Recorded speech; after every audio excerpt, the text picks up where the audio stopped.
All right, good morning, everyone. Welcome to our budget hearings here on June 24th. We're going to call this meeting to order here at 9 a.m. and we'll start off with the customary moment of silence, and I know we have a couple today. Go ahead.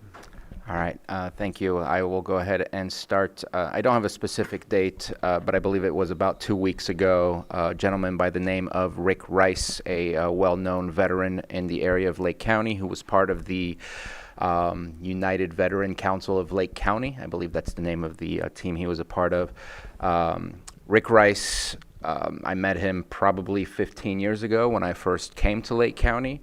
Was already involved in helping to shuttle people to San Francisco for their VA appointments, was dedicating to continuing to serve, but serving his fellow colleagues, brothers and sisters from the military. If you recognize the new addition next to the Veteran Museum in Lakeport, there's now Frick Hall. Part of the word Frick comes from Frank and Rick, from Rick Rice. Both Frank and Rick were, in my opinion, always together. You would never see one without the other. Unfortunately, Frank passed as well, and now Rick has joined Frank. And Frank should definitely be somebody that we strive to be, and somebody that we should remember, as he did quite a lot for a lot of people here in this community. All right, thank you. Good, Vice Chair. Thank you. I'd like to ask for a moment of silence for Dr. Donald Browning, who died on June 10th after a brief illness. He was almost 93 years old. He moved to Lakeport at the age of 3 and later attended Lakeport schools through high school. He went on to attend college at Oregon State University, UC Berkeley, and the medical school at UC San Francisco. During college, he married his wife Louise after she earned her registered nursing degree. And after medical school, he served as a physician in the U.S. Army for 3 years before moving on to county hospitals in Santa Clara and Contra Costa counties. He returned to Lakeport in 1961 and began a general practice. Dr. Browning served the medical community for over 40 years. He helped establish Sutter Lakeside Hospital. His very busy practice involved delivering babies, covering the emergency room on weekends, and making house calls. He volunteered as a Clear Lake High School team doctor and provided sports physicals. He was deeply involved in the community, serving on the Lakeport Unified School Board, the Lakeport Community Bank Charter Board, the Rotary Club, and United Christian Parish. He was a humble man and a pillar of our community and will be greatly missed. There will be services for him at the Soper Reese Theater on Sunday, July 6th at 1 p.m. with a reception following at United Christian Parish. Secondly, I wanted to remember the life of firefighter Matthew Black of Lakeport. Yesterday was the 26th year anniversary of his death. He was electrocuted while fighting a fire in North Lakeport that had power lines down at 20 years old. And I just want to make sure that we never forget his service and sacrifice to our community. Thank you.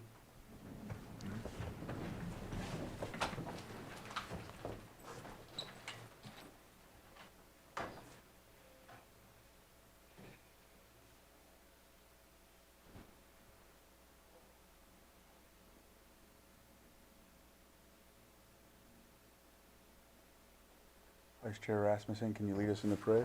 Yes. I pledge allegiance to the flag of the United States of America and to the republic for which it stands, one nation, under God, indivisible, with liberty and justice for all. Thank you for that and for the moments of silence. All right, next we're going to go to our 4.2 addendum item. And that is addendum to ratify the June 17, 2025 appointment of Susan Parker and Lars Ewing as interim public works directors. I know that there's any action to be taken on this. We'll go from there.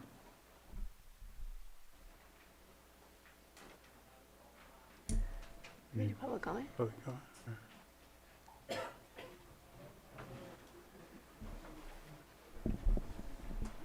Yes, please. So, good morning, members of the board. Lloyd Gintivano, County Council. So, the recommended action here would be to just ratify your board's June 17, 2025 appointment of Susan Parker and Lars Ewing as interim public works directors. Your board may want to take a public comment prior to taking that action, though, and it'll be by motion. All right, thank you. I will open it up to the public at this time, if there's anyone that would like to comment or question on that, this item.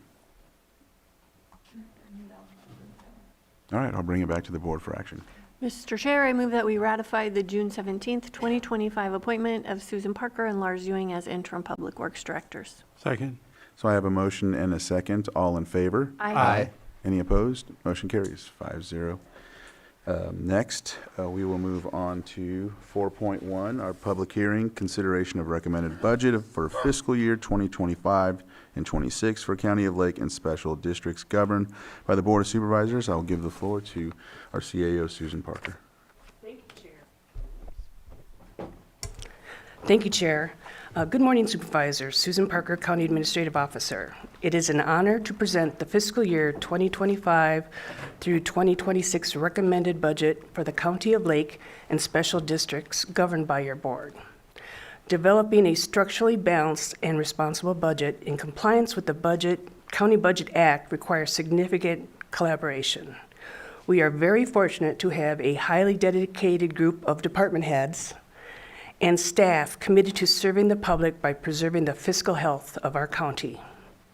Thank you all who contributed to the creation of this budget. Thank you also to department heads, and teams for being part of these budget hearings, providing for transparency and understanding surrounding county agencies' financial decision-making. Now I will turn this presentation over to Casey Moreno, Deputy County Administrative Officer, who will provide a high-level summary of the recommended budget. Her overview will then be followed by the department presentations, beginning with the Department of Social Services. Thank you, Board. Good morning. Casey Moreno, Deputy County Administrative Officer. Thank you. Yeah.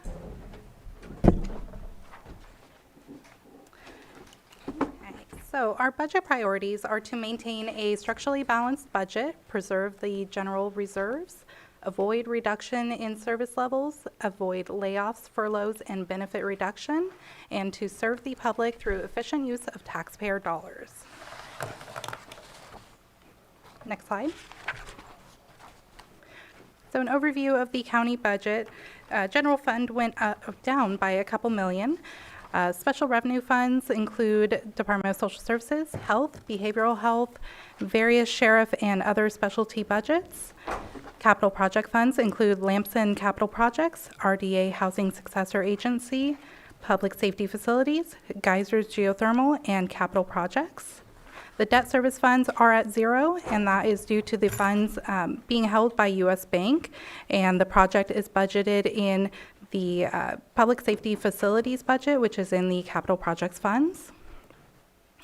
The internal service funds include various central garage and fleet budgets and employee and county insurance funds. The enterprise funds is solid waste. And then special districts and others include special district, water resources, air quality, and various lighting districts. Next slide. So here's a visual representation of the funds from the prior slide. So you'll notice that the colors do match up on each side, and that is because it's a perfectly balanced budget. The revenue and FBA, or fund balance available, matches the appropriations and reserve adjustments. Next slide. So this is all the revenues for the county budget, which is presented today. So over half of the county's revenues come from the state, with about a sixth coming from taxes and another sixth from federal funding. For the taxes, the majority of that is for general fund. Next slide, please.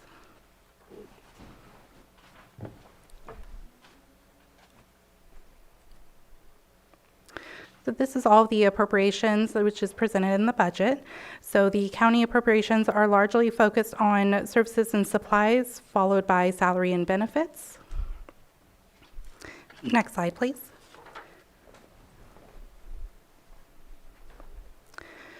So the general fund revenues are largely made up by taxes, which include property taxes and sales tax. I will go into more detail on further slides for the taxes.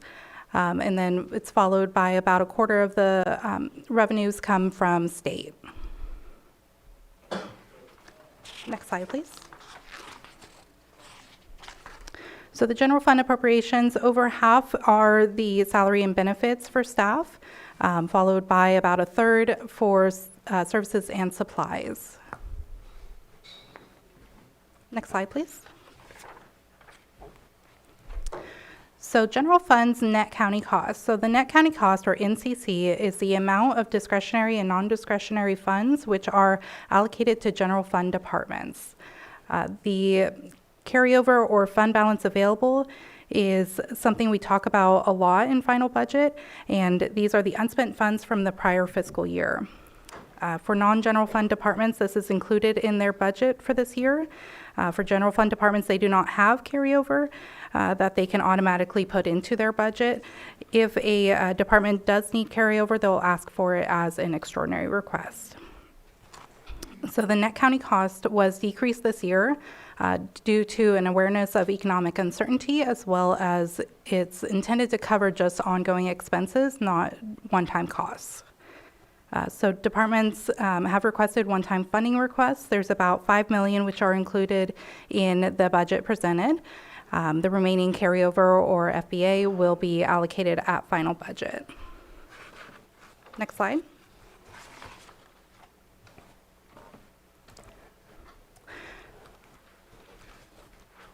So this is the general fund, which is the approved versus what was actually used. So you'll notice that the amount that was actually used is a lot lower than what was approved. So some of this can be attributed to vacant positions. And so that is carried over, whatever is not spent is carried over to the next year. Next slide.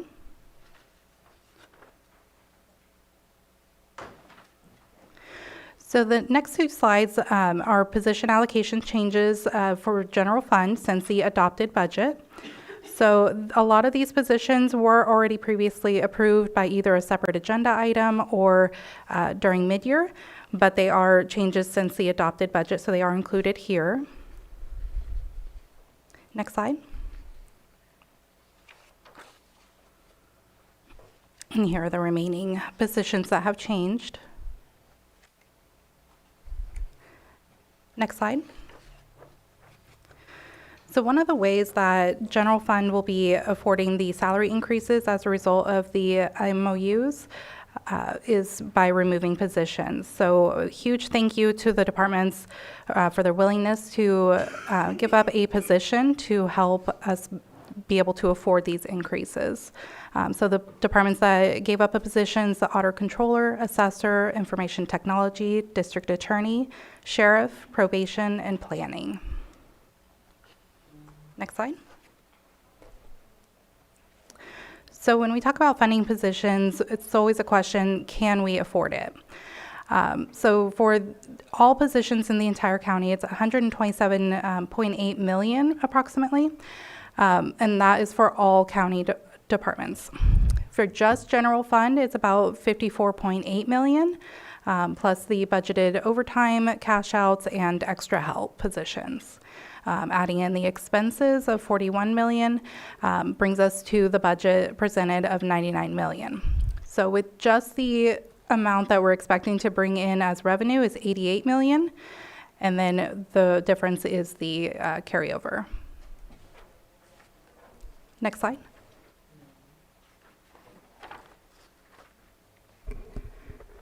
So we are doing a lot better with vacancies. Part of that is from removing vacant positions, and a part of it is just a little more aggressive hiring practices. And so the vacancies for general fund is currently at 13.6%, and for the non-general fund is at 16.5% vacant. Next slide. So secured property tax. So this is one of the main revenues that come in for general fund. What I have up here is the budgeted amount for 24-25 as well as the requested amount for 25-26. Other than that, those are the actuals for the prior years. You can see that it is continuing to climb. Next slide. So for the property taxes, every dollar that is paid for property taxes, where does it go? Well, 26.45% goes to the county for the general fund, or not just general fund. Fire gets 7.58%, districts get 6.15%, cities get 2.27%, and schools get the largest portion at 57.55%. Next slide. So of the 26.45%, general fund gets 23.8%, library gets 1.22%, roads gets 1.19%, and water gets 0.96%. These amounts do change a little bit each year, but are typically pretty close to the same amount. Next slide. So for cannabis taxes, this year we did budget 1.565 million. However, we've actually received closer to 3.4 so far. We are not sure if that is going to continue next year, so we are budgeting a little conservatively at 2.6. The reason for that is there was the change that your board approved a year or so ago that they cannot opt out after a certain point. They have a deadline and that cannot move, as well as they can't do a reduction. So looking at next year, it's possible that it will continue to increase, but it's also possible that people will get those opt-outs in on time and not be able to change that after the fact. Question. Yes. So, of this amount collected, how much of it is the cannabis equity grant? Because I know in the past, a lot of that was used to supplement the taxes. So the cannabis equity grant had paid for their taxes, so the individuals did not have to pay it. This year, I believe it was about 400,000. I'll have to look back, but about 400,000, I believe, of it was cannabis equity grant. And that's the end of it? And it's done, yeah. Okay, so we're looking at a little bit more sustainable than what we saw last year? Mm-hmm. Yeah. Okay. All right. Next slide. So how are the cannabis tax revenues allocated? So with all of the revenues, including the penalties, the first $500,000 goes to the board's discretionary funds. And then the remaining balance is split up 30% to planning, code enforcement, water resources, environmental health, 30% to law enforcement, 30% to economic development and housing risk reduction, and 10% to youth programs. Next slide. So this is the board's discretionary funds and the balances as of right now without the additional 100,000 that will be allocated with this budget. So this is where each district stands. And this does include pledged funds. This is what's actually in the accounts right now. As of July 1st or as of now?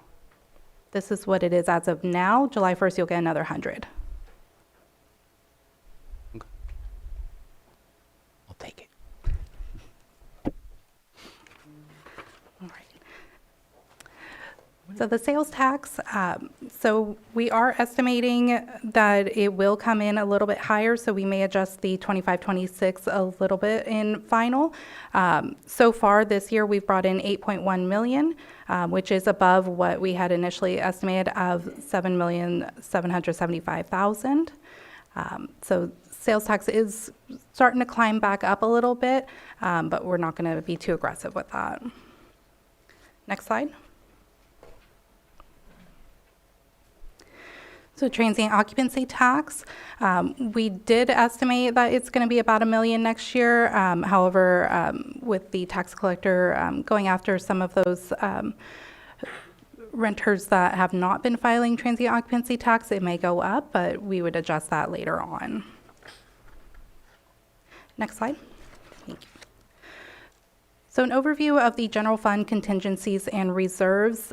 Pretty much everything is staying the same with the exception of the technology modernization reserve.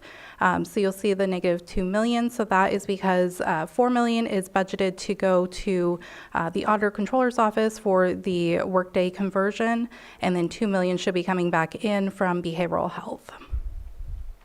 You have a question, Supervisor Sabatier? Yeah, I do have a question. This is, I guess, a question for Ms. Moreno and a question for the board. I feel like there's a pretty large number that's missing from this, and it is, in my opinion, general fund, is the reserves for cannabis program, because cannabis is a general tax that we can decide to use however we please, and there's $9.3 million in there, and I think that should be highlighted. I also would like to request to the board, because it's not highlighted and it kind of, in my opinion, I don't mean to put it in a negative way, but it's kind of hidden where people don't see it, and we have a salary stabilization fund within cannabis, and I think that should probably be moved to budget stabilization rather than kept aside. If we want to keep that amount, I think it needs to be very public and very known and put in our budget stabilization reserve so that people can see it anytime they look at it. Because right now you got to ask what's in cannabis, what's this mean, and right now it's not being highlighted here because we seem to have separated it away from our normal reserves, even though we call it a salary stabilization reserve. So I would like for consensus, if that's possible from the board, to move that to make it a little bit more transparent that that money is there.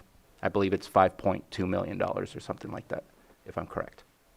For which part? The budget stabilization or the salary? The salary stabilization within the cannabis program. Let me double check.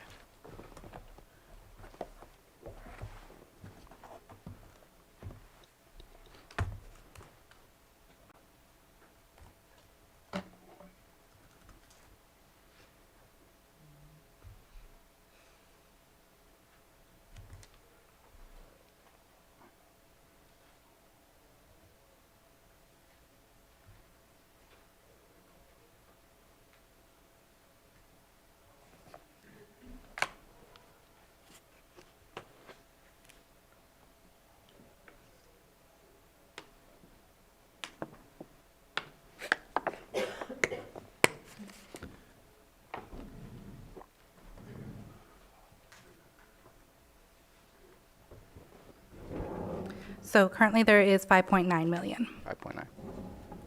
All right. And you had a question? Yeah, I have a question. Are these reserves, we're not showing the interest on these amounts? Correct. The interest goes to the budget unit, which is general fund, so it goes to 1120. Okay. And did you want consensus now or towards the end?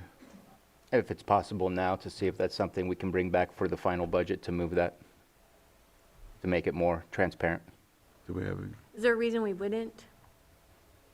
No? Not that I'm aware of. Okay, I'm fine with it. I don't have I'm an fine. issue. You have it. Fine with moving it. Thank you. it's there? Okay. All right. Okay, next slide. So there are multiple capital projects. A few of the highlights are the armory remodel. So we have budgeted just over 15 million for that. There are various roads, bridges, and sidewalks, curbs at 24 million. Library improvements at 1.5 million, and various special districts projects. Next slide. So ARPA, the American Rescue Plan Act. So the cutoff for moving around funds to different projects was on December 31st of 2024. So these projects were all completed by that date. So about 5.5 million were completed. Next slide. And these are the remaining projects that are still ongoing. So the funding will be wrapped up for a few of them here soon. But as of the last claiming cycle, this is the status of each of them. These are all under contract and scheduled to be completed by the deadline of December 31st, 2026. Go ahead. I have a quick question on the capital assets, the capital projects. Yeah. I know last year we made a special request and it did come back to us. I couldn't find it within our agendas, but I know we asked for timelines. How long has this project been on here? Because we have money allocated to it and it's sitting there. A good example is the South Main water program for $2 million that has been set aside for probably over a decade. I don't see timelines included in this version.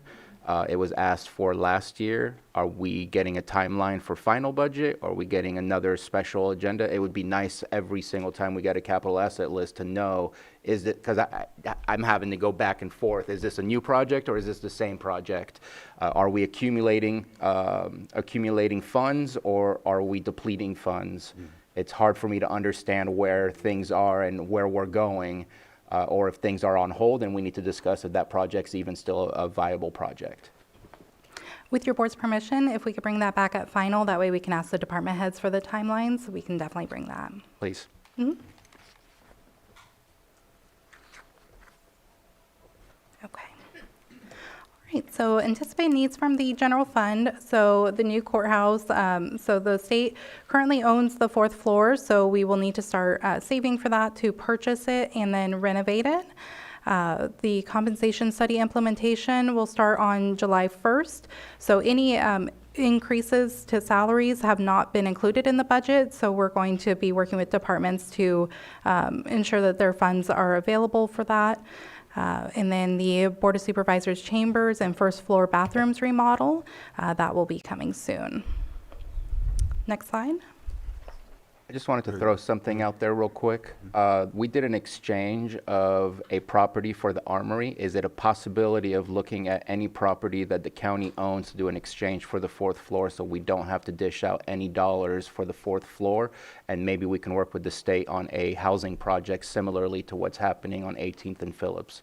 Just putting it out there to see if we can reduce the potential cost of the 4th floor and also get some housing, since that seems to be what the state would like to do if we have the available property to do so. Go ahead. Yes, we can look into that. The agreement was drafted quite a while ago. I can work with Lars and we can come back to see if that's even an option for us. Yeah. All right, so that concludes my presentation. Are there any questions? Supervisor Pyska. Can you go back to the cannabis slides?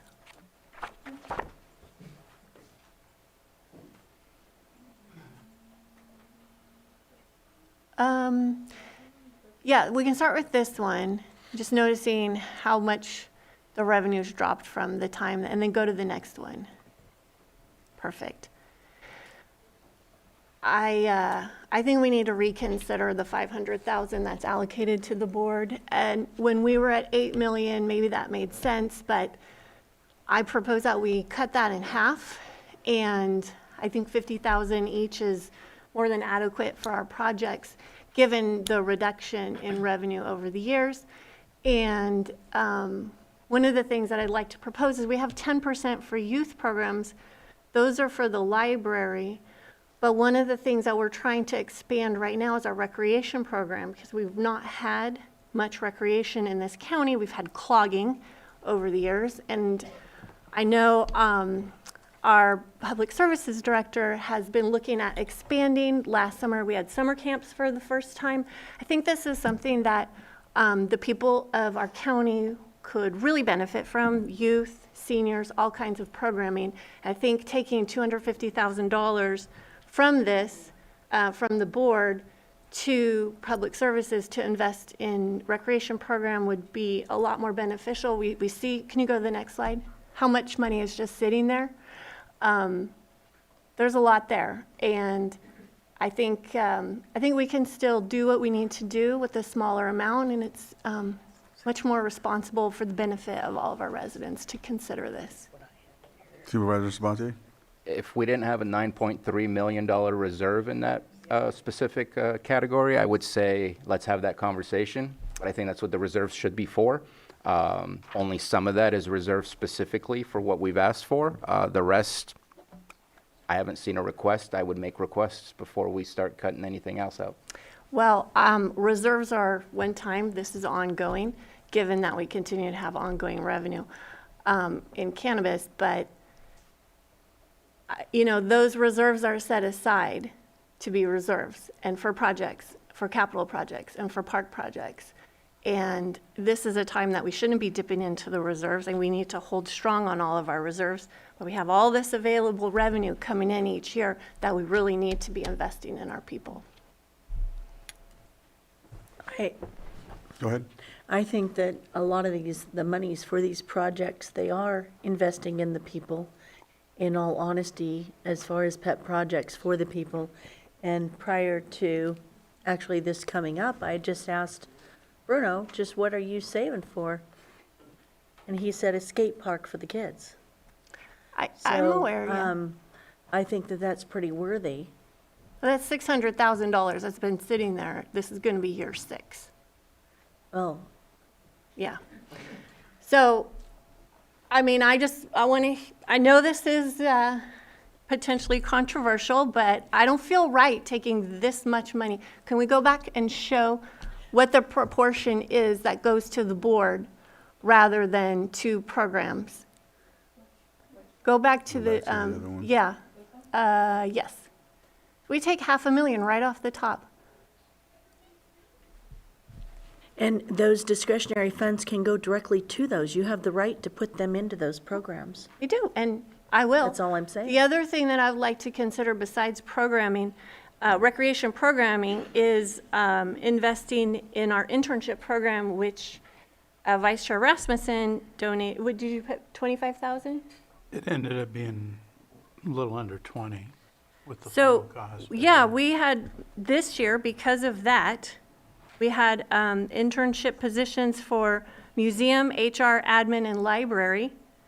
For museum, we had 31 applicants. For HR and admin, we had 38 applicants, and for the library, we had 43.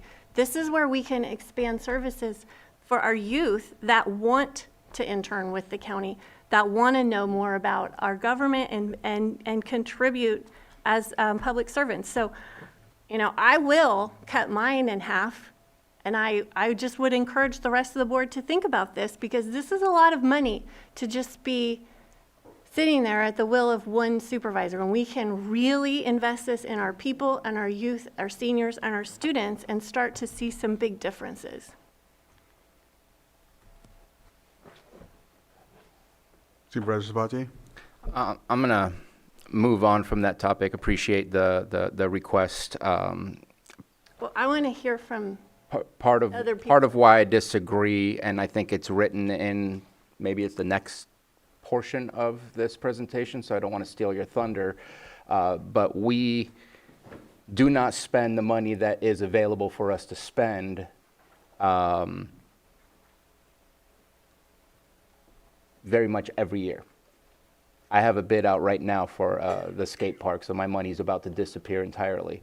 But if there's a reason to have it, there's a reason to have it, but there's other monies available. I don't think people voted for Measure K, I think it was, no, Measure C, K was for the other one, for us to hold $9.3 million in reserves. That was our choice of how we decided to do things. But again, there's $1 million in one of those buckets, there's $300,000 in the other bucket. It's not like they're empty, and I think that I have yet to see requests coming through. So I would prefer seeing requests and seeing how we can move around what's within the buckets than make some of those changes. Open for the discussion. And I guess I'll wait for my other comments regarding the presentation to see if anyone else wants to speak to that before I change the topic. Vice Chair? What is the 10% for youth programs amount to dollar-wise, do we know? It changes each year depending on how much, excuse me, how much cannabis tax comes in. So the first 500,000 that is set to come off, and then it's split between the 4 buckets. Okay.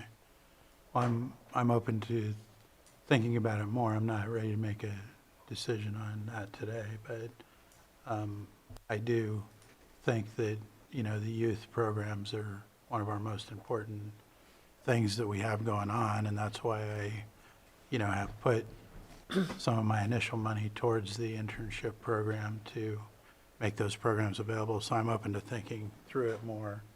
I just want to put a little more thought in it. I wouldn't want to make that decision right now. Go ahead. I'm just thinking, for me, I've got some projects that I would like to do in my district, which is for our youth, for our kids, as what I believe that these funds are for the pet projects in our own districts.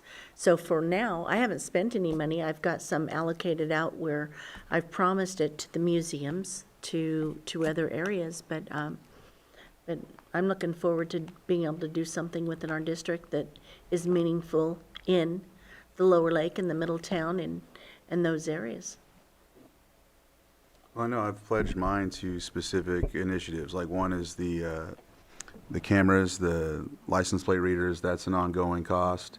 I give to the Lucerne Senior Center and the Live Oak Senior Center and Upper Lake Senior Center for resiliency. And I've even given to a couple projects that other colleagues have asked me to contribute to. For me, I mean, when it comes to youth programs, I'm okay when it comes to internships. I understand that. I want our kids to thrive, and if they're interested. But when it comes to recreation, most of the time we're talking Lakeport or Clear Lake, and not too many from my district are going to benefit from that. I've said that before, and I'll keep saying it. As much as I want them to, I know that there's going to be a struggle for them to get to these. The only ones that are going to be able to make it are affluent families, and so many of the other children aren't going to have the opportunity to benefit from those. Well, I wasn't thinking about the rec agency. I was thinking about our public services director, and there's a request for bringing on a staff member to develop programs for our youth all around the county. I'd like to see the plan first, because what happens is we talk about that, I give to it, I succeed to it, and then it ends up being Lakeport and Clear Lake. So, or District 5, and Yep. then District 3 is left out. And two.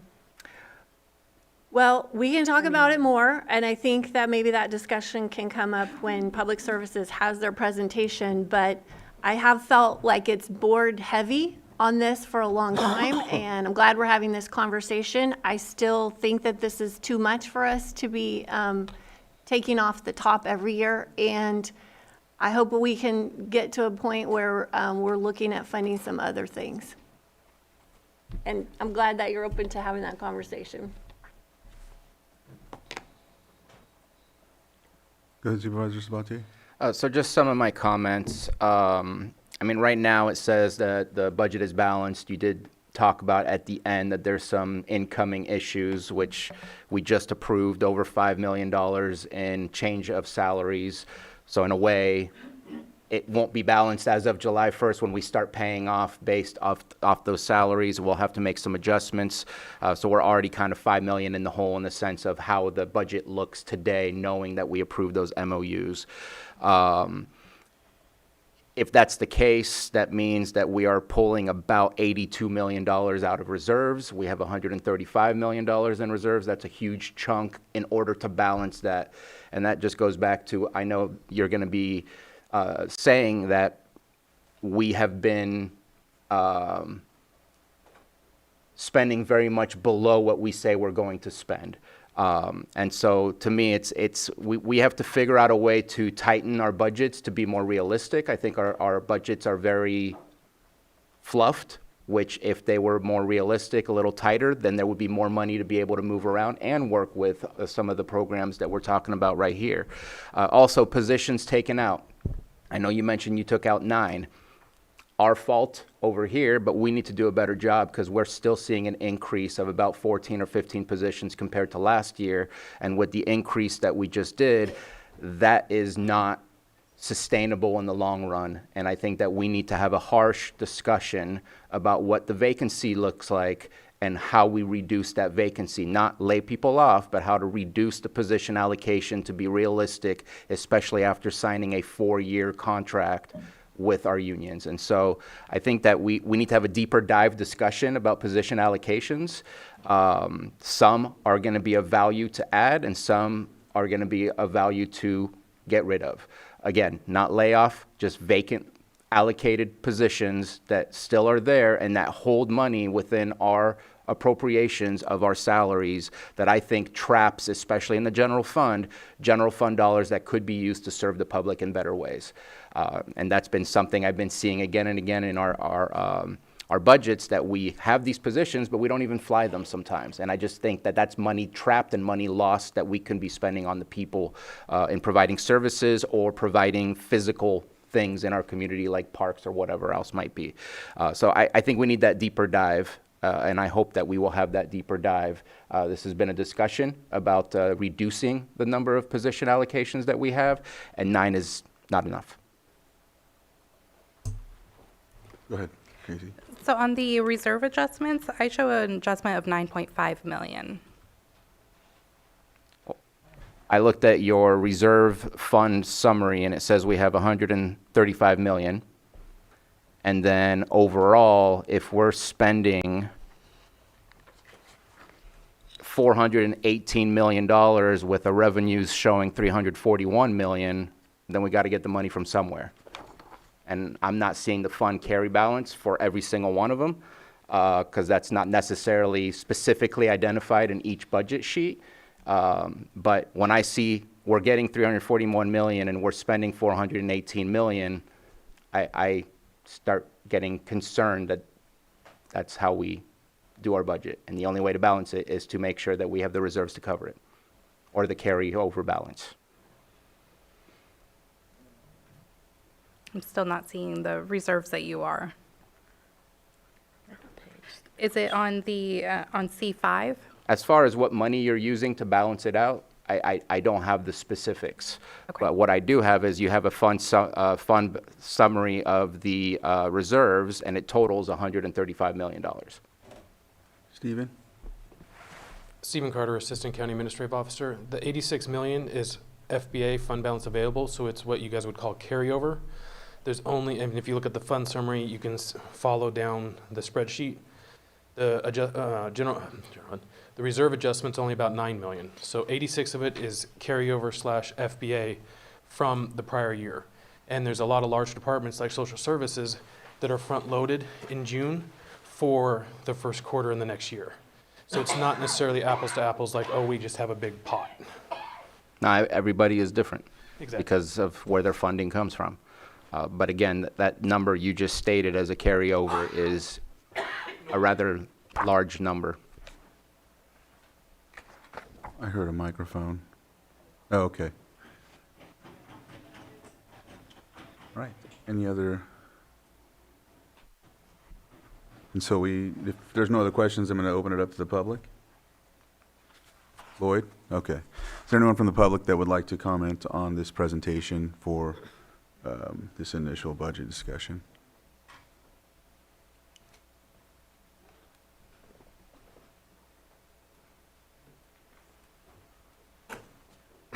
Michael Wagner, citizen of Lake County. Board, thank you guys so much for being here. And wow, a lot of stuff on your plate right now. I think that bringing up the points that you guys have, I think is really important, because you're taking on issues that are contentious. And while it will be friction, because everybody has the things that they're trying to take care of, I think it's important that we disagree so that we can find some kind of understanding between it. So all that taken into account, Ms. Pyska has a very good point, I think, about the percentages based on that $500,000 allotment. And I think Bruno has a good point about how these funds move and where things get locked up. With that, I just wanted to point out the original numbers from 2017, and that 8 million approximate number turns into about 6.5% on that 500,000 that goes to the board. And this year at the 2.6 million minus the 500,000, that's about 24%. So if you just looked at the ratios there, Ms. Pyska, I think, has a point, and I think Bruno has some very specific points about the technicalities that happen when you move and shift funds. Thank you. All right. Anyone on Zoom? All right, I'll bring it back to the board, and I'll circle back to the discussion because I can get a chance to add a couple of things when it comes to that discussion. I don't mind having the discussion that you mentioned. I'm just looking at the percentages when it comes to cannabis tax revenues, and then it shows the discretionary fund, 30%, 30%, 30%, 10%. You know, if I see more of what's in those 30% happening, I know we had the CAN grants at one time. I wrote that down when we were talking, and a lot of those were pledged but not used. So I think in that capacity, if we can ensure some of that's used towards some of the things I know that we're implementing to. For example, I know we started out the seed project for the Hogback Ridge crew, which is for the whole county when it comes to the fuels crew. So things like that, if there's more of those happening, I'm willing, you know, especially when it comes to internships. You know, I think that's important. It's one of the things I looked at when I first got on because we don't have any staff or anything like that. Sometimes there's positions that people could use. I know I've talked to different department heads that asked if there's somebody that interns with the department from college or whatever that's looking to be an engineer or whatever they're looking towards in that field. I think that would be a big plus, and I really appreciate you bringing that forward as well, Vice Chair, because that will keep people wanting to come back here and whatnot. So I want to invest in things like that. So I have no problem having the discussion. I want to make sure that things are laid out when it comes to equitable distribution. That's the main thing. Supervisor Sabatier? Yeah, I just had one comment. How come we don't show the debt service? I know you said 0 with an asterisk, it's part of U.S. Bank, but why is it not being discussed within the budget that we owe $15 million from a loan that we took, just to at least give us an idea of where we are with that? I know we get quarterly reports, but why does it have to be separated out of the budget? So those funds are not currently in the county budget, and so that's why it's separate. It's held by U.S. Bank, and then we draw it down as needed. I could definitely bring in a slide that has the breakdown because we make semi-annual payments. I just think it's such a large number and it's something we're committed to pay off over the years that I think it should at least be brought to our attention how much is still owed, so that as we make decisions that has future impact on our general fund, which is what's paying that back, that we have that in mind during this conversation. That's my only request. Not to blend it into the budget, but to at least bring the numbers. When I'm presenting our administration's budgets, I can definitely bring a slide for that. We can discuss.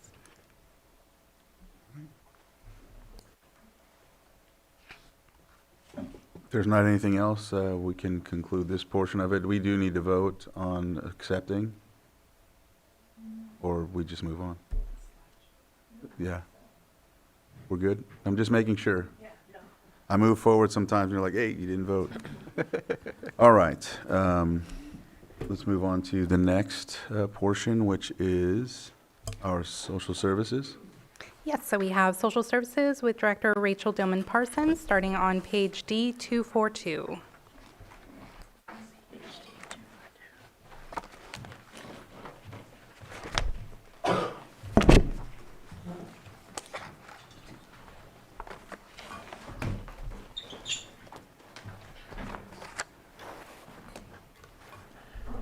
Good morning, Chair Crandall and supervisors. Thank you for having us here today to present social services budget. With me today is Kelly Page. She is our Deputy Director over Administration, and she will go through each of our budget units with some remarks.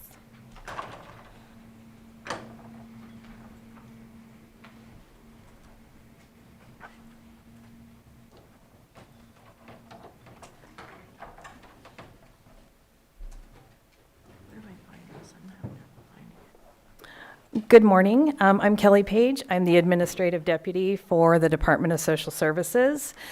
Before I jump into all of our budget units, and we do have quite a few, I just want to thank our DSS accounting team. Carrie, Nicole, Diana, Tracy, and Jack. They have been so helpful throughout this process, and we honestly could not do it without them. I also want to thank the admin office for all their support. Casey and Stephen, you've been great, as always. And without any further ado, I will jump in. We do have Nicole, our supervising accountant, on standby in the Zoom room if there are any deeper questions than we may have prepared for here. And jumping right in with our first budget unit at DSS, 5011. This is our Social Services Administration budget. This is the budget that provides staffing, services, and supplies necessary to carry out our departmental functions. In addition to admin expenses, there are also program expenses included here, such as CalFresh, Medi-Cal, CalWorks, Welfare to Work, supportive services and childcare, adult protective services, public guardian, public administrator, and our direct child welfare services. This budget also includes IHSS public authority contract costs. Our next budget unit is 5012. This is our special programs budget. This budget is comprised of staff assigned to the public authority and to the area agency on aging. 5121 is our general welfare budget. This is the budget unit that provides assistance payments to families through CalWorks. It also funds direct payments to resource families and to facilities for children who have been removed from their home due to abuse and/or neglect. This budget unit also funds the county share of payroll costs for IHSS providers who assist older adults and those with disabilities so they can remain safely in their homes. Budget Unit 5125 is our wraparound services budget. This budget is where we deposit CWS wraparound reinvestment funds that have been collected. These funds are used to cover specific services by child welfare as determined by our director. 5164 is our housing administration. This budget unit includes operation of the Housing Choice Voucher Program, otherwise known as Section 8, and it also covers staffing and support for our other housing budget units, 5165 and 5169. Budget Unit 5165 is our home program income housing services. This budget unit consists of loan payment proceeds from first-time homebuyer and owner-occupied rehab loans that we have issued from home grants we've received in previous years. Next, 5168, Senior Citizen Program. This budget unit assists in supporting our local senior centers and provides Lake County's matching funds to the Area Agency on Aging of Lake and Mendocino counties. 5169 is the budget unit where we would deposit any home new grants, and this is subject to the availability of grant funds. The program provides first-time homebuyer and owner-occupied rehabilitation loans to qualified low-income households in just unincorporated areas of Lake County. 5281 is our general relief budget. This budget unit is the general relief program assistance payments. And finally, we have 5282 for IHSS Public Authority Administration. The IHSS Public Authority maintains a registry of screened providers and offers training to providers and recipients. The PA contracts with Social Services Budget Unit 5012 for staffing and with Budget Unit 5011 for operations. And just a few comments on the budget this year. Position changes. We did not change our overall number of positions. If you combine all of our budget units, we're remaining the same. We did take one FTE from 5164, moved it to 5011. And our capital asset requests for this year, we do have in there a $20,000 earmarked amount for a lobby kiosk at our main Anderson Ranch building. This is something that we have planned that we're hoping will help reduce the wait time for customers and help to streamline the document submission process for our customers. The next capital asset request is we set aside funding for any kind of software we're going to have to purchase to align with Workday. Hopefully, we'll be able to get something that'll integrate our very complex finance system in with Workday. That wraps it up, unless you have any questions. Supervisor Sabatier? Yeah, I appreciate all the information and data. I see reductions anticipated, at least for public assistance, Medi-Cal, and other things on here. I did have some questions about the increase in the, where was it? Oh, in the realignment.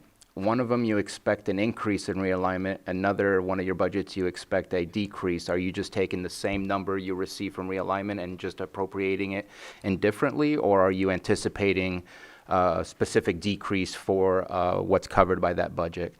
Just moving it around. Okay, just trying to move the money where it's needed in order to balance that budget? Correct. Okay, I just wanted to check in because I know we've gotten some emails regarding that. On the 5303 appropriation on your 5121, which is your general welfare, I see that your family program is almost doubling. Is that the state has doubled that in the last year or so? Go ahead, Kelly. We have seen an unexpected uptick in benefits payments out of that budget unit, and we are trying to prepare for what we're seeing at the end of this fiscal year, continuing into the next. Even though we have been given guidance from the state that caseloads are expected to decrease, they are in fact increasing at a very sharp rate. So it's due to need, not availability of what's at the state. That's Correct. why we're getting reimbursed at a higher, gotcha. Okay, I appreciate that. Which one was it? So what is your status for your housing program, your housing authority, with all the changes that we've made? Are we gonna see that budget slowly disappear as it gets moved over to the regional housing authority? Nope, we continue operating as usual because we don't want to stop operations. There is a risk of losing funding if we do. So we're going to continue operating as we have until right up to the time when we're passing it to regional. And then there'll be a couple months where they're going through our caseload, getting ready to take everything on, and then they'll just hit the ground running, picking up where we left off. Okay. And then our 5164, I'm guessing, maybe it's 5165, for all the loans that have been done in the past. We haven't done loans in a very long time. Repayment of loans creates a little bit of a program income if they're repaid. If they're repaid. And so I believe I understand some of the status, but I don't believe we've been brought, like, what is the status of all the loans? Where are we at? What is our plan with these loans? What is our the plan foreclosure? Is the plan forgiveness? Is the plan, like, we haven't been approached with money that has been loaned out, which I think needed to be approved by us probably. I don't know. But I feel like I'm just completely blind as to what's the status and how much money is out there. Well, we're certainly not applying for more grants because the grants, if available, are not sufficient for administration of the program. It's very unusual to actually get a loan that's paid off because they're 30 years. They are essentially for the life of the individual. They can be passed to like a relative that lives with the individual when they pass away. So we don't see a lot of collections on these loans. I don't know how many we currently have, but it is something we're going to need to discuss moving somewhere when the PHA goes to regional to determine where it's the best fit because we're not funded for operating these loans. I believe the program was originally launched by county admin, and some of these loans are really old. They're close to 30 years. Kelly knows more. She used to be over this program. Do you have any comments? Just that as the loans do pay off, we only get to keep a percentage to run the program and put back into the administrative burden of, doing all the administrative work. And currently, we maybe have one payoff every couple of years, so we are supplementing the cost of the program with DSS funding, which it becomes more and more difficult. They are also a second to the primary loan, which sometimes creates difficulty in collecting as well. That's how the program failed. Yeah. Thank you. Looking forward to further information. Any other questions? I Go have ahead. I just thought it was interesting looking through the budget, and our cost to administer 32.1 million roughly in funds cost about 36 million in our fees. Well, the funds administered there, I think, are the direct issuances. Kelly, is there more that the state is issuing that is not included? If you're talking about the administrative cost, our Administrative costs about 36 million? Our administrative costs, the way we are funded through state and federal funding, much of those administrative costs are reimbursed by the California Department of Social Services. We do have a rather large department, about 260 folks, so it is quite expensive to run, yes. Right, and then the appropriation summary is about 32 million, so it costs us more to administer the aid than it is to, so I just thought it was interesting. Any other questions? I noticed on one of the budget objectives mentioned SB 43, January 1st, 2026, and just wanted to see, I don't know if you went into depth about it, I think you covered a little bit of it, but if you wanted to just elaborate how prepared we are, Sure. how much burden it's going to be to us. Well, it's going to depend heavily on if funding is available or not. That was the goal at the time I wrote the budget, and the state and federal budgets continue to evolve. Right now, the mandate is to implement SB 43 effective January 1st, which is a way to include individuals who have substance abuse disorders in treatment, and if they're uninterested in being involved in treatment, potentially temporarily conserving them to put them into treatment. It's going to require development of facilities as well as staffing. We would not be developing the facilities, just saying we got to find a place to put these folks when they enter into conservatorship, which is always a struggle. Currently, it's a struggle. So we are looking at part of the shifting of positions was shifting 2 positions into our public public administrator, public guardian branch in order to provide those extra services contingent on funding. Yeah. If the funding's not there, I'm not sure what we're going to do, but we'll figure something out. We have been working with behavioral health towards launching it. Yeah. All right, thank you for that. I just noticed it says to hire, we're continuing to grow and hire to fill vacancies, so I just wanted to make sure that we said. Yeah, we're currently, I think we're 1 position shy of being full in PAPG. Kelly's nodding. And then we have the 2 additional positions we're hoping to fill contingent on funding in time to launch SB 43. Thank you. Any other questions before I open it up to the public? All right, I will open it up to the public. If you'd like to come up and speak on this presentation of the budget, please come on up. Anyone on Zoom? No. All right, so I'll bring it back to the board. If there's anything else? CAO? Yes, thank you, Chair. In the motion, please include Budget Unit 5169, the Housing Home New Grant, since it was mentioned, but there is no budget associated with it. But since it was discussed, please include it in the motion. All right, Okay, Mr. Chair, I move that we approve Budget units 5169, 5011, 5012, 5121, 5125, 5164, 5165, 5168, 5281, 5282. Second. I have a motion and a second. All in favor? Aye. Any opposed? Motion carries 5-0. Thank you. Thank you for the presentation. We're going to take a quick 5-minute break, and we'll come back at 10:10.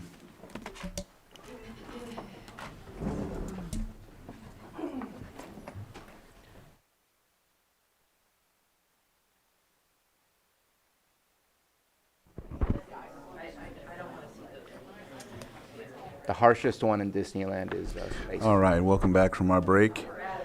We're going to go ahead and move on to our next budget presentation from the Agricultural Commissioner, Catherine Vanderwall.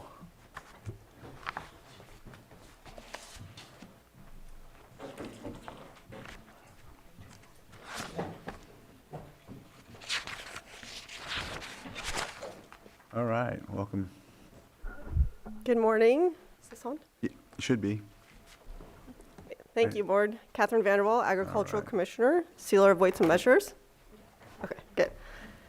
So this morning I'm going to be presenting Budget 2601, 2701, and 2714. So Budget Unit 2601 is the main budget for the Agriculture Department and Weights and Measures.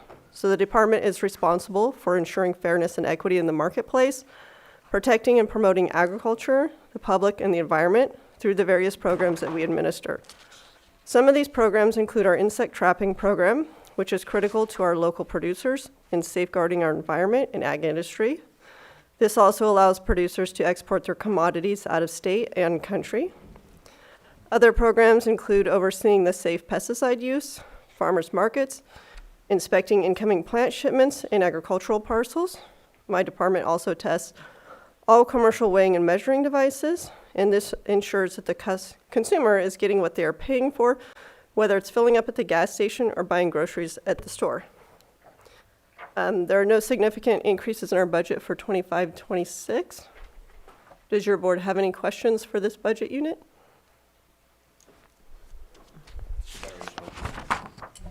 Very appropriate budget. All right, I don't see any for that, no. Okay. Moving on to Budget Unit 2701. This is the Fish and Game Protection and Propagation Fund. So this budget unit supports projects that improve the habitat for wildlife and fisheries in the county and is funded by a percentage of state fish and wildlife fines, penalties, and forfeitures. So my department manages this budget for the Lake County Fish and Wildlife Advisory Committee, and the committee receives project ideas from the community and then recommends approved projects to your board for approval. Does your board have any questions? Yes. Well, we haven't heard of any recommendation projects lately. I think the last time was a fishing tournament, so you don't have any. Not currently. Some of the, more recent projects that were approved by your board include support for the Clear Lake Science Symposium, as well as the carp removal project. The advisory committee did miss their last meeting because they weren't able to meet quorum. So at their next meeting, they are expecting to have a presentation for a project. Okay. All right. Any other questions for this? No? Go ahead, continue. Okay. So Budget Unit 2714 is the Biological Community Fund. So this budget unit funds USDA Wildlife Services Program, which provides assistance to the public with nuisance wildlife. This covers one full-time and one half-time wildlife specialist assigned to Lake County. This program protects public health and safety, reduces livestock depredation, and mitigates property damage caused by wildlife. In 2024, 576 people in the county were assisted with nuisance wildlife. This program is beneficial to the Lake County residents, and I'd like to ask that your board continue to support this program. What would one do if they had a wildlife situation on their property? Like who do they reach out to? Your department? They reach out to the biological community? Is there a specific number? So they contact our department, and we actually serve as like an answering service. So we, collect the information and then relay that to either Chris or Devin, depending on the location of the county and where they're assigned to. Okay. All right, yeah. Go ahead. So is this funding, does that pay for our trappers then, or the, Correct. okay, Yeah. okay, perfect. Thank you. Go ahead, Vice Chair. No, I was just going to comment, I've been involved with several things interfacing with them, and I think it's an important program to have, and know of other people that have recently Yep. had to make those calls, so thank you. All right. If there's not anything else, I'll open it up to the public. That's the last one, right? That's what- Correct. Okay. Anyone from the public would like to speak on this presentation? No on Zoom? All right, I'll bring it back to the board. Mr. Chair, I move that we approve budget units 2601, 2701, 2714. Second. I have a motion and a second. All in favor? Aye. Any opposed? Motion carries 5-0. Thank you, Great. Catherine. Thank you. Thank you, Catherine. Probation. Probation. Yeah. All right, next we'll move on to our next budget presentation, Probation Department. All right. And we have Wendy Monfranz coming up.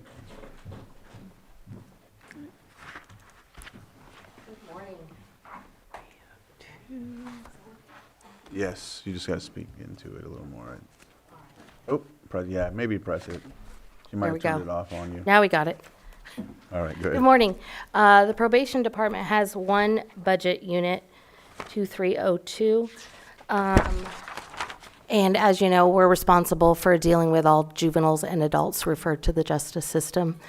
And we're a law enforcement agency that holds people accountable and works on our reentry services to have them have a change of life and a path change. We have removed one DPO position at the request of the administration. We've had struggles over the years with filling all of our positions, though we are doing much better now. And we currently have 3 open positions and a list of individuals that could fill all of those positions. So we're in a good spot right now with hiring. We have, for the past 3 years, had a grant with the court of $200,000 a year for doing pretrial services, and currently that is being cut out of the state budget. We don't know yet what's going to happen with that, but that could have an impact on the services we do for pretrial services. We did just receive notice that we received a different grant through the courts called an SCIP grant from the Judicial Council that's funneled through the Lake County Superior Court, and that will be $300,000 a year. Now, the intention of that grant was to work on Prop 63, which is the relinquishment of firearms and recovering those firearms from people that aren't supposed to have them, and also the implementation of Prop 36 in the county, but it could also be used for pretrial. So it's going to probably be a wash between those two if the state budget considers down the path it is. And so we're going to have to figure out how to add those Prop 36 services and 63 services in to stay in compliance with the new grant. And Prop 36, we just don't know. We did attend a press conference last week at the state capitol to discuss the impacts of Prop 36 and probation's part of Prop 36 in Lake County. The probation department is the lead agency for Prop 36. We have spearheaded the implementation, and all Prop 36 cases are referred to us for referral and supervision. So currently looking at no funding for that, and we're hoping that the legislature and the governor fix that and that we can have full implementation. Our numbers have been increasing on Prop 36 cases quickly. They started out very slow, no cases at the beginning, but we are seeing several a week, and that will probably increase as law enforcement agencies continue to understand how to charge under it, and the district attorney continues to move forward. And we have no control over either of those two entities and how they come into play. We did also receive a CalAIM implementation grant for the next year of $1.5 million. And we have been working for the past year and a half, I would say, on getting our staff ready and hiring appropriate positions to work on CalAIM. And our plan is to be fully implemented on August 1st. And with that will come, hopefully, billing, and income then should come from that. But we haven't put that in the budget because we're not sure how that's going to play out. Go ahead. I actually had a question. When did this uptick in the Prop 36 issues, when did that start coming forward? Well, Prop 36 was implemented as of the last election, in November. And I would say we started really seeing cases the beginning of March. And now it's just continued to Okay, increase. thank you. Yeah. So I think that highlights the key things in our budget. Have any other questions? Supervisor Sabatier? Thank you. Prop 36, unfortunately, is most likely not going to get funded in the way that it should be funded. I think they're looking for $350 million. They're only allowing $150 or $125 million.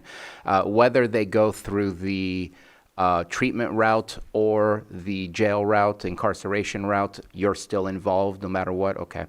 So that doesn't split in some way, shape, or form. And none of those funds that are proposed in the 100 whatever million they're at right now are allocated for probation. They're allocated for behavioral health, none for the sheriff for incarceration. And that's why I was looking to see if that would help out.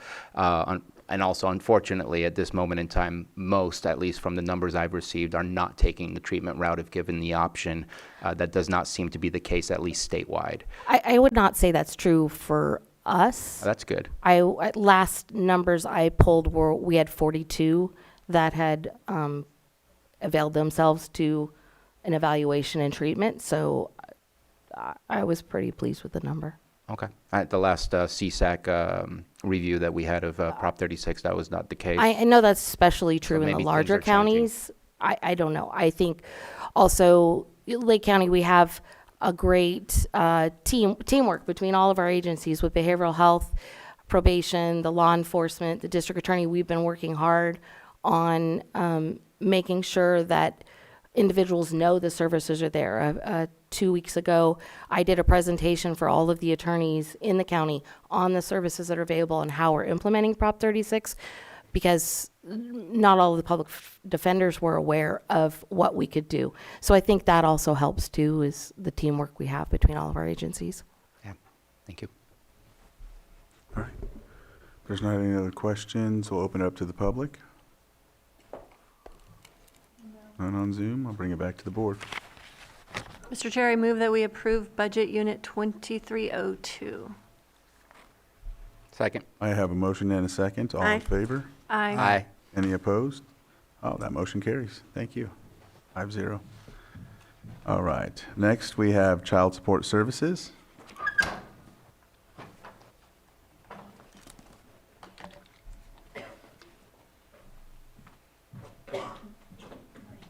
All right. Good morning. Tammy Widener, Director of Child Support Services. I have one budget, 2112. My department is responsible for establishing paternity, child support, medical support orders, and enforcing those orders. As circumstances change, the department also modifies child support orders to get right-sized orders that are enforceable. The department strives to put children first by helping parents assume responsibility for the economic and social well-being, health, and stability of their children while recognizing the value of improved relationships with both parents. The Department of Child Support Services is a federally mandated program that is funded 66% by the federal government and 34% by the state. I do have a couple budget objectives, but regarding the capital asset, I will be removing that request. I am not purchasing the car. But I would like to note that the State Department of Child Support Services is managing our technology services now. This change reduced our revenue approximately $48,608. The reduction in our revenue will be covered by eliminating the Information System Analyst 1-2 position. So that's a significant change I made, as I removed that position. And now I'm no longer requesting the car. Okay. Any questions? Any questions? Supervisor Sabatier? No? Okay. All right, I'll open it up to the public if there's anyone that would like to comment on child support services. None on Zoom? All right, here. Oh. Currently no audio.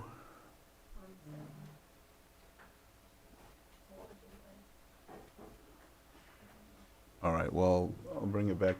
What's that? I didn't hear him.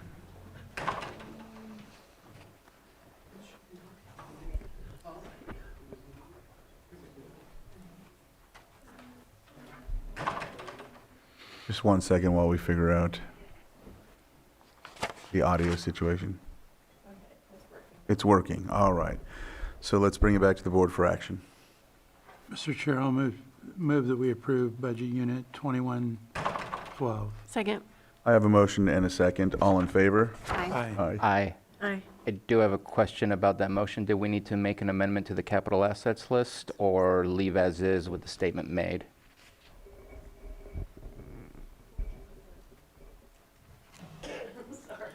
Was that for the 51,000? Yes.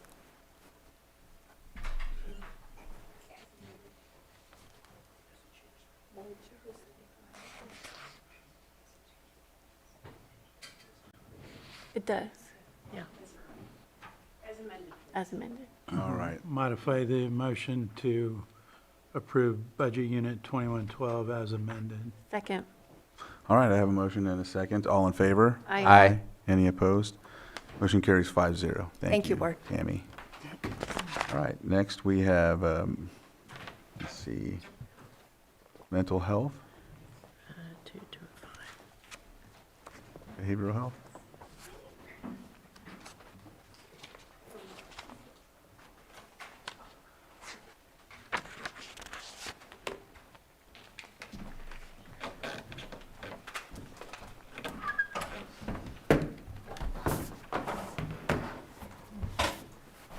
All right. I'm going to try to share my screen. Maybe.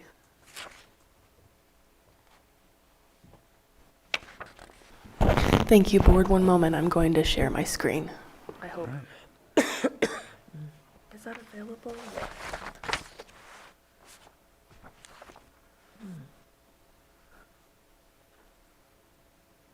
Here we go. Why isn't it doing it? There we go. All right, good morning. Director Elise Jones, and I'm joined here with our lovely fiscal manager, Ms. Amber Luch. We're pleased to present you our budget. We'll start with 4014, which is our mental health budget. So we are anticipating revenue this coming fiscal year of $39.9 million. As your board is aware, the Department of Healthcare Services has paused payments as they do every year on May 1st. However, we do continue to push up claims, and we anticipate a large number of claims to begin to flow in once they get out of their pause. So that is expected to take place between August and early September. We are intentionally building direct services as much as we can. So our budget over the years, as your board is likely aware, has grown pretty dramatically with CalAIM, which is what was supposed to happen. We were supposed to reinvest the realized Medi-Cal revenues back into services, which we have done. And we've dramatically expanded services through that. Again, investment in frontline response and significant investments in our mobile crisis program are coming out of this. And there is certainly no shortage of demand. So we are balancing a tightrope of scaling gradually as much as we can and balancing our revenues. These are just the highlights. Again, the mobile crisis program, we continue to expand to meet county demand. We are also investing in transportation, communication technologies, and other safety tools. For example, our mobile crisis team has an app on their phone where there's literally a panic button on it if something goes awry in the field. So those type of technologies really help us do our job well and keep the community safe. And the public, I think by and large, is receptive to especially that new benefit and a lot of the expanded services. So again, just clarifying that our department budget has grown, and so has our service delivery. As we've previously discussed, the requirement to put up front our county share of the Medicaid reimbursement through the intergovernmental transfer process has created some temporary cash flow issues that we've resolved through a short-term loan, and we do not expect that to continue after this. We are continuing to monitor all of our direct service providers and make sure that they're billing at least 4.5 hours a day to start with, and I'm pleased to report one service provider hit a record of billing $150,000 in 1 month, which actually is what I expected from the beginning. So it's nice to see that realized, that staff pays for themselves for the whole year. And then we can begin to continue to reinvest those in things like cars and things that we need. So it's a strategic approach to use of resources. And this is quite a fun little graph that we've prepared for you. So our budget, as you can see, has risen dramatically,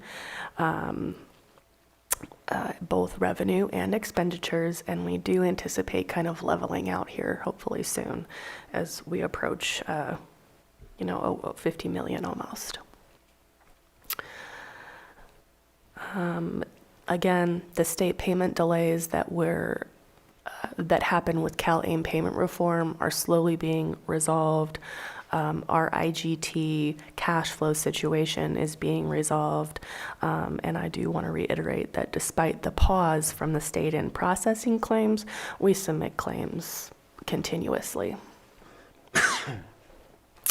So the $2 million short-term loan that your board approved will go to offset our cash flow disruptions due to this state pause in payments. Of course, preserve our stability and ensure that we continue to pay our subcontractors in a timely fashion. That's very important. And I also would like to note that that is a real strength of our department in Lake County. I am aware of at least 2 or 3 other counties in California that, in response to budget constraints such as we've endured, they have suspended contractor payments, which is a clause in the contracts that we may exercise, but it is not a good way to do business. So that allows us to continue uninterrupted service delivery. So loan payment, repayment to commence late August within the 90 days, and it is a top priority for our department to restore that $2 million back to the general fund. We also want to ensure that we build up our reserves. Unfortunately, as your board is aware, the CalAIM payment process tapped out our reserves, as well as waiting for claims for so long. We are, once the loan is paid back, we'll be in a position to allocate between $150,000 to $200,000 to maybe $500,000 per month, depending, on a reserve for those cash flow issues with the state that will hopefully circumvent any need for loans in the future. And that concludes my presentation for the mental health budget. I do have a presentation for the SUD budget, but perhaps your board would like to pause or not. Yes, we have a question right here. I just have some comments, and probably they apply to all of your units, but I want to commend you on expanding the services. We've known for years that this community needed these services, and every contract that you bring before us with an amendment says that the needs were higher than anticipated. And the fact that we're able to deliver on that right now is incredible. So thank you so much, because this is in direct correlation to when you became director. Thank you. And this is why we have reserves. This is why we're conservative, why we build in reserves, why you have a plan for reserves, so that we do not have a lapse in coverage for the people that need it most, nor do we lapse in paying our contracts. All right. Go Supervisor Sabatier. So I'll agree that the extra services are definitely useful for those that need it, but I do have concerns about some of the increases that I'm seeing here, just because until I see the repayments of the loans, it concerns me to continue to expand what's there. So for example, we went from $8 million to now asking for $17 million for professional and specialized services. We went from anticipating $19.3 million, and I'm going from the actuals, not from the last adopted, to looking at $40 million.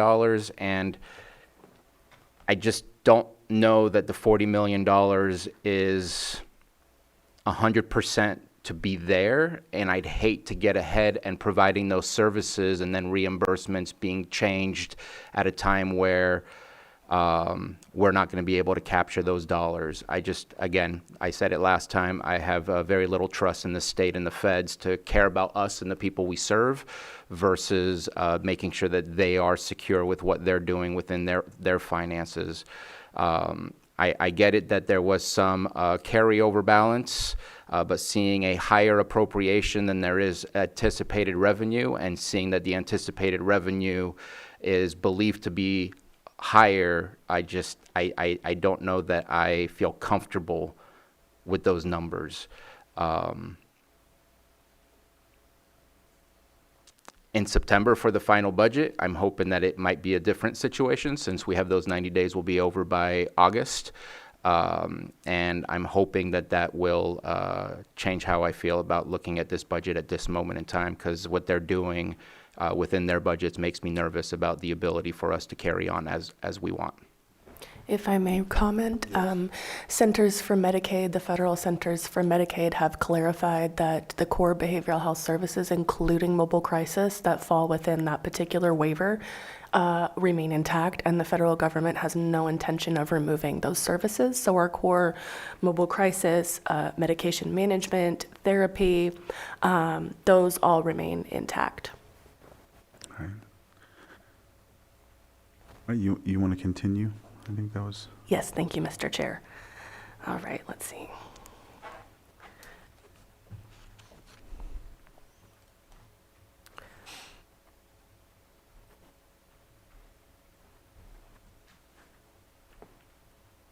Uh-oh, I think I did the wrong one. I'm sorry.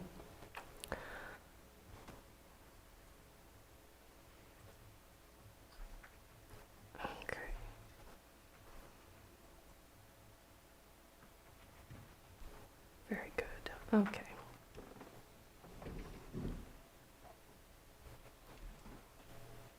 Perfect.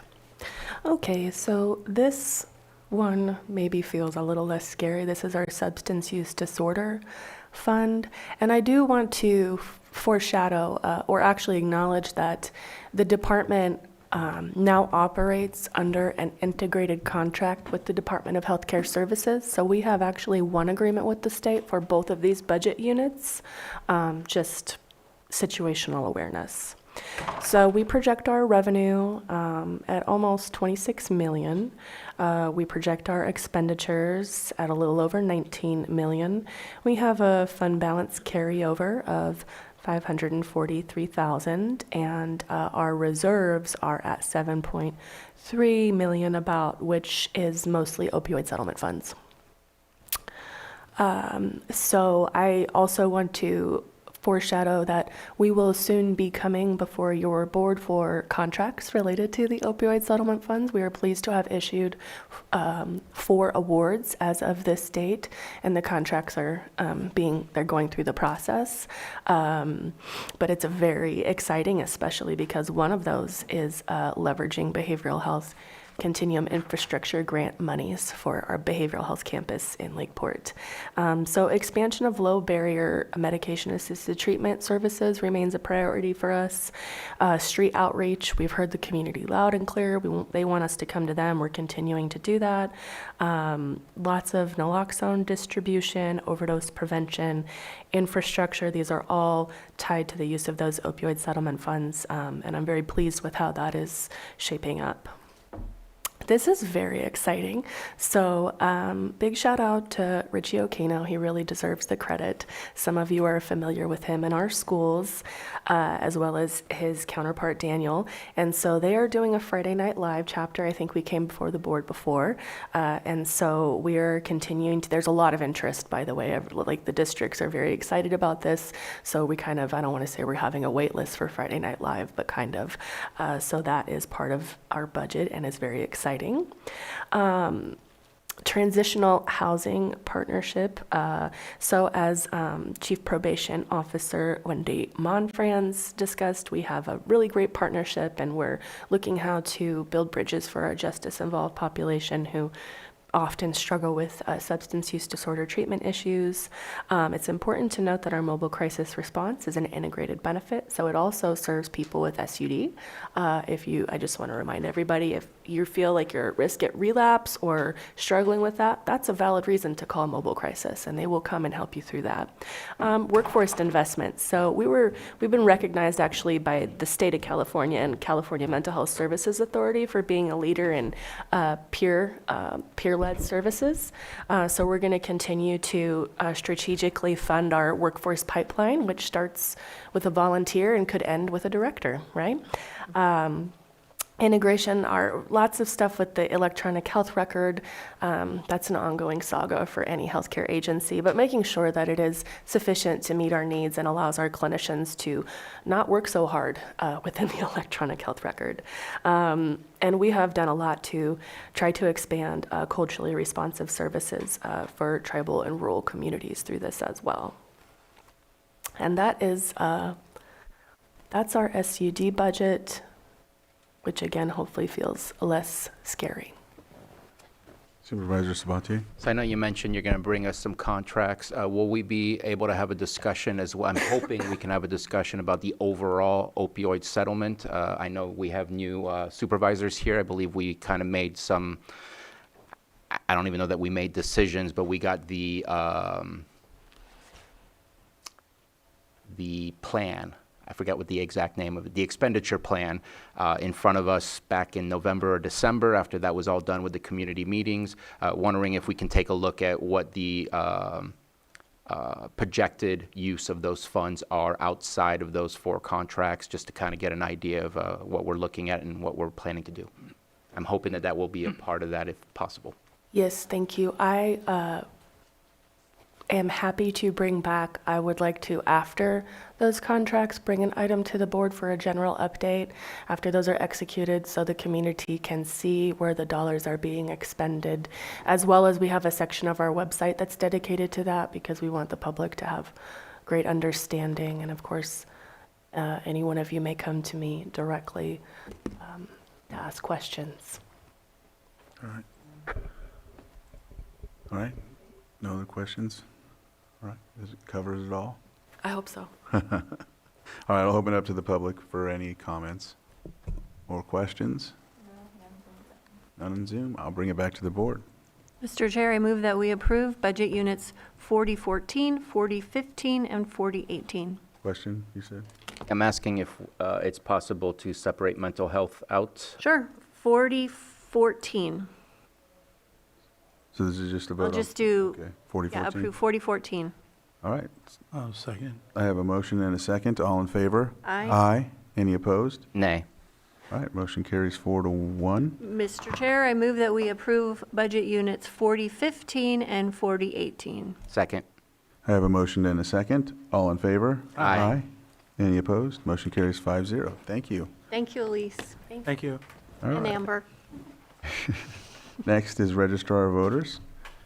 Maria?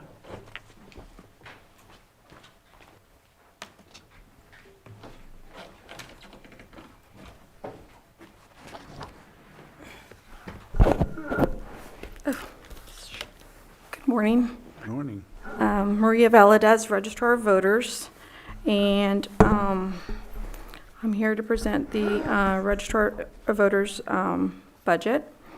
Our office is responsible for conducting all federal, state, county, municipal, and local district elections in Lake County while following strict federal and state election laws and regulations.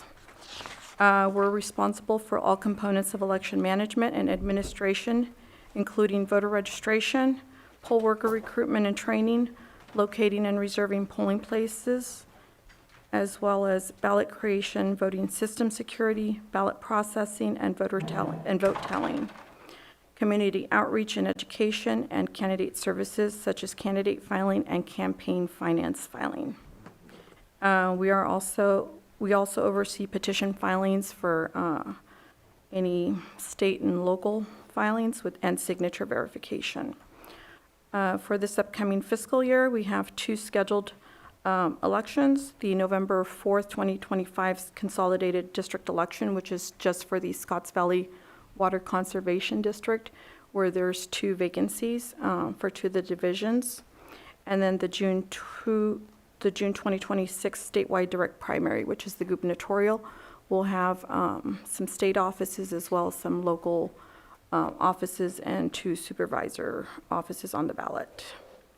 Our budget unit consists of 5 full-time permanent employees, and during election cycles, we have anywhere between 6 to 10 extra help employees work in the office to assist with the tasks associated in certifying an election. We're primarily funded by general fund with discretionary revenues limited reimbursement from state and local jurisdictions. In the budget that's being presented, it's not included, and I'd like to ask to do the reclassification of the 1 position from elections assistant or elections specialist senior to a staff analyst. As I had come back, I'd been here before for 2 times asking for that.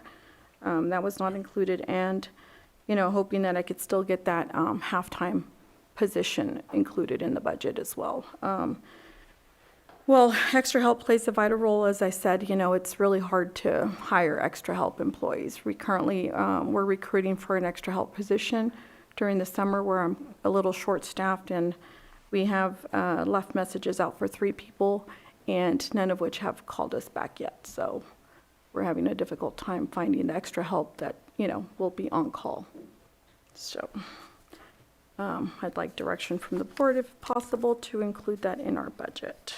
That concludes my presentation. All right. I have one question. Go ahead. Okay, your special departments, expansion and supplies, you'd requested, it looked like 138,000, and then we had admin adjustment of 200,000, an additional 200,000. Well, so my initial request was the 377. No, I'm sorry, the 339 for that budget, because it pays for the June election, like the printing of the ballots and the sample ballot booklets and poll worker services, a lot of our services. I think they had initially taken that out and then added it back in. I see. Okay, thank you. Mm-hmm. Vice Chair? Yes, my question, first question is, I guess for the admin office, is if we did any of those changes, where would that money be able to come from? Well, we would have to take a look to see if there's any funding available at this time. More appropriately, it would be at final budget when we know what the carryover is. Okay, and we don't expect to know what the carryover is until probably the end of August? Correct. Okay, so, and I did want to comment too, I'm not sure at this point if that's going to be possible from the way I look at it, but I definitely, I know we've gotten a lot of concerns, and complaints about the registrar's office not being fast enough, but I want to put it on the record that they are meeting all of their deadlines. They are getting the job done within the law and within the deadlines, and really that's the bottom line that they have to comply with, and they are doing it, and they've been doing it with the staff that they have, and I think they've done a good job from what I've seen in meeting those deadlines. To ultimately get faster down the road is going to require, changes to that department, additional staffing, things like that. I don't know. I'm not seeing the money right now to be able to add the positions based on, our budget being balanced. I think, if we have carryover, that's something that could be looked at, but I don't see it today. But I just wanted to comment that they are getting their job done and have been getting the job done in past years. Supervisor Pyska? Yeah, I agree. I was actually going to say the same thing. I'm not in favor of adding anything new today. We can take another look at final budget, but we are meeting all of our mandates. Supervisor Sabatier? I'm interested in seeing what's possible. I'm looking at one general fund, and I'm not picking on it, I'm just using it as an example. In 2021, we said this budget would expend 1.5 million. They only did 1.2. Next year, 1.6. They only spent 1.2. 2024, they plan to spend 1.6. They spent 1.3. And now we're recommending 2 million. I think there's room in some places to find something if we need to find it. It's whether or not we ask for it. In my opinion, there's a lot of possible places to find it. And so if it's the will of the board to look at that opportunity, I think it can be found. Supervisor Owen? I think we need to help you do your job, and I know it's really difficult for you to find some part-time help. And the reclassification, I personally don't have a problem with that. I want to support what you're needing to do your job. Vice Chair? Sorry, I had one more question. So if we ultimately did add that permanent part-time position, would that reduce the need for any other of the ongoing extra help, or would that still stay the same? Well, During different times of the year? I had increased my extra help part of it to try to recruit more people, but we could reduce that part of it, some of it, not all of it, but some of it could be reduced on that. Well, I'm in favor of keeping this on the radar to look at as we get the final carryover numbers. But as far as today, I don't think we can make a decision. As far as adding, without knowing more of the finances. Go ahead, Supervisor Pyska. Yeah, the only thing I would consider today is a reclassification, but everything else I would need to wait and see. I'd be okay with that. All right. I'll open it up to the public. Looks like we have what we need on that, but if there's anyone that would like to comment? No hands in Zoom. All right. I'll bring it back to the board, and we have consensus. Vice Chair, go ahead. Yeah, I have consensus. All right. Or I don't know if we need to modify it with the Go motion. ahead, CIO. CAO. I don't know why I said aye. Yeah, so the position allocation will need to be amended with that position. The position that is currently filled will be vacant or removed upon next vacancy. And then also the increased cost for that can be amended at mid-year. Okay. Aren't you going to do that? I think we're ready then. Action? Yep. Just a Supervisor quick question. Sabatier? Why not in final? It could be done at final. Okay. Either way. Just curious as to. CAO? And one additional thing, looking back at the past 4 years, not including the current year since we're not done with that yet, there has been about 160 to 200,000 left of her budget, so we could probably move some funds around there within her budget. The consensus is The consensus, I believe, is to reclassify. modify to add the reclassification request for the one position to reclassify it. Yeah, So that would be the only change today. right. Make the motion? Yes, I'll make a motion to approve budget for budget unit 1451 with the amendment of authorizing the requested reclassification. Second. I have a motion and a second. All in favor? Aye. Aye. Any opposed? Motion carries 5-0. Thank you. Thank you. Right. Next, we have Community Development, Maria Turner and Shannon Walker-Smith.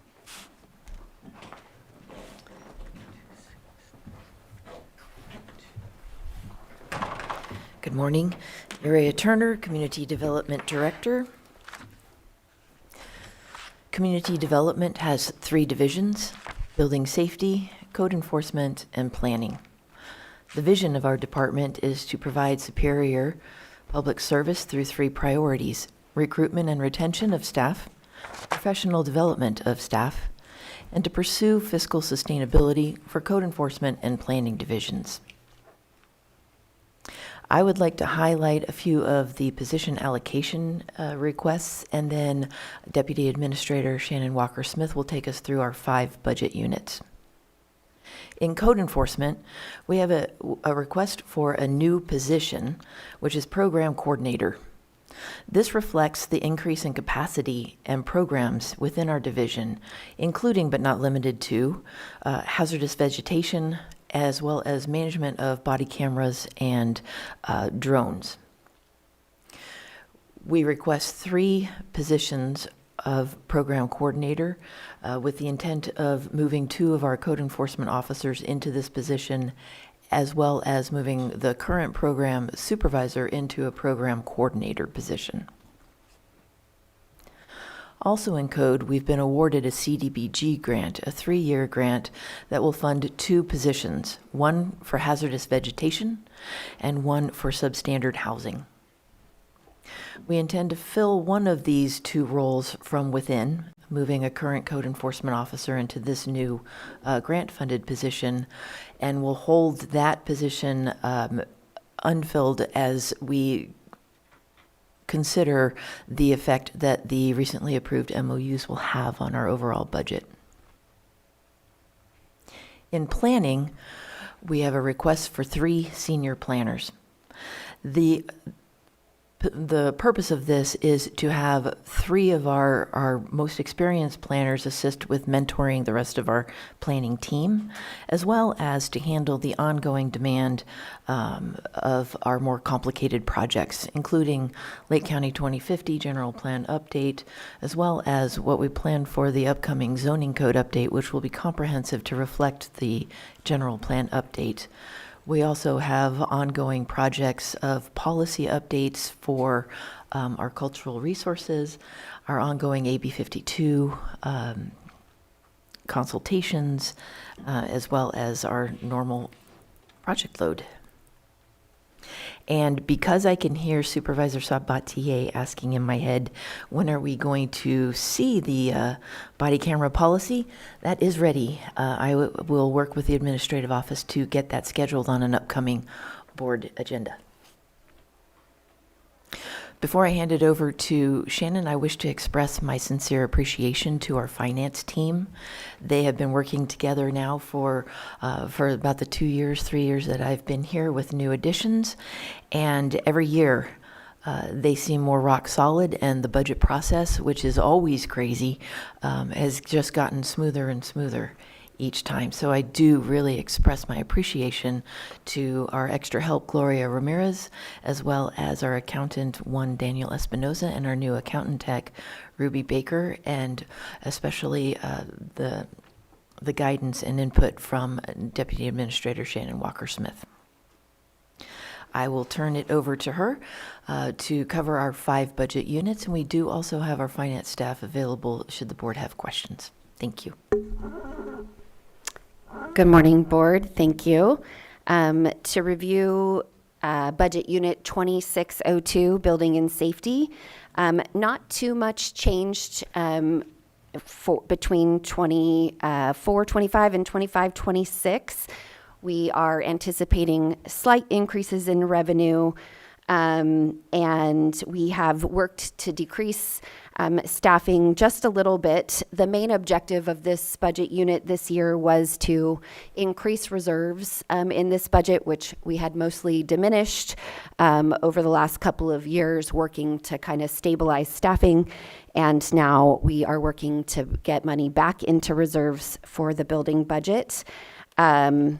We are, looking at our options for anticipating some additional increases in salaries due to the MOUs, and we have a position that we may be able to unfund and likely will unfund at final budget to accommodate for some of those increases. In 2603 code enforcement, there's quite a lot of change in our code enforcement division over the last couple of years. We have continued to diversify our revenue stream with grants. We currently have multiple special programs happening. We have 3.5 years left of our Cohort 3 grant, which is funding 2 officers and a CD tech. We have the copter program funded by your board and 2 years remaining on that program. Our illegal disposal grant funded by Cal Recycle has 1 more year, and we will begin a new grant program through CDBG, which is a mitigation funded program focused on hazardous vegetation and substandard housing. We plan to post those 2 positions coming up here quickly and try to get those filled. And so code continues to grow and diversify in its funding streams. In addition to that, we have our administrative citation program happening, and we're starting to realize some income from that as we process any administrative fines and penalties through a third-party debt collector called Data Ticket. I think that was all for 2603. 2604, the Nuisance Abatement Fund. Started with an influx of revenue provided by the board, I believe, back in like 2019. We continue to work down those funds, and we also have been bringing in some dollars into this budget from the realization of lien payments. And we also now are bringing into this budget any abatement money that's coming to us from grant funds. So we're kind of, as grant funds are coming in, we're splitting between salaries and services and abatement dollars that are available through those grants. And so you'll see some increases to this budget, mostly based on that, about splitting in abatement funds that are coming in from other programs. No staff in that budget. It's pretty much purely abatement services that are provided there. 2702 is the planning budget. As Director Turner mentioned, we've mostly have just made a couple of adjustments. We defunded the principal planner position, and we've gone to more of a divvied up management structure with our senior planners, but no big changes in the planning division. We continue to work down the contract with our consultant for the general plan update, and you saw those dollars in ARPA. What's remaining of that project is mostly going to be funded through APGP and ARPA, so we'll wrap up that project in 26. And finally, the last budget unit, 8475, is the Wildfire Benefit Assessment Zone project. And there is a budget presented here. One of the 4 service areas has depleted their funds, and so we stand poised to serve the other 3, but internal discussions are happening between departments about where this funding would be best suited. And that concludes my overview, and I'd be happy to answer any questions. All right. Go ahead, Supervisor Sabatier. Yeah, I wish there was a kind of an anticipated amount for the 24-25, it makes it really hard to see. I know we have the actuals for 23-24, but not knowing what's happening right now makes it difficult to see if we're seeing a trend. But I know in 23-24, in your nuisance abatement, you collected $220,000 in fines, forfeit, and penalties, and then you adopted 24-25 at $5,500. And then this year at 25,000. And I just, in my opinion, that seems woefully low for the amount of issues we have out there and the trend of we're slowly picking up the data ticket and seeing where that goes. The reason I say that is, well, I have some positives and I have some negatives. The positive is I would love to see something added into your special departmental supplies and services. I think that I just had a good conversation, which I need to bring to you, for potential technology that can hopefully mitigate the amount of illegal dumping that's happening out there. The technology has finally arrived. Actually, it happened about a week before I called, which was great. And I think it's an opportunity to be proactive rather than what you always do, which is not your fault. It's just what we have and how we can do things. We wait for somebody to tell us that somebody dumped somewhere, and then we go and try and deal with it. And eventually, typically when it's in the middle of nowhere, we have to abate it ourselves because it's not on a specific property that somebody takes care of. I would love to see us see if we can slide in that proactive versus reactive. It's not a waste of money what we're doing, but it's not a good management of public funds to continuously clean up after somebody rather than figuring out how to stop it from happening in the future. So I'm hoping that we can figure out a way to increase that fine forfeit, just because I don't think 220 was an anomaly. I think that we're going to see at least 100,000 or more, and going at 25,000, again, with the amount of nuisance that we have out there, I just don't see the fines being anything less than 100,000, if not more. And I can compare it to what I'm seeing in the cities, and they're seeing much larger numbers in the fines, and I know we kind of copied and pasted what they're doing. So that's one thing that I would like to see. The other one, I have a little bit of issues with the position allocation, and I think we said yes, including myself, but it looks like we're up to 17 for code enforcement, with 3 that will be unfunded upon leaving, or am I incorrect? Is that 17 and staying at 17? And I'm concerned about the long-term sustainability of that. I know that there's been a lot of dipping into general funds to have code enforcement be here. Code enforcement is necessary, but I'm also concerned about the increased use, or is there some balancing act between the abatements, the liens, the fines that I'm not seeing within the budgets that allows that to carry on? Or did we get special grant funding to be able to afford some of those positions? Please remind me how that's going, because seeing the number 17 when last year we were at 9 just kind of was a little jarring, because that's a big jump. And then for planning, we're dropping from 15 to 14. And what I see, and maybe this is an internal issue that we need to look at, what I see when I ask for a vacancy list from HR is that you're authorized for 22 positions. And so that's not matching for me. And I'm worried that we're going to put in too many positions compared to what's actually been approved. So I just wanted to bring that up to see if we can look into that. But if you can respond to the code enforcement. Sure. That was a long list of questions, so you might have to remind me. Sorry. On the code enforcement position allocations, it is that we are preparing for bringing in some new grant-funded officers, and also it includes some allocations that will be ultimately promotions for staff, and then those positions will become unfunded as they're vacant. So it's not a true 17. I believe 3, 4 of those will become unfunded at next vacancy. So there's not really a true increase to code enforcement allocations, except the 2 new officer positions that we got funded through CDBG. Okay, that doesn't quite match what I have, but I'll go with that.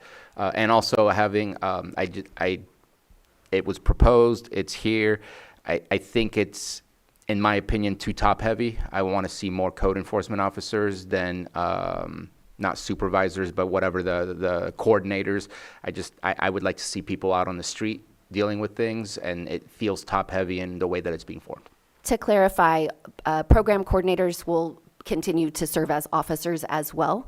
Their task on top of their regular caseload is to kind of manage grant or program objectives.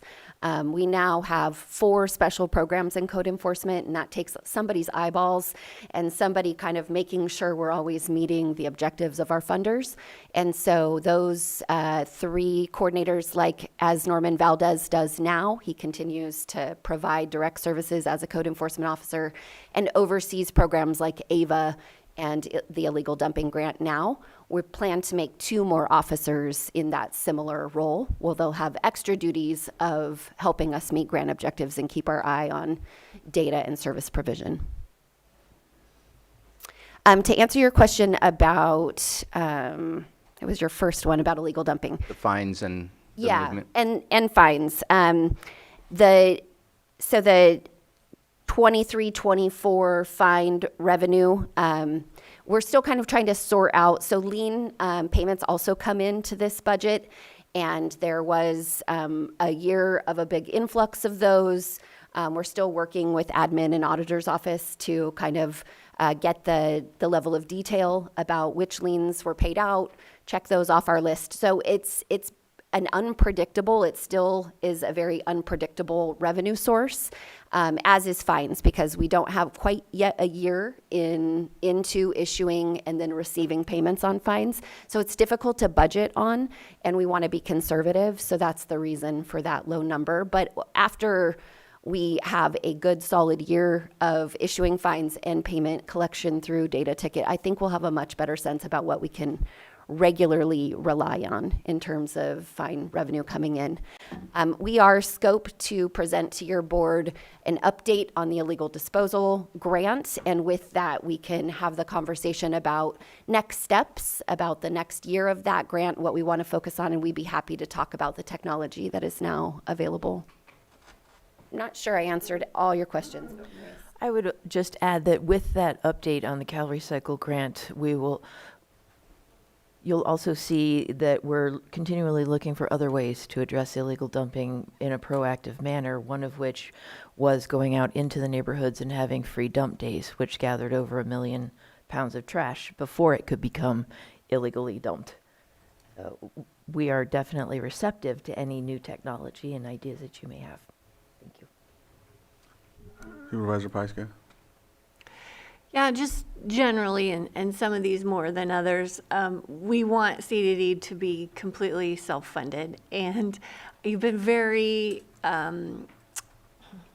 successful with the grants and very aggressive with the grants. I really appreciate that, and I just want you to know how much I appreciate you working to make these toward that goal of being self-funded. We're not there yet, but I do see progress, and I really appreciate that. And looking forward to also data ticket being a piece of that. All right. I'll open it up to the public.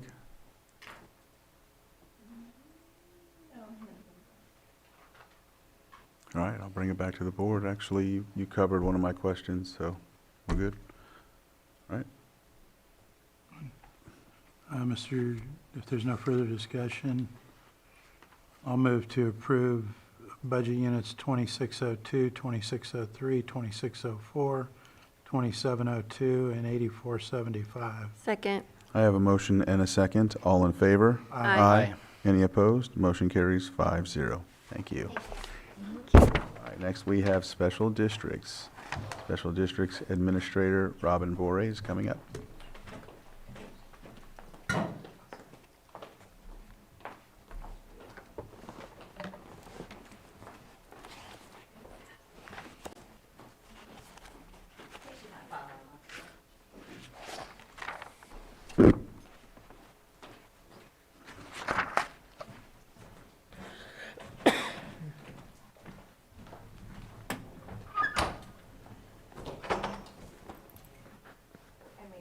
Cheat sheet so you guys could Thank you, Robin.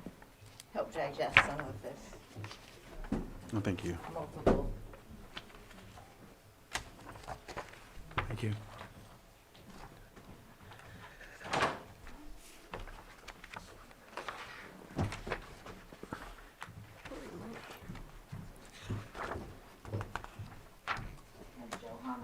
It's nice enough to make copies of the public All right. So, good morning, board and community. I am Robin Bore, your Special District Administrator, here to talk about all the different budget units for special districts. We have everything from lighting to water and wastewater throughout the county. So what you will see in our budget, we have 9 different streetlight districts, from Anderson Springs, Clear Lake Oaks, Clear Lake Keys, Glen Haven, Lucerne, Kelseyville, Lower Lake, Middletown, and Upper Lake. We run 4 wastewater plants, which touch several districts. There's the Northwest plant in North Lakeport, Kelseyville, Middletown, and Southeast in Clear Lake. And we have 6 water districts. Konotehi is a small district. Then there's North Lakeport. There's Spring Valley at the far end of the county, Kelseyville, Finley, and Soda Bay. And so I wanted to talk about not what's getting rolled over. You'll see stuff that gets rolled over in our budget. Makes it hard to understand exactly what our new budget is. So what our current new funding would be is about $24.6 million. Later, you guys will see the capital improvement program. We're going to bring back a 5-year balanced plan for multiple departments so that the county will actually have a CIP program. We're proposing in that a new $1.1 million. So we're looking at about $2.8 million or $25.8 million of new funding. You'll see in the budget where there's grants rolling over, projects rolling over, stuff like that. So that's the difference, and that's why I'm saying it's new money. We have also changed the way we are budgeting, and we have removed a lot of what Mr. Sabatier referred to as fluff.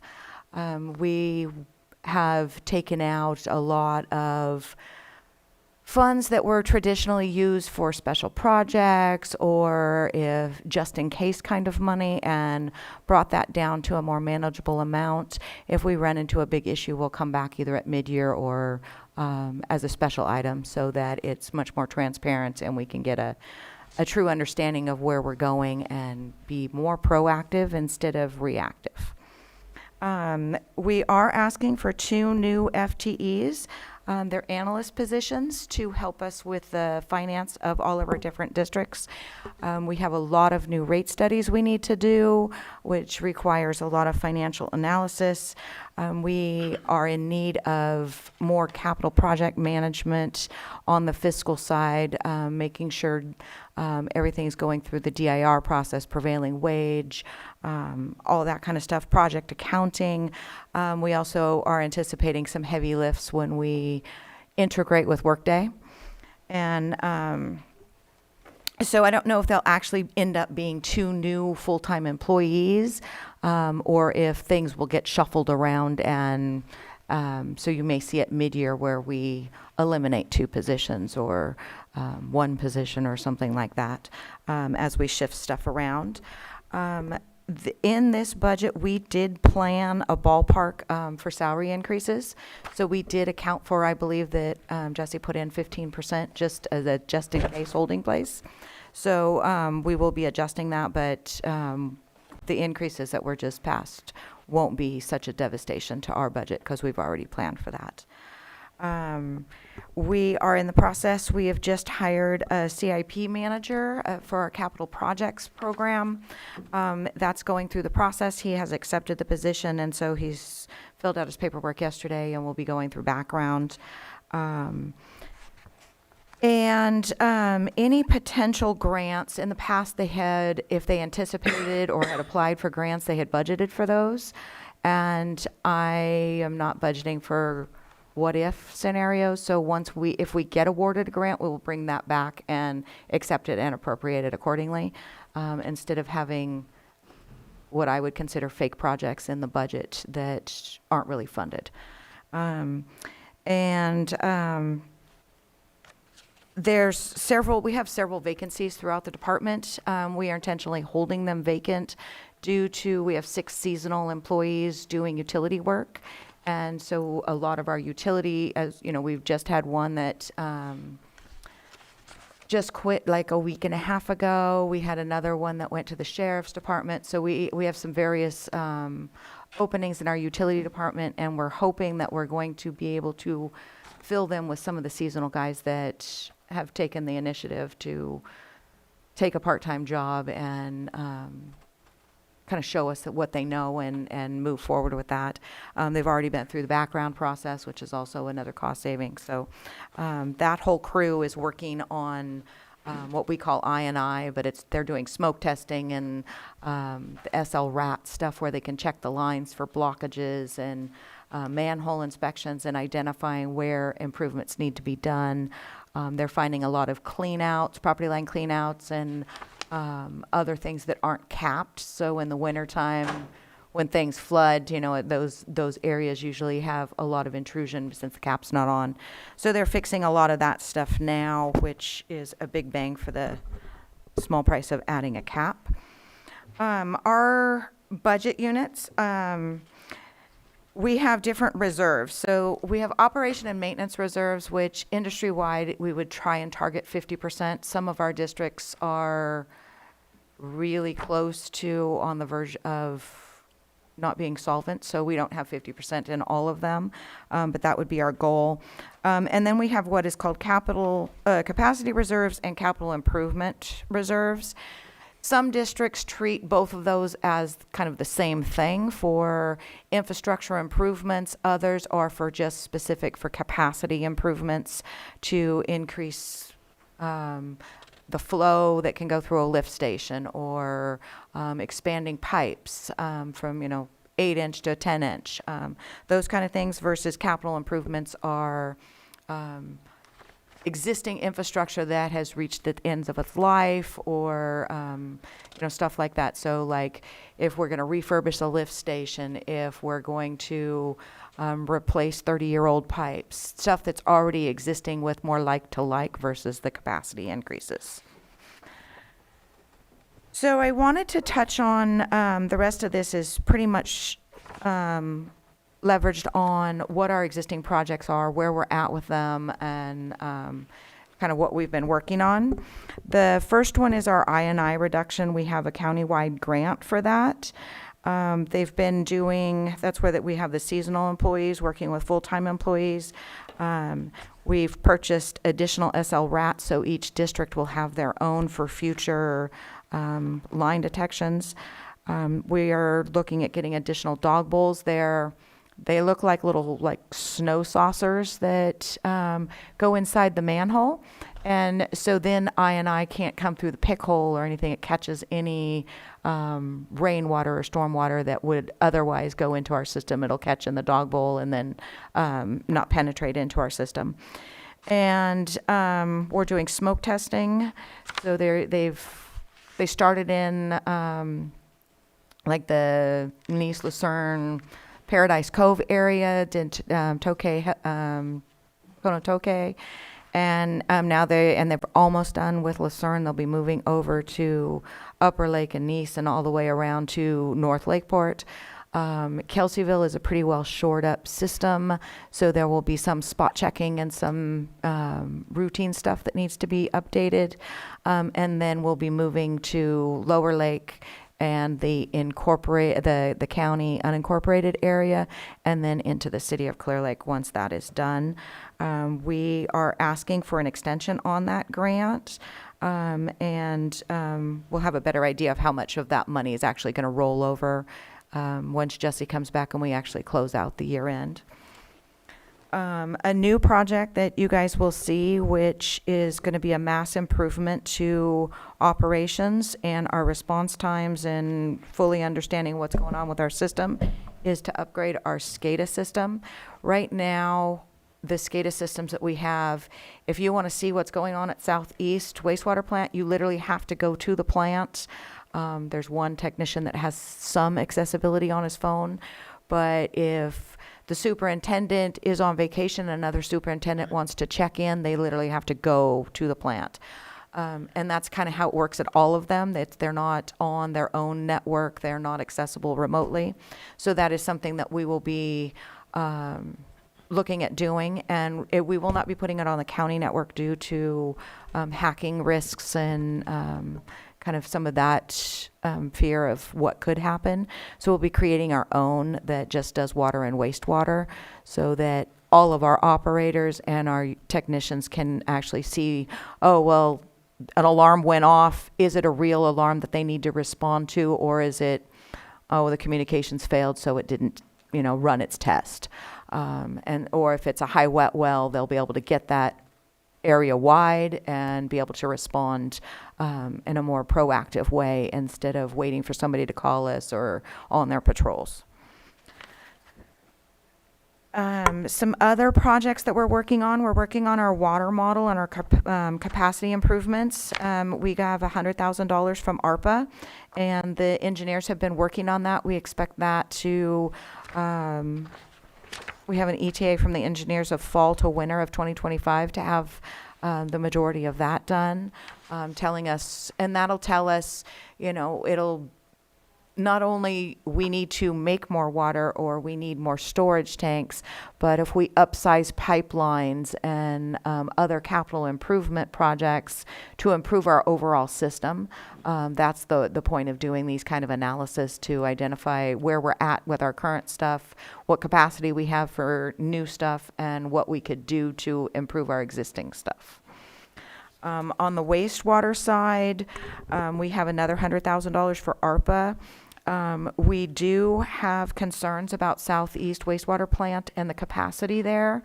That's something that has been identified during the rainy season. We are exceeding capacity or right at capacity.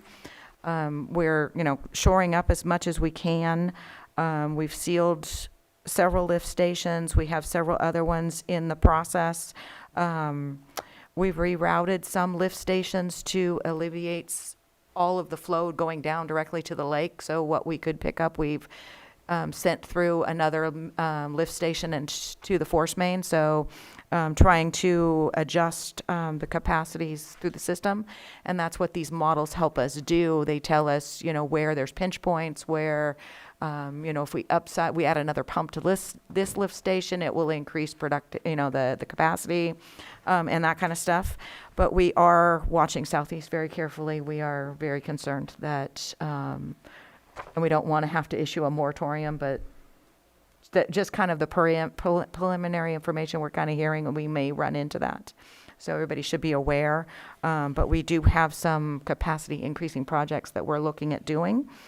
On to Kelseyville area, the tertiary treatment, that contract has been awarded, and we're expecting to have a draft of that back this summer for us to review and ask questions. And so we expect that to be finalized sometime by December.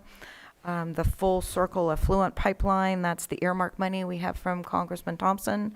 That contract has been awarded, and they expect to have a draft to us this summer.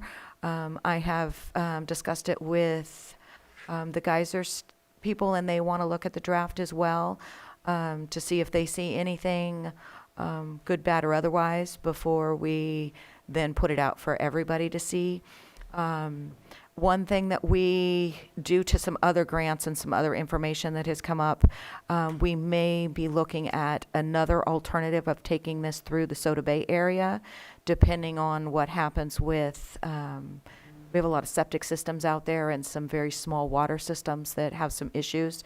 So there may be yet another reiteration of the possible pipeline, because if we end up proposing that we're going to tear up that roadway, where we might as well put every bit of infrastructure we can into it. There are 2 remaining redwood tanks in that district that we have grant funding for. They were already previously designed, so they're just updating the front end to make sure that there was no code changes or anything changed in that. And we expect to go to bid hopefully this summer. And we need to have that done by 2026. So, and then Live Oak Drive water line replacement. That is the design has been awarded, and we should be out to bid on that this summer. And then this on to Southeast, we've purchased a sewer dump station, all the equipment for that. It's been sitting out there for some time. The engineers are in design of that as they're doing the Northwest. We want both of them to operate at the same way. So they are working on the design of that, and then we expect to install all of that by the end of this year is our target. One of the capacity increasing things for Southeast, we are looking at realigning. We have multiple lines that come into the headworks, and so we have a big pipe and smaller pipes, and so when the big pipe kicks on, it kind of overtakes the smaller pipes and limits the amount of discharge that can come from them, making them back up. And so we are looking at realigning those so that they all can dump into the headworks separately, and so they aren't all dumping into one and then into the headworks, so that each line can come in separately, which will increase capacity and help with some of those surcharges and that kind of stuff. And the next slide is about the Vallejo lift station. You guys saw this preliminary when we were looking at the property. And this is another capacity increasing thing for Southeast, that if we could capture a lot of the flow from across the highway, it all flows down to the lake and then through, bottlenecks through a bunch of areas. So if we put in this lift station on Vallejo, it already bisects, our line already bisects the lot, so it's a perfect location. And then putting it into a force main directly, and that will increase the capacity for the rest of the system. So we expect those properties to close. They're going through the tax sale, not the fast tax sale, the slow tax sale. And so the tax collector's office expects those to be done by December. There's some more noticing and stuff they need to do. And when we put in new lift stations, everybody should know we will put in the odor controls. So, and then the other one is the Highlands one that is in lieu of the Alvita upsizing for the Canocti Gardens project. We are working on this. We know that this Highlands is also on the repavement list for the city of Clear Lake. So this is nearly designed, and we may have to run out and put in the lines in the street so that then they could pave over, so we don't have that trench cut moratorium before we actually get to the bidding and actual installation of the rest of it. But again, this property is also expected to be done and purchased by the end of December. So one of the projects that's on our list that was brought up earlier is the water line on Soda Bay to South Main. There's $2 million in there. It was originally for match funds to run the water all the way down to South Main. The grant funds did not materialize, but the $2 million is still there. There was quite a bit of work done on that project with feasibility and maybe some preliminary environmental and stuff like that. So we have gathered all those boxes and sent them to our on-call engineer, who is going through and determining what we have, kind of coming up with options. If we have $2 million, what can we do? Can we run the line from Finley down how far? Is it just enough for a tank and fire hydrants near the Finley well, because we don't use the Finley well anymore because of the water quality? It's technically potable water, but it's got smell and taste issues. So, so that project is preliminary moving forward, but we'll be coming back for a discussion on how we move forward with that project once we know what our options are, because $2 million won't get it as far as we need it to go. Another ARPA-funded project is the sewage dump station for Northwest. And right now it's at about 95% design, and so we expect that to go to construction this summer. And we will piggyback on that with the Southeast one at the same time. We are in the process of purchasing the additional property on Grandview, which we intend to get more water tanks for North Lakeport. We are looking at funding for 2 500-gallon additional tanks. It's prudent for us to get 2 versus 1, so you can take 1 offline for maintenance without causing major distribution issues. So we are actively working on the closing of the property, and Yolanda is working on looking for grant funding for those projects. Updates on the 3 wells. We talked about Spring Valley earlier last week, and we have a remaining amount in Spring Valley of $450,000 to upfit that well. So we have sufficient funds, plenty of money to do that. They're working on the spec to do that, and we will be doing an informal bid, as it won't exceed our bid requirements to do formal. Informal means we solicit 5 bids from contractors that we are aware of that will work in the county. So we actually get probably better bids when we do informal, because if we do the advertise for three weeks, they may or may not see it and that kind of stuff. And this way we can actually target people we know that can do the work and are willing to do the work. And then they have moved to North Lakeport. They're starting at the water plant to drop that well first. They started drilling today. And then the Crystal Lake Way property, that has been closed, and that is all done. The total cost of that was $87,747. So they will move to that site next. We have done site visits and discovered that there is already a well there. So we will test that well as well and see if we put a pump on it, if we could just, use it for fire, like a fire hydrant filling station, or what we could do with that well. But we will be doing a production well as well. And then on to Spring Valley. Spring Valley, as you know, the rates didn't pass, and so we are financially strapped with Spring Valley. Right now we are choosing between, do we provide water or roads at this time? We're hearing a lot of complaints about roads, but we are literally able to provide what we need to for water and hardly anything for roads at this point. We're hoping once we get the well and some of these other projects done, that then we can revisit where we're at with roads.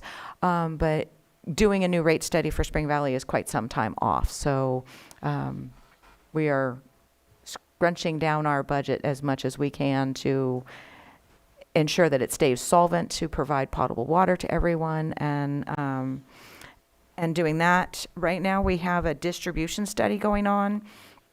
There's really, really high pressure in some of the areas in Spring Valley due to the topography. And so we have funding to figure out pressure zones, and probably will be installing another tank on already county-owned property that will help equalize the pressure and provide additional water storage. Right now, before the well goes in, we're running the plant 23-hour plus a day to keep up with demand during summer. So, the new well and additional storage and cutting down on some of the pressure will help all of that as well. And then we're working on the construction funding for that. We had funding to do the study, and then we tell them what the options are, and then they look at giving us construction funds for that.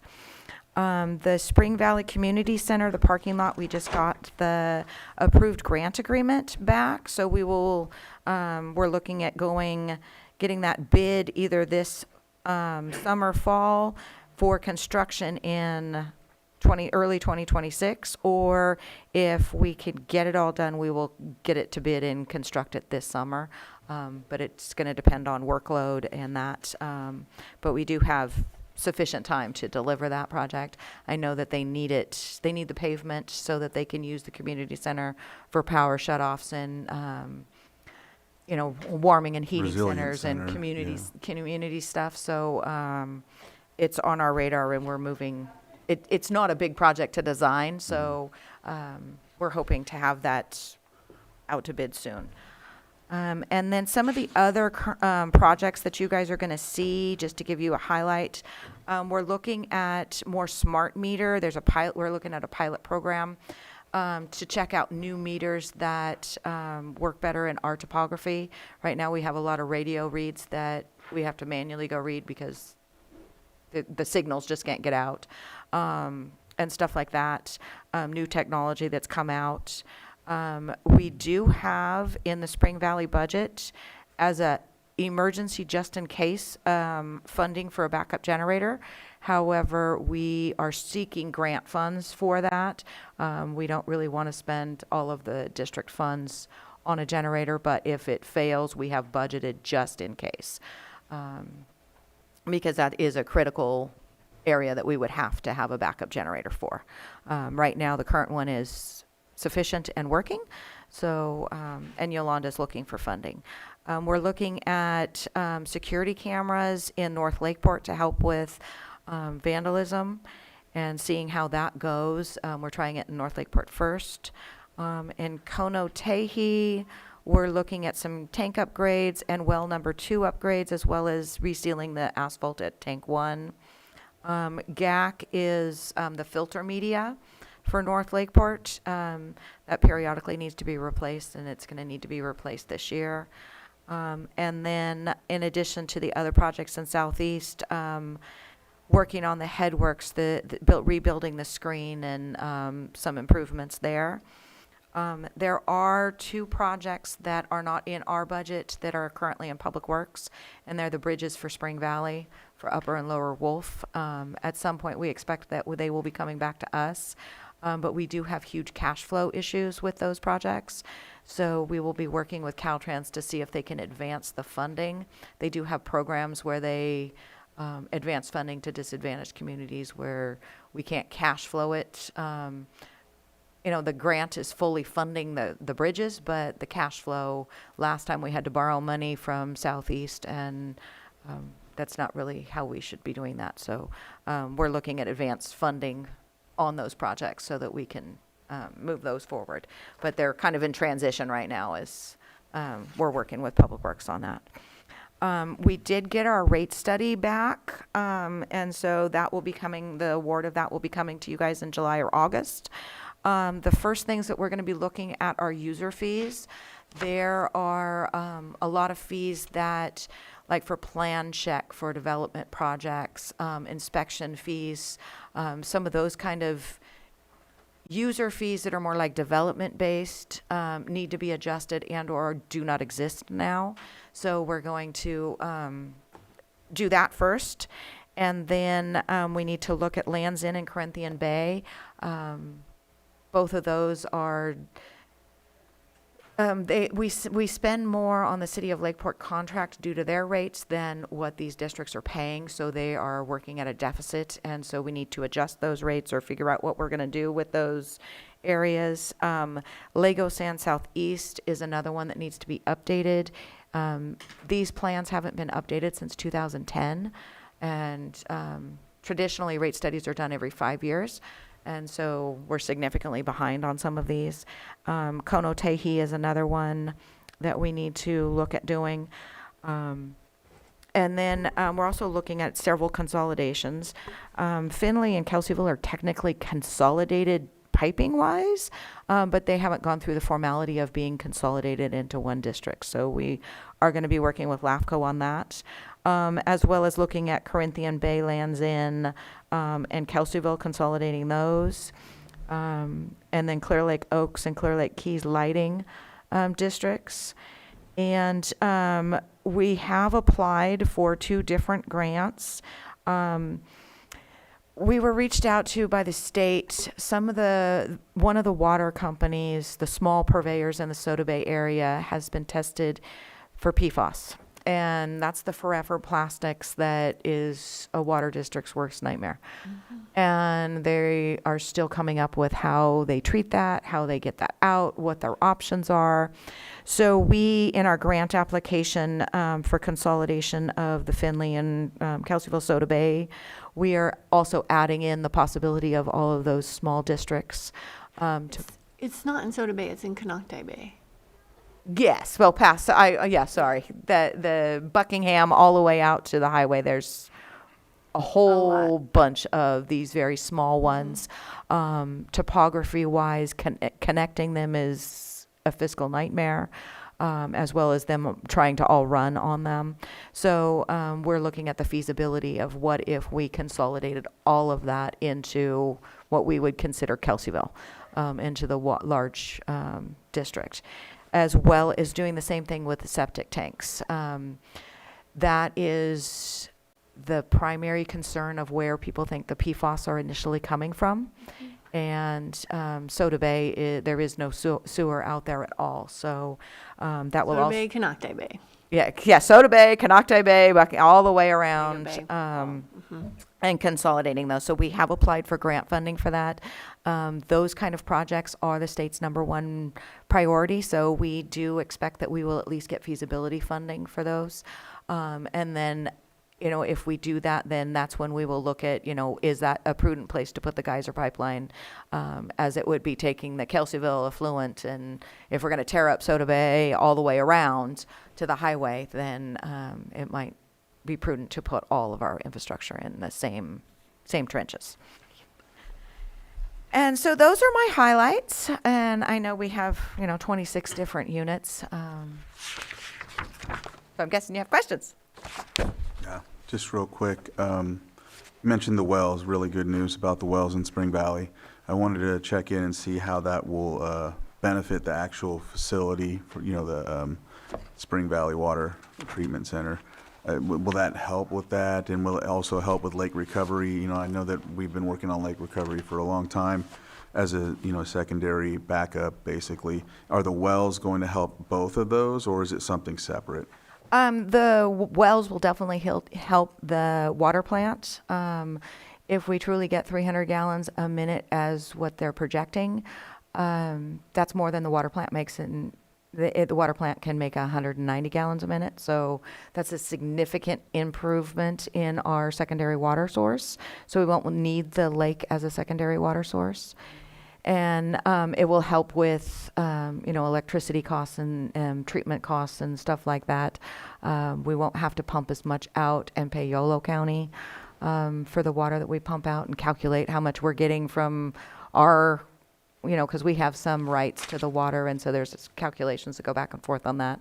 But it's usually better to use well water than surface treatment. There's more to it, and I would expect the chlorine costs will go down. So we're expecting that the operation of the well is going to be cheaper than operating the water plant. So that will definitely help the district. The lake recovery project, the Army Corps originally gave them a maintenance permit long before I came. When I got here, that had evaporated, and they asked for an extension of that, and were told they needed to get a full-blown new construction permit. They couldn't do it under the maintenance permit. And so that has caused a lot of problems. They have identified $7 million worth of mitigation credits we would have to purchase, which basically kills the project.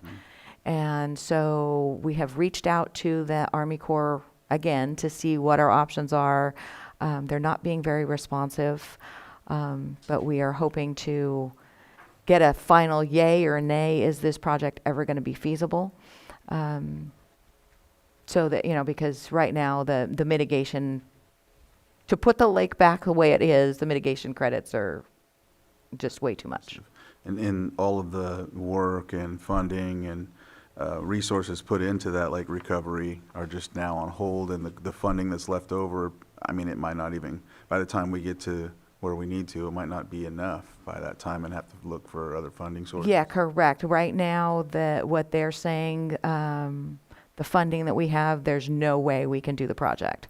So they're also looking at, well, what if we scale back the project and just do some of the, like the front pool, or doing just a small fraction of it, what that would look like. But it's all contingent on what that permit's going to be, and what they're going to insist on the mitigation. Because the guy that has the mitigation credits doesn't even want to sell them to us, because it really it's one of those bureaucratic things that doesn't really make sense. We're putting a lake back, which is the ultimate wetlands, and they want us to buy $7 million worth of credits. Yes, and put another space to make up for the sediment that's already collected in there. Yeah. Wouldn't it be nice if they would do something like that to the Lake Pillsbury area? I'm just throwing that out there. Sorry, Lloyd, but I just wanted to highlight that. Anyhow, I'll stop. Maybe we could do it. Maybe we could ask for a new study. All right. Any other questions? I know that. Go ahead, Vice Chair. Yeah, with a couple of questions and comments with the water system in Corinthian Bay, Land's End. Those are private systems that we're looking, Those are wastewater systems. okay, not the water system, No. just the wastewater. Yeah. Okay. And they're Regard- very, very small districts. Yeah. Regarding the 2 million that's been in there for probably 10 years, like I believe Supervisor Sabatier mentioned earlier, when you mentioned the grant that wasn't funded, are we talking about the recent this year collaboration with the city on that congressional request or something else? There was originally a grant that we were ready to ink 2 or 3 administrators ago. And then we got pushback from the city of Lakeport, so the grant went away. And this $2 million, from my understanding, was match for that. Okay. And so it's been sitting there ever since. I don't think the city of Lakeport has heard back on that grant proposal. No, it was in collaboration with the county Yeah. that they applied. I don't think we've heard anything. I don't really expect that that might be funded this year, but anyway, that's yet to be known. The 2 positions that you mentioned on increasing, those are already written into the budget. And I definitely want to stay on this, because that South Main corridor, there's no fire protection, and it's been going on a long time. We definitely need to figure out a way to get fire protection hydrants down there, so appreciate that. Yeah, on fire suppression, so our ordinances clearly state that our districts, our water districts, do not provide fire suppression. So that's kind of been a big misnomer throughout the county. Yes, we have fire hydrants everywhere, but we do have capacity issues. So that's why we're actively looking, can we put in what we call purple pipe fire hydrants, which don't go through the treatment facilities.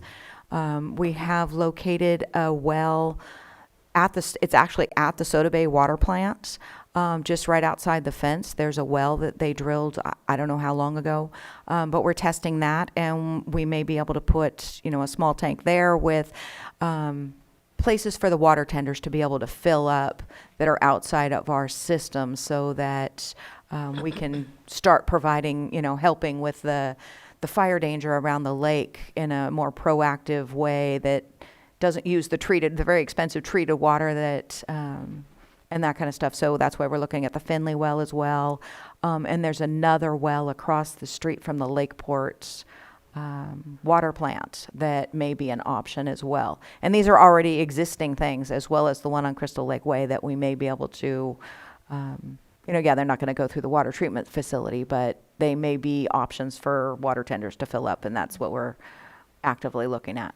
Yeah, thank you, and I'm aware of the ordinances, policies. I just was trying to comment in general. That's, one of the reasons we need water down there, because Yeah. it's an industrial area and there isn't anything. And then lastly, appreciate hearing about the SCADA. I know that we're way behind the times in technology, and that's, I think, a critical step that we need to figure out a way to achieve, so that we can actively not have to drive out there every time, because that would delay responses, or it potentially delay. So I appreciate that being worked on. Yeah, well, and the really good things about if we get like a high wet well and the lead pump can't keep up, there's ways that we can manually turn on additional pumps and stuff like that as they're responding. So yes, we are way far behind the times and trying to come into the new century. I don't know who's first. Supervisor Sabatier?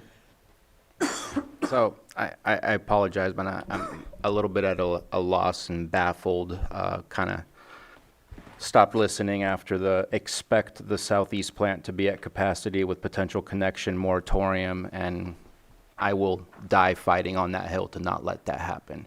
What we have is an infrastructure problem that not your doing, not your creation, but that nobody has dealt with.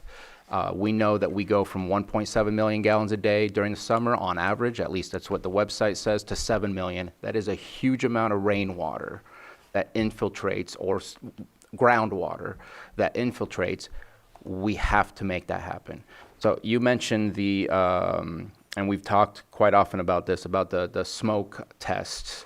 Are those happening today, or is that being planned to happen? And I don't mean like today, but like, is it already actively being done, or is it set to be done and it's in the future? The smoke testing, the SL-RAT, the putting the caps on, the manhole checks, and some line cleaning is actively happening now. It started in May, and we're going around the lake. And so some stuff that we did before before the crew got there, just with our existing staff and some extra help, is they started inside Clear Lake because we know that there's huge I&I issues. They turned around a lift station. They cleaned the lines going through Anderson Marsh, which hadn't been done in a very, very long time. They thought they needed state permits, or I don't know what was. But anyway, they cleaned that, and we had no spills in that whole area with the wet weather. So obviously a lot of infrastructure needs to be fixed. They did find a trailer park that had burned down, and no cutting and capping of their laterals was done. So there was huge infiltration there. So they have cut and capped all of that, so should help on that. And then on 36th Avenue, we did cut and cap those 11 connections that were pouring in water. So as we find these kind of egregious areas, we are fixing them first. But they, due to timing and what was going on, we technically started in EJ's area, then we were moving to Brad's, hitting some pieces of Kelseyville. Kelseyville has been that area has been very good about staying up on their line cleaning and that kind of stuff. And then moving to the Lower Lake unincorporated area, and then inside the city of Clear Lake. Something else we're looking at, which you're aware of, is identifying where there are septic systems within our district, and or are there people that have improved property that are not paying, i.e. we don't send them a sewer bill. So we have gotten a tentative map that we're going through to identify. We started in your area since it was a request. It is something that we need to do for the LAFCO study, because they're going to work on MSRs, the municipal service reviews. So we're going to do it all the way around the lake. And we have found a significant amount of property that are not in our billing system, but are improved properties, according to like Google and looking at them. So we are going to go out and do facility checks. Okay. The capacity expansion fee, when somebody pays into it, that goes into a special account that can only be used for not just maintenance, but expansion of the pipelines throughout the system, as well as the expansion of the sewer pond if needed to be able to capture more. Sewer ponds, lift station capacity increases, so we could use it on Vallejo, which will, increase the rest of the capacity in the other areas because we'll be pulling that much flow off of the other lift stations. Headwork improvements that will increase how much can go through the headworks at once. Those kind of anything that we can increase the capacity for, we can use capacity fees for. So if we go from an 8-inch line to a 12-inch line, that's a capacity increasing project. Right. And so all I see on here is an actual from 23-24 of 1,128,000. That sounds like one of the housing projects that occurred. I know both of them were approximately $1 million or over $1 million for each one, so I'm not sure if it was paid earlier or not. I'm going to request outside of this just to get an accounting of all the capacity studies, just because I'm curious as to why there's such a small amount based on the amount of construction or upgrade that I've seen occur there. I just want to check in on that. And then it was adopted last year for only 13, and didn't really, I guess, recognize that, but that's one. And here you are projecting 0, which means that you are literally expecting a moratorium or no construction whatsoever. And that concerns me gravely, because we have to have economic development. Economic development requires the building of houses, and this has the potential to create bad things. I also want to go to, in the capital asset, Can I stop you so we can? please. So the capacity fees, we traditionally budget those very, very, very conservatively, just because we don't know when something's going to come in. We did just get the capacity study back for the 18th Avenue apartments, and so we'll be adjusting that amount in the final budget, because now we know what their impacts would be. We will also hear from the developer if it's going to make or break their project as well. So once we know those kind of things, then we will budget those, but traditionally they have been very, very conservative, because there hasn't been a lot of connections going on. There's a lot of, yeah, we want to do a bunch of stuff, but until they actually pull the permit and actually pay us, we're not seeing that. And in your district, there's been a lot of connections or wishful for connections that aren't coming to fruition. Building houses is difficult, unfortunately. And then in the capital asset list, Lake Hosan, Southeast infiltration and inflow reduction, again, not your doing, but that's been on this list I'm for aware. years. I would love to see the entirety of that spent and gone and used to decrease the amount of winter weather inflow that goes into the pond, because then that instead of building for the capacity, we need to reduce of what's going on. And so what is your timeline for potentially utilizing those funds that have been there for longer than your time and longer than your predecessor as well? Yeah, so that's why we hired the extra help crew, so that they can go out and help identify where this stuff needs to happen. They're also working on some slip lining contracts now, so that they can line some of those pipes that have been identified as where infiltration is. We're finding that there's a lot of grease that's going into the system that isn't really I&I, but it's causing system issues. So our CMOM is actually working on that with the restaurants and the grease trap, people that have grease traps and stuff, which is outside of that, but it still impacts the system. If the pipe is half full of grease, then, obviously we lose capacity.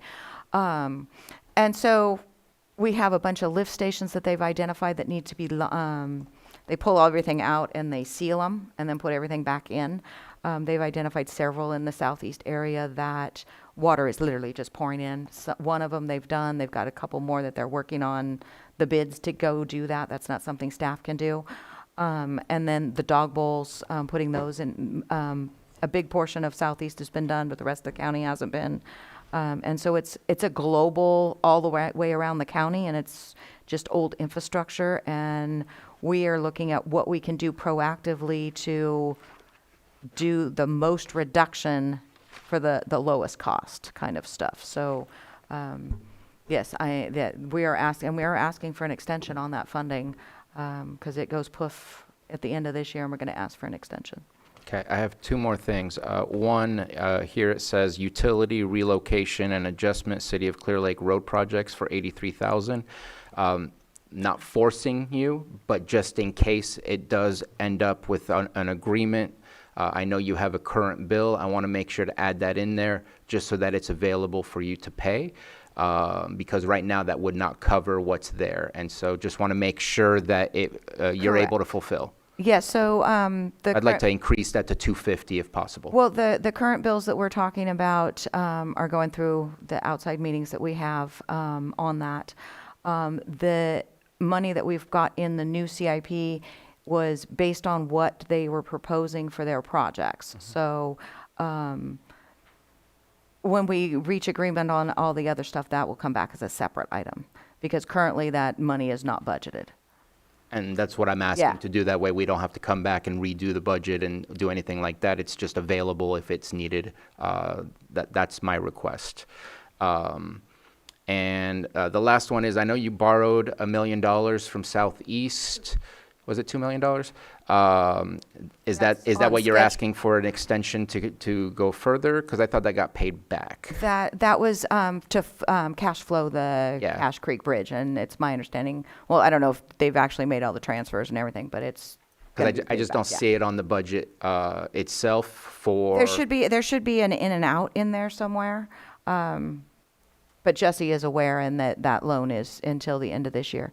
And Jesse took an extra week off, so he'll be back July 7th. So I know that I saw it very specifically for behavioral health and others where there was loans and loan repayments. I just don't see it here, so I'm going to look to see if I can get an answer to that because I don't see it. Well, and I know that we have it. I just don't know exactly where it is, but I will find out and get back to you. Thank you. But yes, loan being paid back because we need it for Southeast infrastructure. Badly.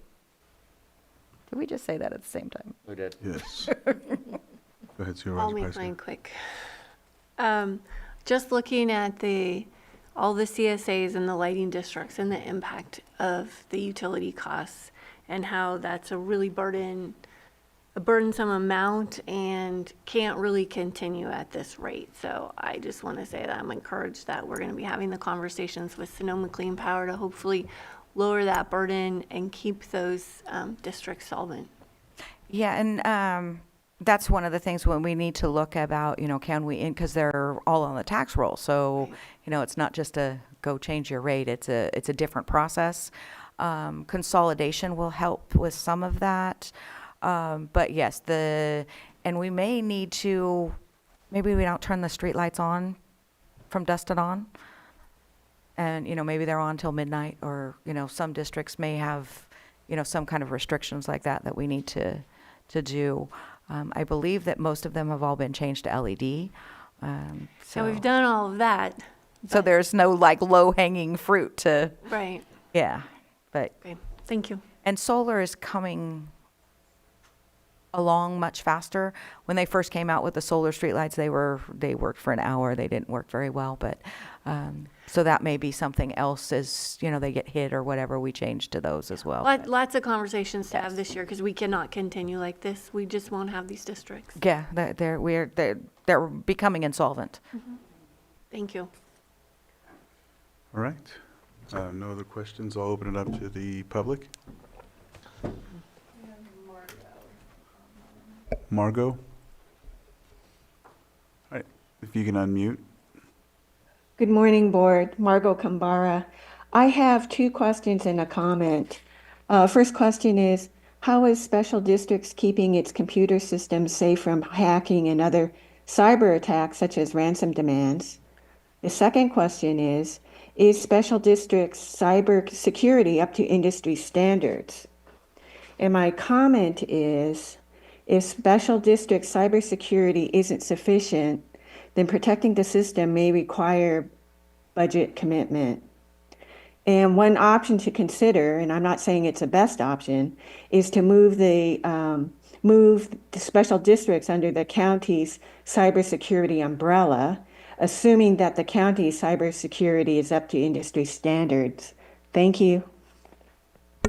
So all of those items will be looked at when we do the SCADA project. Currently, the SCADA is not on the network, so there is no cybersecurity hacking ability because it's not hooked to the internet. We will be looking at creating their own network for SCADA alone, so it won't be on what everybody considers the main IT servers. It will be on a standalone system. It will meet its standard industry cyber security. We will build all of that in. This is, the SCADA is something that is used industry-wide, worldwide, and so there are ways to make sure that it stays secure, but we will keep it separate from the county. So if somebody hacked into our system, they won't be able to get into, the rest of the county. And then for ransoms and stuff like that, the primary thing to do is to have redundant systems and make sure that if somebody locks up your system, that you have backups and everything necessary to shut that one off and turn on another one and avert the ransom. All right. Is there anyone else on Zoom? All right, I'll close public input. Supervisor Sabatier? And I just want to repeat that I'd like to make that amendment to the capital asset list. Right now it says 83,000. That's for this year's project. The bill currently that is in discussion is 216. So I think 300,000 would at least cover both if that was a necessary thing. That way we don't have to come back. All right. So I move to, if there's nothing further, approve 8210 through 8219, 8461, 8351 through 8456, and I'm sorry, with 8354 amended for capital asset. Then 8460, 8462, 8466, 8473, 8480, 8481, 8593, 8695 as proposed. Second. I have a motion and a second. All in favor? Aye. Aye. Any opposed? Motion carries 5-0. Thank you, Robin. All right. You guys gonna break for lunch? That's what I'm just going to figure out. Should we break or do one more? If we do one more, I need a break, so we may as well just take a break. Just take it from here? Take lunch. Yeah, we'll start, we'll take lunch from here, 12:15, and we'll come back at 1:15. Yeah? Oh, that's what it was. I didn't have my microphone on. Welcome back from lunch. The first, I'm going to go ahead and open it up with public comment for any items that were not on the agenda. If there's anyone on Zoom or anyone in the chambers.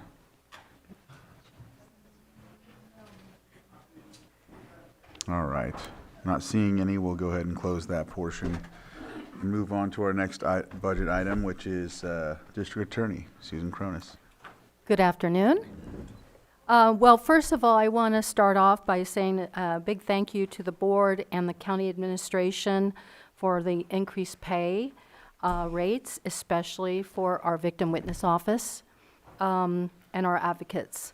And it has made a big difference in morale and retention, and I know it will make a big difference in retention for sure.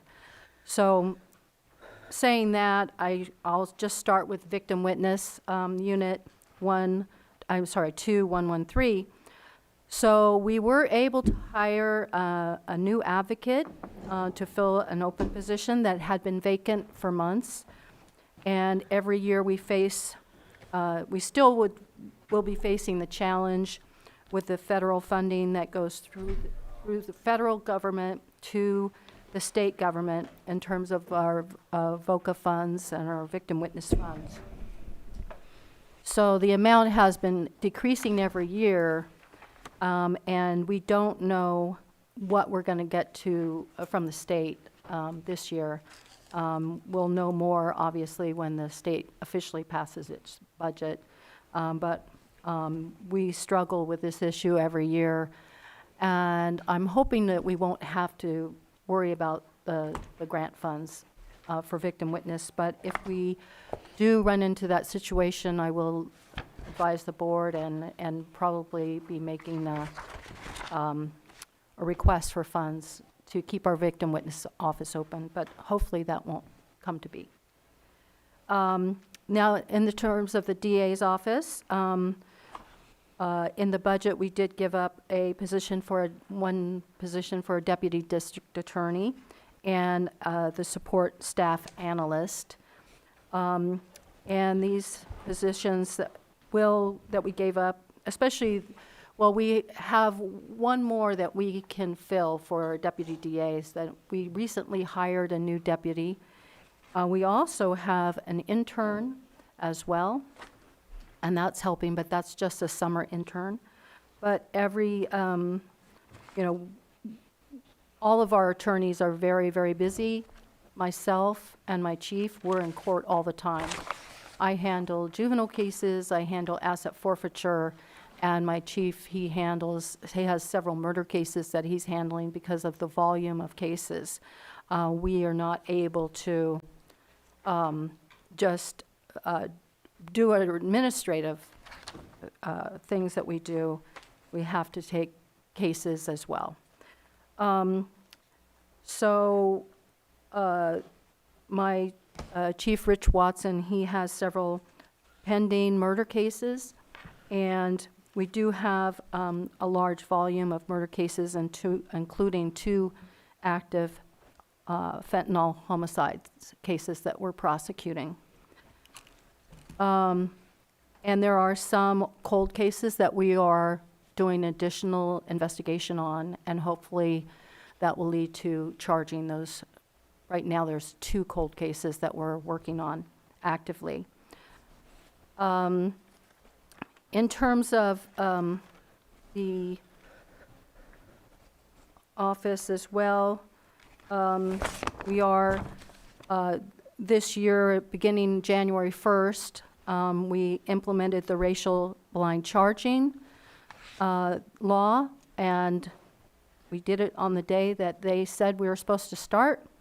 And I'm very proud of that because there's other DA's offices in the bigger counties that haven't started yet or were delayed in starting. So what that act requires is that we have the name and race and other identifying racial data in our reports, law enforcement reports, is taken out before it's reviewed by the attorney to charge. Once a decision is made, then we look at, the attorney would look at the full report and decide whether or not they're still going to charge it or there's a different decision made. So we're keeping track of those. There are some exceptions, but we are doing that. And it obviously takes more time to review cases, and it takes staff time to redact. We use a company right now that redacts it, but it also takes additional staff time to prepare the 2 separate reports. When we implement our new case management system, hopefully we're on our way right now to get that going, thanks to the board's approval of that. And that management system will have that racial blind charging component on that system. And then our last unit is asset forfeiture, which is basically I'm actively handling those cases when we receive money from drug and mostly drug cases where a person is charged with a drug offense, possession for sale, and if we can show that that money that they have with them was proceeds for sales, from sales, then we can forfeit it. But it does require, usually it requires a conviction or an agreement or a stipulation to forfeit that money. So I would answer any questions. Supervisor Sabatier? Thank you very much.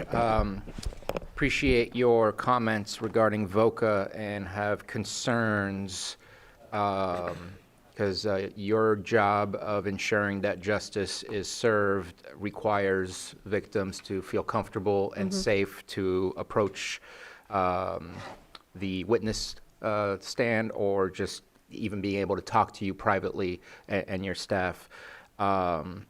I see here that you have dropped it to a 3.8. I'm going to guess it's 0.8 because you have somebody who's already kind of accepted the idea of being a 0.8. So we're probably at 2.8 currently as far as what you have, and you have 1 remaining. I don't know how to do it, but I feel like there needs to be some better support there, or else, in my opinion, we tend to lose the cases that we need to try and work with our victims to get the testimony or the evidence required to prosecute in the appropriate way. So I would love to figure out what we can do, whether to make that an even 4 or something else, because I know that Chair Crandall and I had what I thought was a very good conversation with your team a while back. We've been paying attention to VOCA, and it's been coming along, but every time it's kind of like a carrot that could potentially just disappear, and it's one of those things that's always on the chopping block that they talk about. And so, again, I don't know exactly what I'm asking for, but I know that I feel in my heart of hearts that this needs a little bit better support than what it's currently getting, and I'd love to see what can be done to help increase this budget by at least 50 to 100 grand or something like that. So I don't know how else to put it. Well, we recently hired a new advocate, and we plan on having, hopefully, another advocate, currently extra help, become an advocate in the next few months, 5 to 6 months maybe. And that will help tremendously as well, because she knows how the office is run. Yeah, I mean, I think that just the increased pay is very helpful and will be helpful in recruiting as well. Any other questions? I'll open it up to the public. Bring it back to the board, and thank you, Supervisor Sabatier, for bringing that up. I do agree with you about victim witness. I know it's very tough retaining people and whatnot, so, but very needed department. There's anything else? Mr. Chair, without further ado, move to approve as proposed Budget Unit 2010, 2110, 2113, and 2116, just those three. I have a motion and a second. All in favor? Aye. Any opposed? Motion carries 5-0. Thank you. Okay, thank you. Next is our county library, and our director, Christopher Veach, is coming up.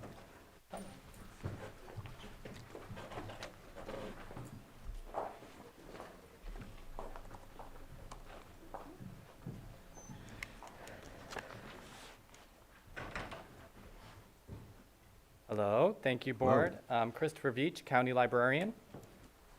So I just want to thank the Board for considering this recommended budget and for the Admin Office for their work in putting this together. My two units are 6022 and 6023, and they support the operations of the library to promote reading, literacy, and lifelong learning in Lake County. The main library fund is 125, Unit 6022. It's primarily funded with a dedicated property tax approved by the voters in 1974, and property taxes make up the majority of all revenue. But there are also various grants that fund specific programs, as well as a contribution from the general fund for staff positions and to partially cover county overhead. My budget unit also includes 6023, Fund 71. Historically, this was funded almost entirely by community donations and helps support our library collection and events. However, right now it also contains grant funds for our capital projects, which is the majority of the expenditures seen in this unit for this upcoming year. But for the community donations, the library will continue to partner with our local nonprofits, the Friends of the Lake Library and the Lake County Literacy Coalition, who are the main source of donations for the library. So the budget supports our library collection, which currently has 127,375 physical items, and provides access to over 1 million digital resources. And these resources need constant renewal to remain relevant to the public. We also host events for children and adults. For instance, we have our monthly Kid Craft events. They're expended out of Fund 071 and funded by community donations, as are most of our programs, such as Storytime and our other clubs. We also provide internet access through our 31 public computers, free Wi-Fi, and checking out our internet hotspots to the public. And we improve literacy in our community through our adult, family, and now ESL literacy programs, which continue to be funded by a grant from the state with a match from the library.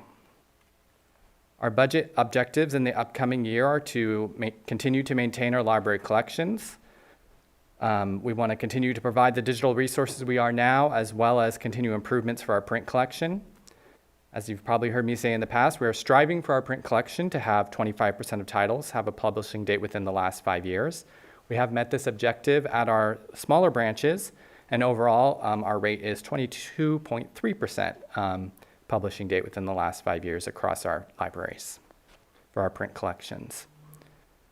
This year, we have already applied for and won, for the budget year we're in, a grant to present a lunch at the library program at the Redbud Library, which is funded by a grant from the state library. And this program provides programming at the library during the summer, as well as free meals to kids, and funds 2 interns to help present the program.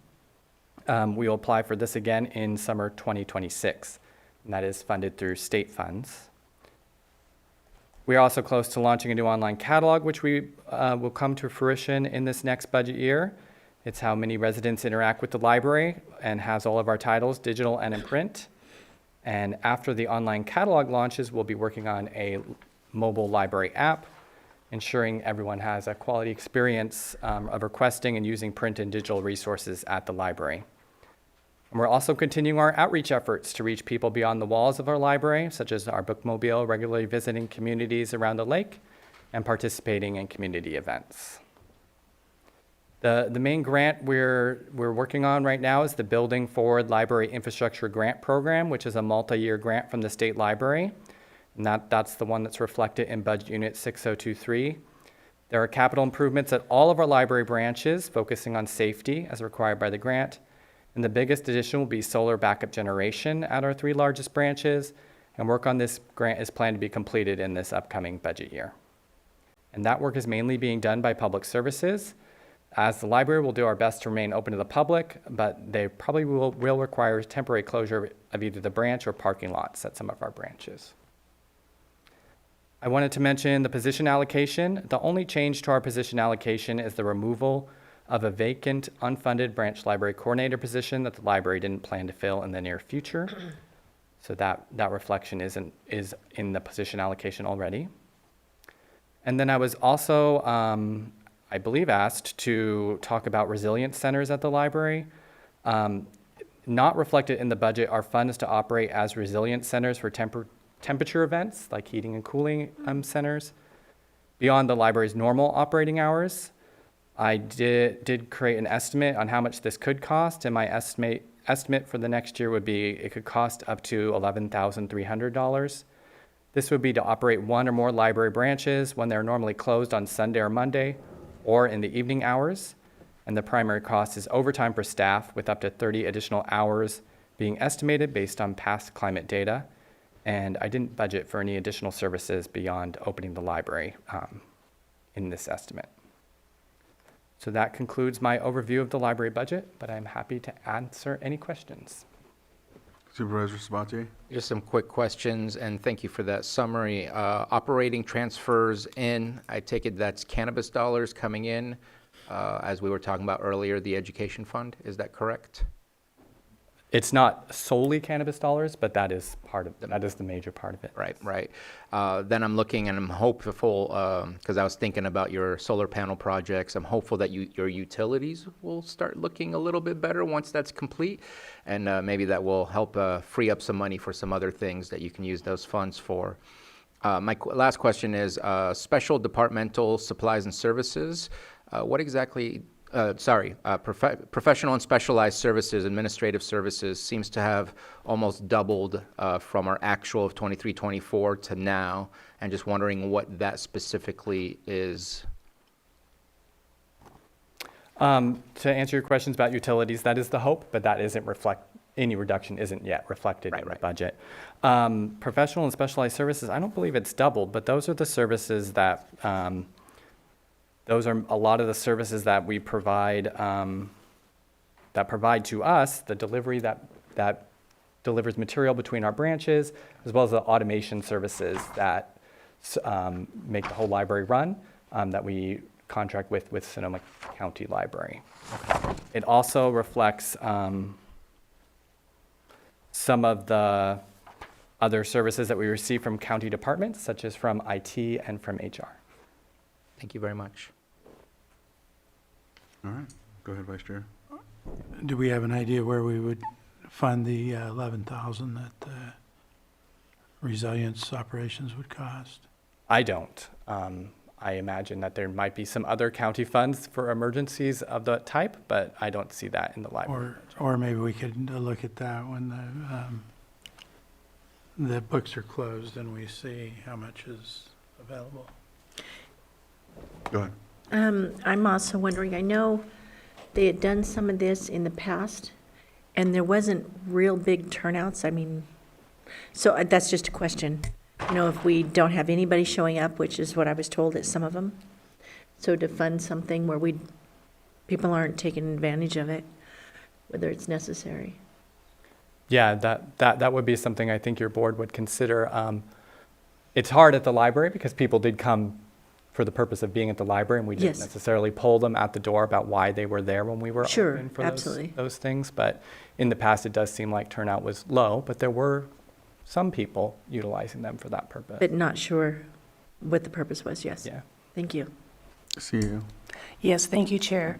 Oh, we can look at each and one of everyone's discretionary cannabis funding for that until we can determine whether or not how to proceed with different funding, if there are different funding options. As presented, this is a balanced budget. Anytime we add, we need to find an offset. So, and I don't know how much carryover do you have generally, Christopher? We usually do depend on that carryover, but it's a substantial amount of our budget. We can look into it if that's what the board wishes. All right. Did you have more, Vice Chair? No, I wanted to just explore it a little bit. Supervisor Pyska? Yeah, I think conversations with OES and our climate resiliency officer to talk about plans for what that looks like during heat events, to make sure that you're being compensated. But it's on the budget today, so for another day. All right. Just need action. Mr. Chair, I'll move to approve budget units 6022 and 6023. And I second? I haven't, Did I do that? Sorry. I did, but I'll go ahead and open it up for the public. At least I thought I did. Sorry. I finally had a question I wanted to ask. Oh, I'm sorry. I thought I opened it. Sorry. Elizabeth Larson, Lake County News. I'd spoken with Director Veach earlier this year about, I have two questions. First is earlier this year about concerns because of the federal cuts. So I was kind of curious about what kind of roll down. At that point, it looked better, but things are always changing. So that's my first question. Any changes from the federal? Second, very curious, I don't know if it's in your budget now, but if you have any future plans for full digitization of some of your assets, like your microfilm collection. There's about 150 years of newspaper collection that it would be fantastic to see it be, because I was actually using it the other day because I'm one of the few nerds that uses it, and I was thinking about the fires we've had in this community and losing things, and all you need is for the library to get hit and you've lost your microfilm collection, because the morgue books of those newspapers aren't even being held by those newspapers anymore. So I'm just curious if that is something in the future too. Thank you. Go ahead. Sure, those questions are actually slightly related. So the federal dollars to the library are limited. We don't usually get a lot of federal dollars. The largest portion of federal dollars is through the E-rate program that reimburses us for our broadband internet we provide to the public. And those dollars do not appear to be reduced at this point, to my knowledge. There are dollars that come through from the Institute of Museum and Library Services, which is a federal agency that funds the library, to the state library, and then are disseminated from the state library as grants. We hadn't applied for any grants. Those grants, other libraries that did have those grants, though, some of them were frozen, but we weren't affected by that. Going forward, there are some state library programs that likely will be reduced because they're not sure that they can count on federal dollars from the state library. And one of them was actually a state library program for digitization efforts to digitize newspapers and those kind of things, which is why I say it's related. I agree that digitization of our newspapers would be a wonderful thing. They are on microfilm. Many of them are duplicated. They're in multiple locations. So there's some in Lakeport and Clear Lake. And there's also some held by the state library in their archives. So hopefully, if heaven forbid something did happen to one of our library branches, we wouldn't lose everything. But digitization would make it a lot easier to safeguard those resources and for the public to access them. It isn't in our budget right now. It is a project I've looked at in the past, but just do not have funding for it at this time. Oh, okay. I thought you were pointing over there. No, I was trying to find my pin. Do you have an estimate on what the funding, what type of funding you would need, or the approximate to be able to? I'll tell you a number, but it's old number, and it's Sure. a very ballpark figure, but it could cost anywhere from $50,000 to $70,000 to digitize all of our newspapers. Some of it we wouldn't know until we actually started doing it, because it depends on how many images there are in each reel, and we haven't counted them. So, But that's something we could strive for. Yes, it And is. bring forward. Thank you. Is there anyone else with public input or on Zoom? All right, I'll close that, and I think we had a motion in a second. Yeah, I'll restate, at this time I'll move to approve the library budget for units 6022, 6023. Second. I have a motion and a second. All in favor? Aye. Any opposed? Motion carries. Thank you, Christopher. Thank you. Thank you. Christopher. Thank you. All right. Next is county council.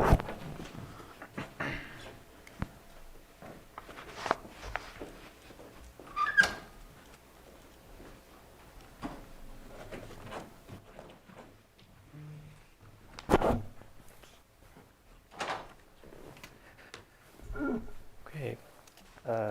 Good afternoon, Mr. Chair, members of the board.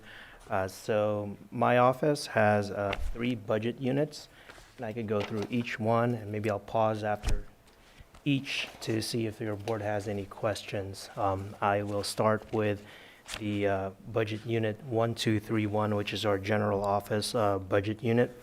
Well, before that, I should provide some quick background. Our office provides legal advice and assistance to the Board of Supervisors and all county departments. The function of our office includes advising various county commissions, boards, and agencies, and it involves, legal advice involves, but is not limited to areas of land use, employment, taxation, a number of other civil areas and law. Due to the confidential nature of our work, it's kind of difficult to provide more details to the level of the work that we do. That's why for the most part, I'm sticking with generalities. Now, for budget unit 1231, that is the general administrative budget in my office. The county council's office is presently composed of the following: myself as county counsel. There's actually 5 staff attorneys. That's a correction in needs to be updated in the narrative itself. I apologize for that correction. 1 senior legal administrative assistant and 1 risk analyst. In the budget outline, the revenue and appropriation detail, you could see there that the increase in our office under that budget unit mainly consists of salary increases and insurance benefits increase. My office is very appreciative of the recent renovations, of course, that were made to our office as part of I think it was on some other budget unit. That was fairly recent. That was completed late last year. And the rest of the outline for the revenues and appropriations are laid out in our narrative. Just to highlight a couple of our goals moving forward for this upcoming fiscal year. My office we do plan to coordinate with other departments in finding out ways to improve the processing of records requests. It's a multi-departmental level type of interaction and coordination, and my office will be the one who will touch base with other departments to see how we can improve that process. And we're also similar to some of the other few departments in the county, we're exploring an internship program for our office for that budget unit. So unless your board has any questions. Yeah, I just have a question about what you were just bringing up with the public records request. How much time of your staff is required to help with your department and other departments' requests for processing those documents? So at any given month, it really varies. I know that it has gotten to the point where we do have 1 dedicated deputy county counsel who's assigned to just handling or processing, coordinating these records requests that do come in from my office. So that doesn't even count the coordination that's often necessitated by these records requests, not just from our office, but other departments as well, because these records are not solely located in our office. They're located in the departments who's maintaining those responsive records.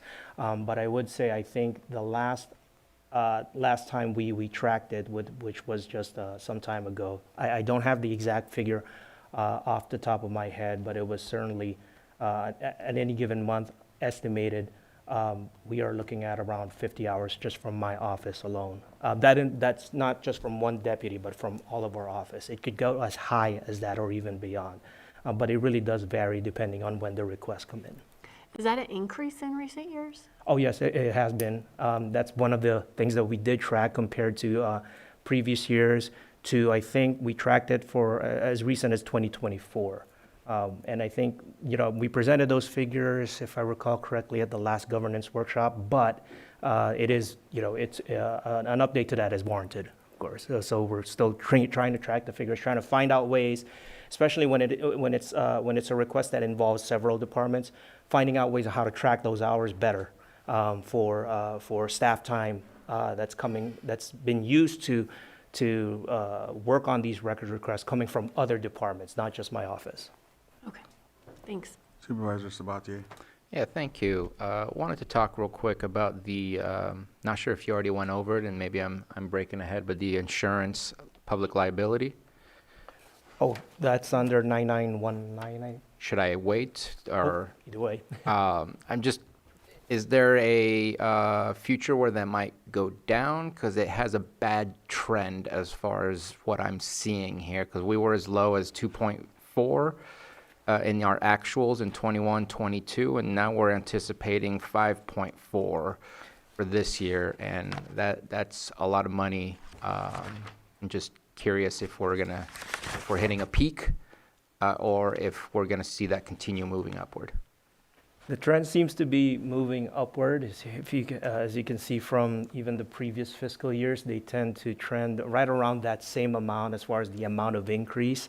And that's primarily due to increase in premium costs. It is a risk-sharing pool, so it's not just us this county singularly. We're part of a group of counties that share into this insurance coverage. And when it comes to price increases or increase, it is to some extent spread out between the counties who are participants in this. But what I could do is I could certainly pose that question to our to the county's insurer, PRISM, to see. But going back to your question, I haven't actually seen. I may have missed a certain fiscal year, but for the ones that I've seen in recent fiscal years past, they seem to be trending upward, where the increase seems to be consistent enough as far as the amount of the increase, and yet it's been going up nonetheless.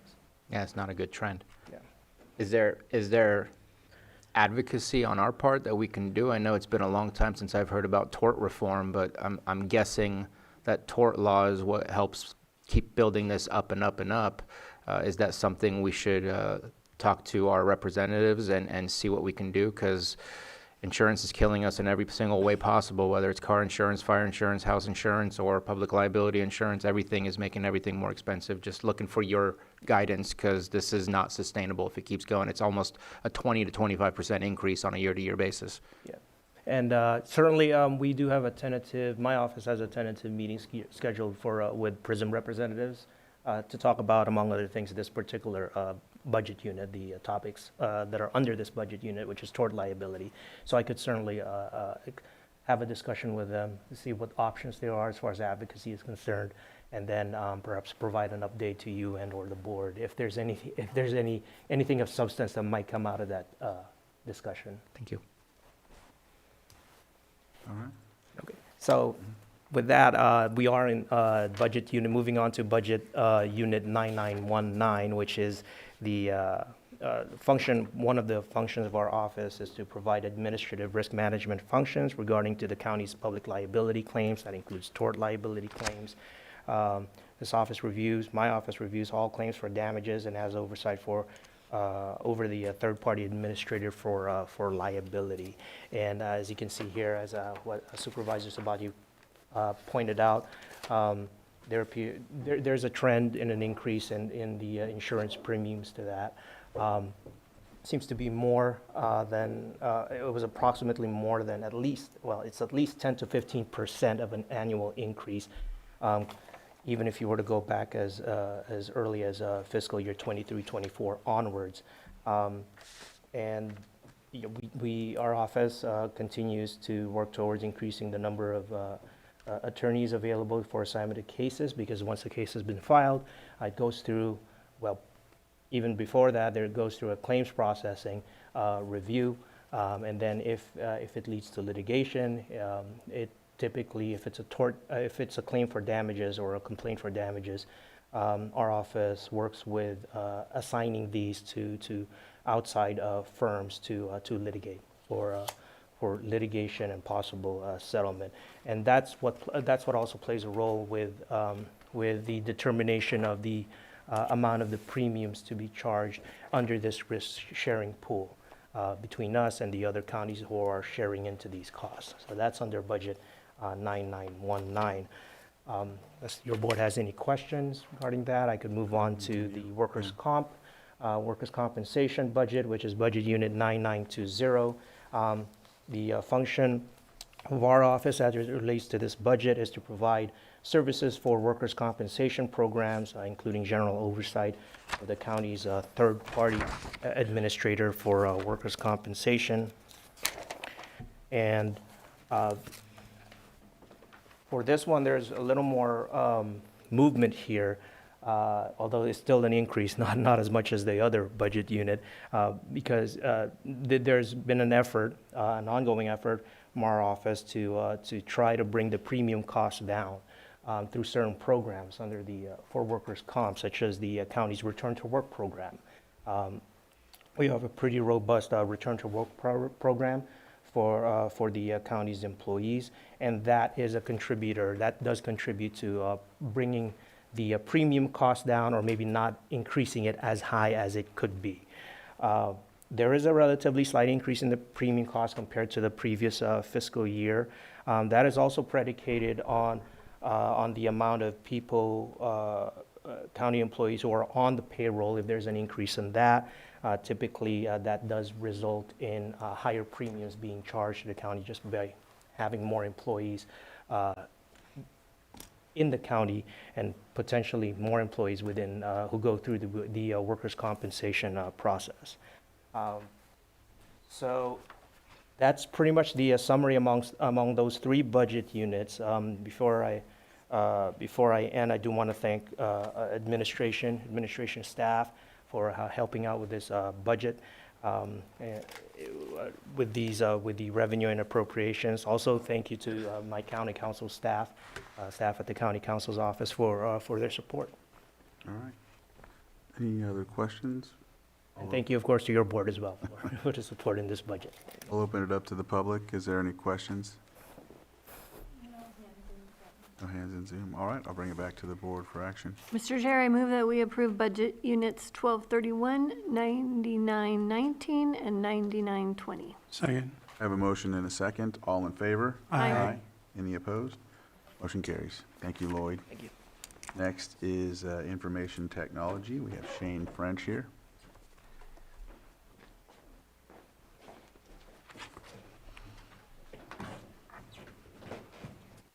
All right.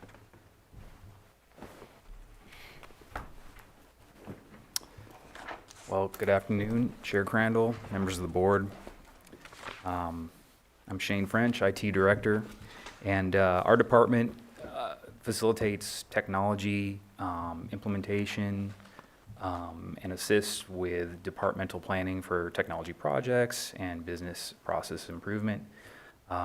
We manage a network of approximately a little over 50 sites, and all the network infrastructure, equipment, cabling, everything that goes along with that, and all of the systems administration tasks for things like servers and systems management, cybersecurity. We do a lot in that area to make sure that systems are secure. And of course, the majority of the work that we do is driven by departmental demands, departmental projects, and departmental business requirements. For this year, Significant budget changes would be, we're reducing our headcount by 2. We're removing the deputy director position that was unfilled. We're removing a IS analyst position that was unfilled. There's some changes in maintenance accounts, so a bit of a reduction in one area, just because we purchased some equipment with a longer lifespan previously, and so we're going to be able to ride that out for a number of years, so a little bit of a reduction there. Reduction capital assets accounts. Over last year, we have a $75,000 request in there for some wireless infrastructure upgrades. Aside from that, I think that pretty much covers it if you have any questions for me. All right, go ahead. Okay. Supervisor Owen. Yeah, there was just a few things on the line items that I was curious about, and because there's not details in there to tell us what they are. And perhaps I need to get the sheet with the breakdowns. But there was clothing, personal items for 400. And then there's, It's news to me. yeah. And let me see, professional and specialized moved up to 1,162,000 from 300,000, I believe. I think maybe that's not my budget. I think you might be looking at somebody else's, or... Am I looking at the wrong budget? I'm sorry. Scared me. Sorry, I'm looking at the wrong page. Let's see. Okay, I'm gonna put mine down. All right. So I get on the right page. Well, Supervisor Sabatier? Thank you very much, and thank you for that summary. I struggle a little bit. I think one of the important things that our job is, and please stay, I'm not looking for you to leave, but it's succession planning and not having, I know you're only unfunding, you're not deleting the position, but the idea of not moving forward and trying to get a deputy does not lead to succession planning, in my opinion. So at this moment, I'm going to move forward with that, but I'd love for us to figure out how to put it back in, because I think it's always important to have a backup. Maybe it's a pun that I just said, but it's always important for us to be able to make sure there's continuity. And so just wanted to make that statement. I'm going to make another statement, and it's one that I'd like to make about other departments in the long run. I think I'll make that happen when we talk about administration. But you and I have had some of these conversations. There's a lot of IT that is not within IT, and I feel sometimes that we're not always talking. And that can come with some surprises where things are happening in one department that aren't consistent with the policies or the procedures of your department. And in my opinion, I think that certain things should be centralized, and I think IT should be centralized, and you are a support service for every single one of our departments. And today's not the day to make those changes, but I really would like to have a conversation about what can be consolidated for greater efficiency, greater consistency, and more, because I think that IT is such an important aspect in everything that we do every single day, that spreading it out and having different variations of how to do that job is probably not the most efficient way for us to be able to maneuver through all the different softwares and everything that connects through the same network that we have. And so I would love to engage in that larger discussion of how do we centralize some of the services that we provide, and IT is one of them. Did we unfund, or did we I thought we removed that position, or those positions? We did remove them. Okay, so they're not just unfunded, just so you know, they're actually removed. So, I have the, okay.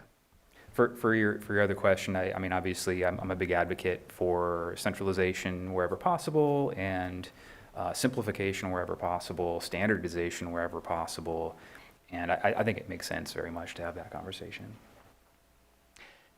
If it was meant to be removed, it's still on the budget that I'm looking at that is based off a link of our agenda item. My personal opinion, it should stay there to remind us that it's important to have a deputy in our departments where we want to have continuity. Again, I'm okay with the idea of unfunding, but it's still there right now. You are correct. It is still there. The intention was to remove it, but being unfunded or removed, it's still not in the budget, so it can definitely stay there if you'd like. All right. Did I open it to the public? I don't know. I don't think so. No? Okay, I'll open it to the public. All right, I'll bring it back to the board.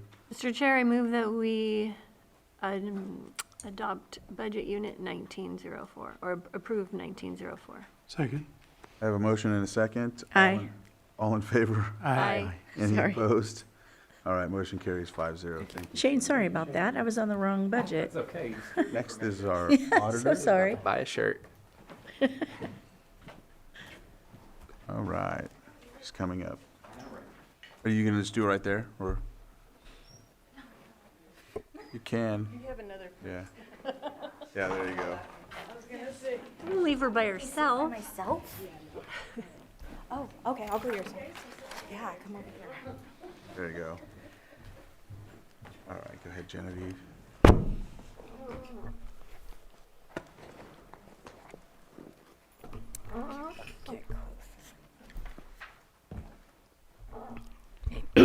Sorry. Good afternoon, board, county staff attendees. I'm Genevieve Harrington, Lake County Auditor Controller, County Clerk. As you may know, the Auditor Controller County Clerk Department is a consolidated office of the County Clerk and Auditor Controller, where many of the duties and functions in the offices are addressed separately in law. Functions of the Auditor Controller include general government accounting, auditing, reporting, payroll clerk, and disaster finance. In addition to the general functions, the Auditor's Office is also responsible for developing and implementing internal control policies and procedures that will enhance transparency, compliance, safeguarding, and ethical stewardship of taxpayer funds, controlling, maintaining, and managing the county's chart of accounts, ledgers, and board-approved budget, as well as preparing comprehensive financial reports to major stakeholders and investors, and ensuring that all financial activities are approved, accounted for, and transparent. Managing and maintaining the county's complex enterprise systems, including financials, payrolls, and all of those other fun processes, to ensure operational continuity and compliance with our mandated responsibilities. Executing and mandating property tax functions with precision and compliance, working in collaboration with the assessor and tax collector to ensure accurate and timely distribution of discretionary property tax revenue to our many taxing jurisdictions. In addition to county services, the Auditor Controller provides services to 21 independent special districts, the Lake County Office of Education, the First Five Commission, and our local transit agencies. Services provided to those customers include accounting support, budget and general ledger transaction processing. Functions of the county clerk include marriage licensing, fictitious business name statement filing, notary oath, fish and wildlife admin fees, Form 700 processing, and so much more. This department is a general fund service department, partially funded by a combination of user fees and services to others. And none of that is possible without the amazing Auditor Controller County Clerk team that back in the office. Okay, so let's see. We do have a couple of extraordinary asks in our budget, and they are all directly related to the new ERP system. It's a consultant. It's paying for the software.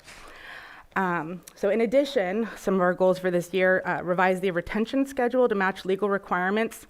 If you've looked at it, it's been out there a while. Remember how long ago it's been out? It's been probably, no. Like 30 years. So we have a retention, so the board approved a retention schedule a very long time ago, but it's really outdated. So we're going to bring that back so that it's in alignment with current code. And assist county departments with conversion to paperless accounting processes. Assist with implementation of a credit card processor. I was looking at you. Continue countywide accounting education to increase fiscal knowledge, which improves the fiscal oversight for the whole county. Increase efficiencies for cost savings, and to make room for future revenue-generating activities. And also, we're going to be working on a value assessment, so bringing it back to the ERP. That is going to be our main focus, but we'll do other things.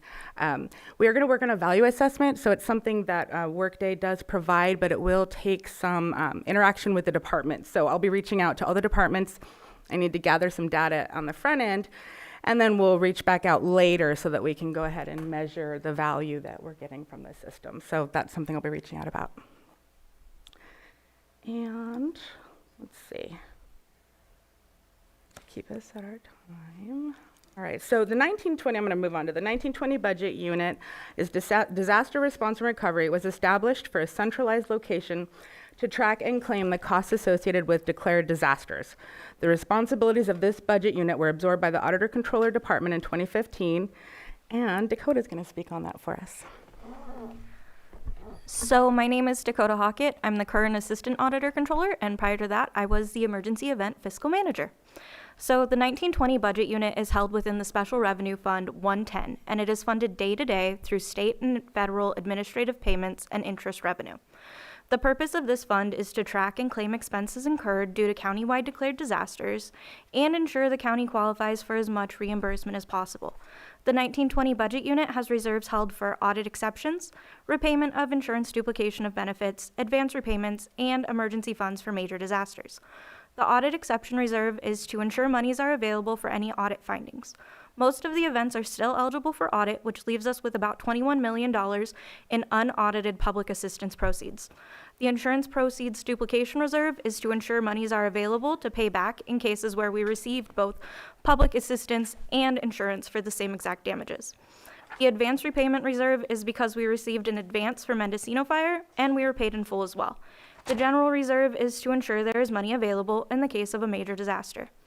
Disaster Response and Recovery has claimed reimbursement for 16 federally declared disasters. This budget unit has also administered the Coronavirus Aid, Relief, and Economic Safety Act funding, PG&E settlement funds, and the Public Safety Power Shutoff funds. The budget itself is driven by the anticipated disaster funding. Overall, outside of the administrative payments received, which are used to fund our position allocations and office expenses, the majority of the state and federal disaster revenues received leave our budget unit as reimbursement to other departments for expenses incurred during the disaster event. As for some notable updates this year, COVID-19 has been fully reimbursed to the departments. We are no longer waiting for any funds for COVID-19 from a 1920 budget unit perspective. We actually received the final payment and reimbursed the departments after we submitted our budget, so we will need to remove the $38,000 allocated to Object Code 2301.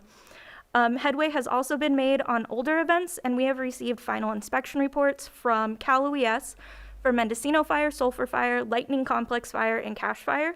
Final inspection reports have to be reviewed by FEMA, and once reviewed, FEMA can send an audit waiver for an event. I'm happy to report that an audit waiver has been received for COVID-19, meaning the 3-year retention period for COVID-19 documentation has begun.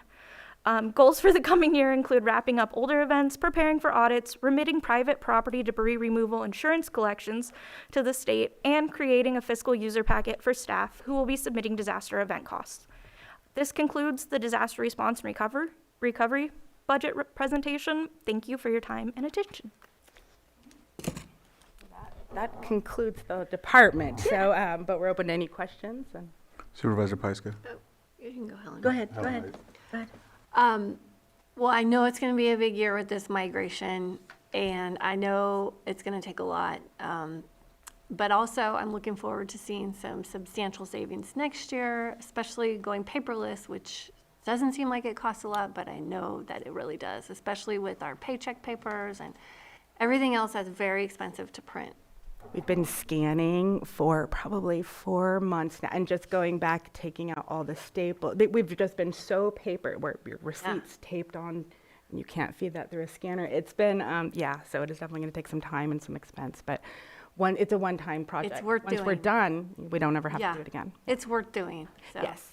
Thank you. Yeah. And plus, it's really, really neat for if somebody asks about a payment or an invoice or something, to just be able to pull it up on a computer rather than either finding the physical folder and then hoping that you can get to it, or going down to our separate storage, pulling out the box, pulling out the file, bringing it back to the office, and then obviously Do you doing have all the experience reverse. with that, Dakota? No, not at all. I've never had to do We'll it. get that document for you, just 1 minute. Yeah. Shortly. It'll be just a moment, please.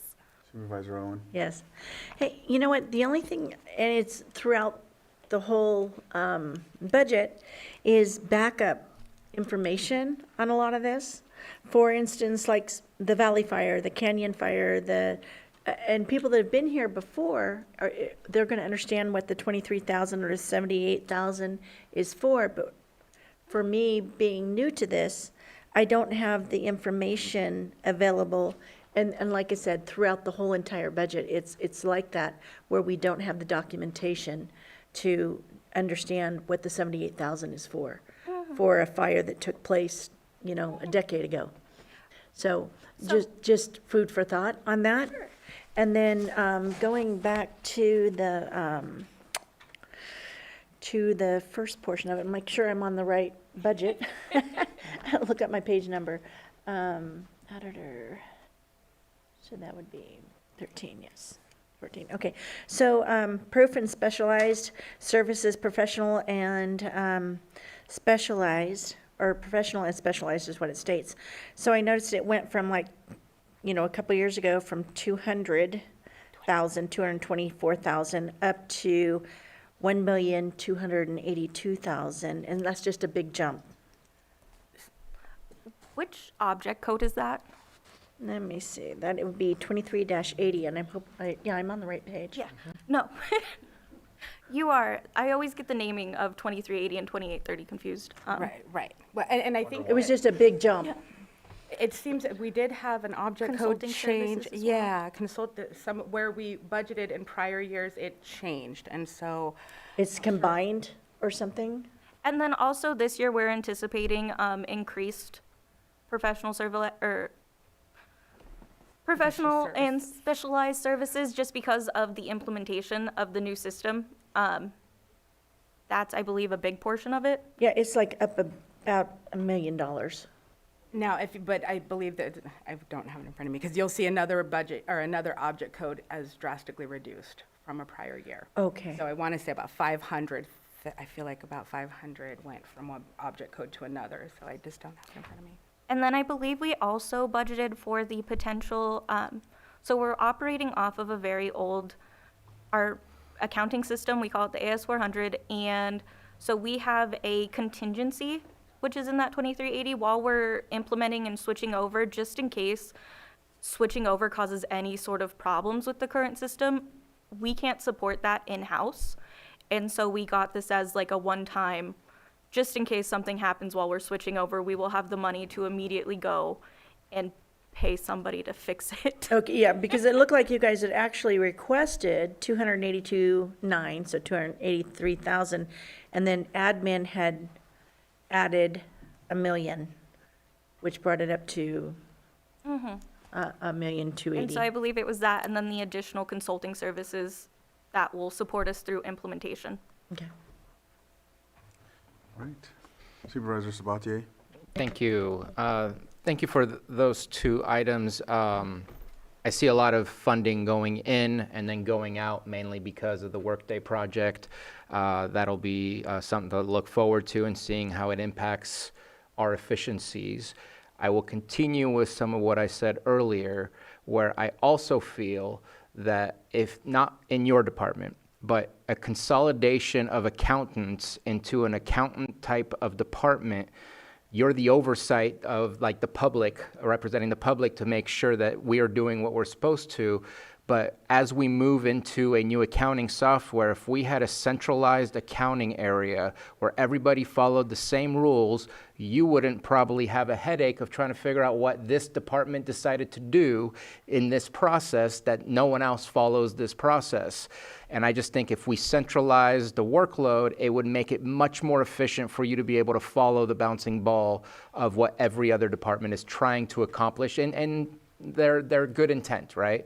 And I just think that we have a lot of decentralized processes, and this is another one of those that if it was centralized, separate from the auditor, because you're the oversight of that, would really help out in the efficiencies and making sure that we have consistency in how we go through our processes, which could include also procurement within that department as well, because that is also, I'm sure, a little bit of a headache to try to figure out what are you trying to get accomplished.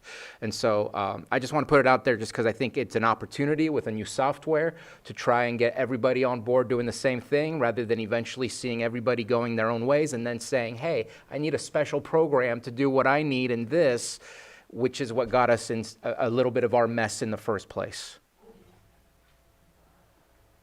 Yeah, I think, the system not being able to keep up with the needs of the departments as part of that. And so we spent a lot of time working with the consultant and the departments to assess the needs, the ones that we can address with this type of system. So we're definitely trying to address all the needs we can, and then to be able to measure it. And so a couple of things to what you said. It's like the system is going to help centralize, even though the accounting, the transaction will still initiate at the department, which it kind of needs to. You need the department to know what they're paying for. But it's going to come through. Right now, one of the biggest time, I'll say wasters, is when the account number's wrong, and that happens all the time. The accountant has to stop what they're doing and go figure out the right account number. This system will eliminate that. That won't happen. You will not be able to submit a transaction unless the account is correct, if it's yours, if you have the authority. So much is taken care of before it even hits our office. And so there's going to be a lot of oversight where a lot of times a body is doing it, but the system's going to be able to do it for us as well. And in terms of procurement, that's something that you kind of described a general services department that we don't have. And so we're trying to build something like that. So we're working with admin and with this system to try to build in the oversight for procurement without having an actual department that would normally oversee that. So I do think there's a lot of opportunity. And just a last comment for disaster, it'd be great to have a full presentation in the future, just to kind of break down I think it's $13 million in our reserves currently, and just what is all that money allocated to? What is it being held for? Is it to repay when the state says repay? Is it to repay our departments when we get approved to disperse the funds? It's just kind of a nebulous thing that I'm not 100% on. And it would be nice to have a full, I know you broke down some of these are done, some of these are not, but it would be nice to get a full presentation on that, just to get a better understanding since it's such a large sum in there. And something just to know right off the top is that 3.4 million we know for sure we owe back. So that is, and so, but yeah, we'll plan to do a full presentation. All right. We'll go ahead and open it up to the public. If there's anyone that would like to speak on this presentation, come on up.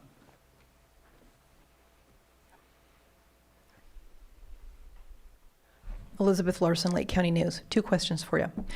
For the layperson, when you say eligible for audit, what do you mean? When I say eligible for audit, that means that we have not received any audit waiver and we have not started the retention period. It means that CalUS could come at any time. The California Office of Emergency Services could come at any time and request an audit of our event and the documentation that we have, and they could potentially deobligate funds. Okay, so for the community, what the community needs to know then is that the Valley Fire is still open for audit, if potentially 10 years later, as we're coming up on the anniversary. Yes. Now, can you tell me also in your 1920 budget unit, when it says professional services for the Valley Fire, again, Supervisor Owen brought that $23,000 up. What's that for exactly? So that is for the lingering items. I don't know what it is off the top of my head, but at the start of an event, a disaster event, we submit projects to CalOES and they get approved or denied through FEMA. And then they reimburse us for those. They review all of our claims and they send us money. And at this point in time, $23,000 is still lingering. We're waiting for the final inspection reports because those are, what happens is CalOES reviews everything, then they send their findings to FEMA. FEMA reviews it, they do their own final inspection report, and then we get a letter back. Okay. And so for most of these events, only CalOES has reviewed. And so we're still waiting for those inspection reports. And at those inspection reports, they say, sorry, you're not going to get this money, or, oh, okay, yes, we do still owe you. We will send you an obligation of payment, or a notice of obligation and then a notice of payment, or we don't get anything and we just have to close it. Okay. It's just we don't know until we hear back from the state and federal government. Okay, thank you. Thank you. Supervisor Sabatier? Just a brief question. I know sometimes we hire like an insurance review agency to make sure, like, is this money that we're supposed to get from the insurance, or is this money we're supposed to get from Cal OES? Is that possibly some of the professional services that is paid for through that fund? I think we did like Tetra Tech or something like that for at least the Mendocino complex. I remember we struggled to get that done. So that's a little bit different. It's the private property debris removal insurance collections, or PPDR for short. Yeah. So what happens is when a property is destroyed, FEMA typically comes through, or Cal US comes through as Cal Recycle, and they clear out the debris remaining because it's a hazard. When a homeowner accepts that, that debris removal, they sign something in there that says, any part of your insurance that is solely for debris removal will be remitted to the county. And then the county is obligated to remit it to the state. And so that's what we had Tetra Tech for. As far as I know, I came on in 2021 and I did work with them, but they might have done prior work. So what they were doing is they were contacting the homeowners and providing reasonable effort to collect that PPDR insurance collections. So I don't quite think that's the same, but that is what we use Tetra Tech for. Thank you. All right. It's not an actual provider. This is a reimbursement we're waiting to receive. Ready for action? Yes. Okay. Mr. Chair, I move that we approve budget units 1121 and 1920. Second. I have a motion and a second. All in favor? Aye. Aye. Any opposed? Motion carries 5-0. Thank you. Yes. We will take a 5-minute break. Come back at, let's just come back at 2:30. Oh, it's this guy. Okay. That's how I'm greeted.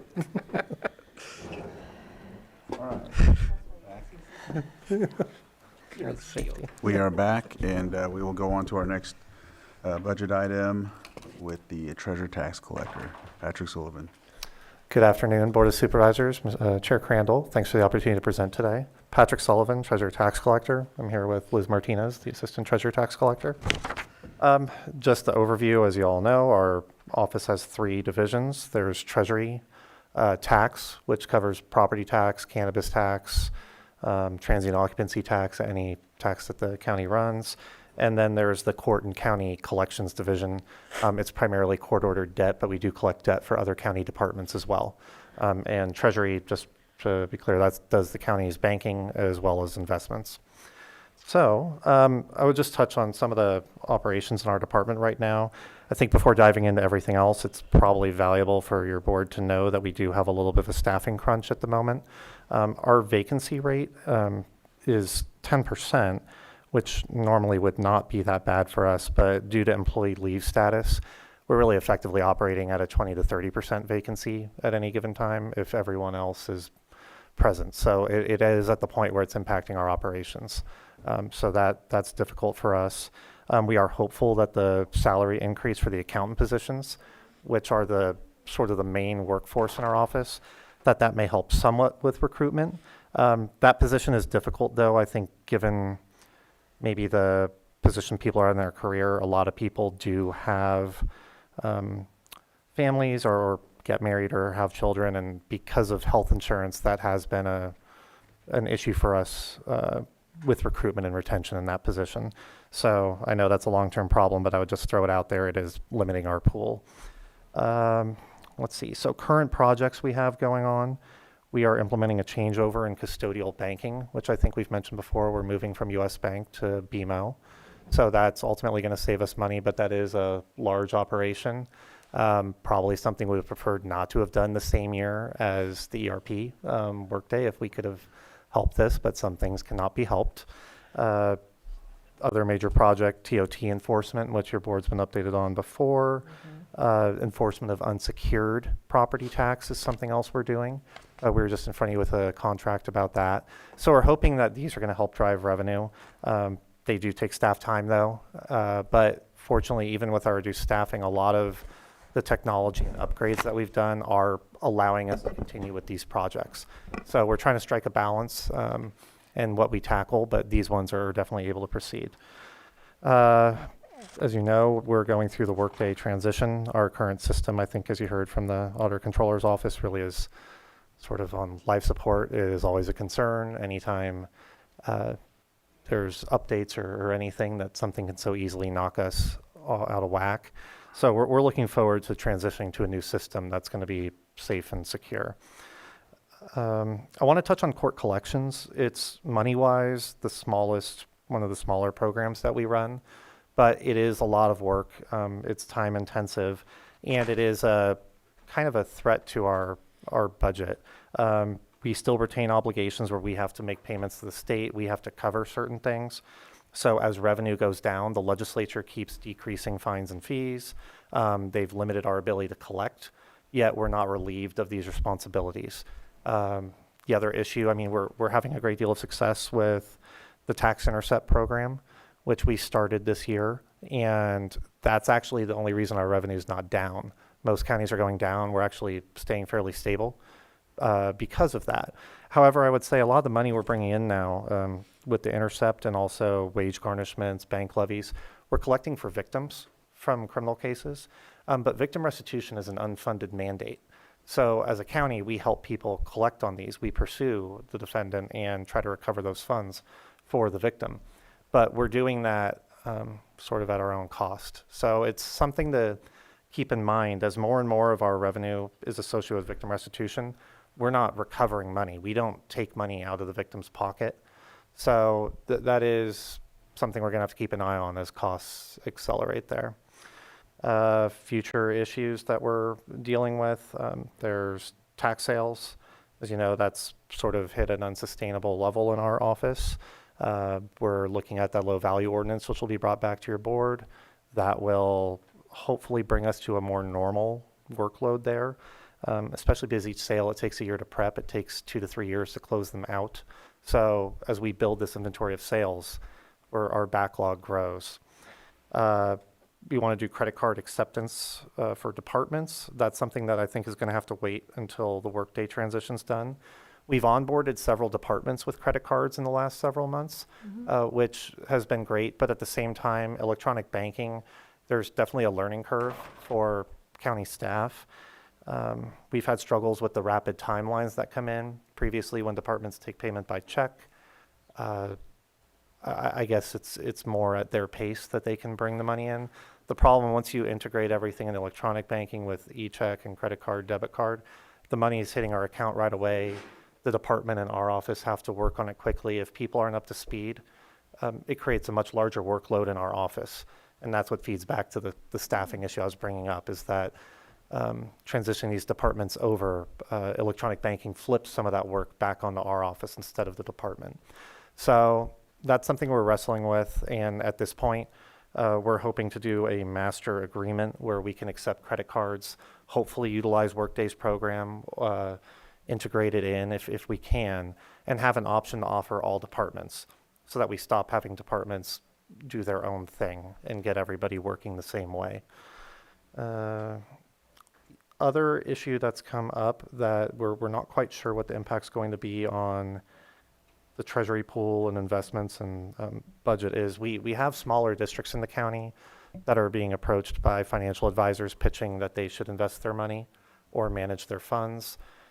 It is a concern for us. The costs associated with this are significantly higher. Sometimes, I mean, in this case, 6 to 8 times higher than what we pay our investment advisor. The county treasury and auditor controller both provide a lot of services to these districts, and we were managing their funds. So now it's a little confusing if they're trying to have 1 foot in, 1 foot out. They can sort of actually become a threat to the stability of our pool. So we're looking into this right now. We're trying to get a grasp on which districts are being approached. Some may have the authority to do it, some may not, but that's an issue we're probably going to have to bring back to your board and figure out how to approach this in sort of a reasonable way. Other than that, do you have anything to add? Yeah, we're happy to take any questions. Those are the highlights. Supervisor Pyska. I don't have any questions. I just want to give you and your department major kudos because you have been increasing revenue significantly over the years, especially with the management of our assets and the interest income, and now the TOT enforcement.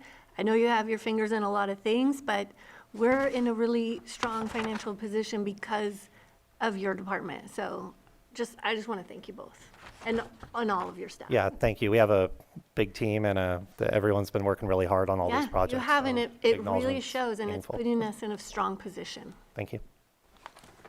Supervisor Sabatier? Yeah, capital asset-wise, are you adding those two things, or are you replacing?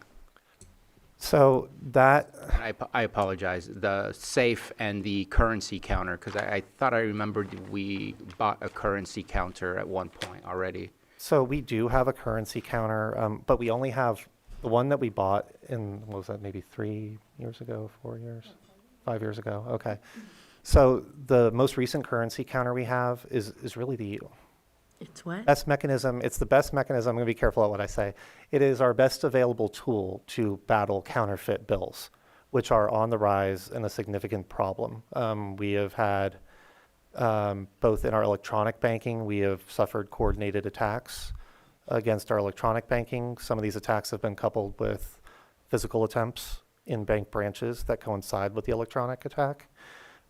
This is a little bit new for us. We've gone through a lot to secure all of our accounts, and they are secure. But right now, our primary remaining vulnerability would be counterfeit bills, which are on the rise. The other cash counters are supposed to detect counterfeit, but they're older, and there's not really the ability to update them.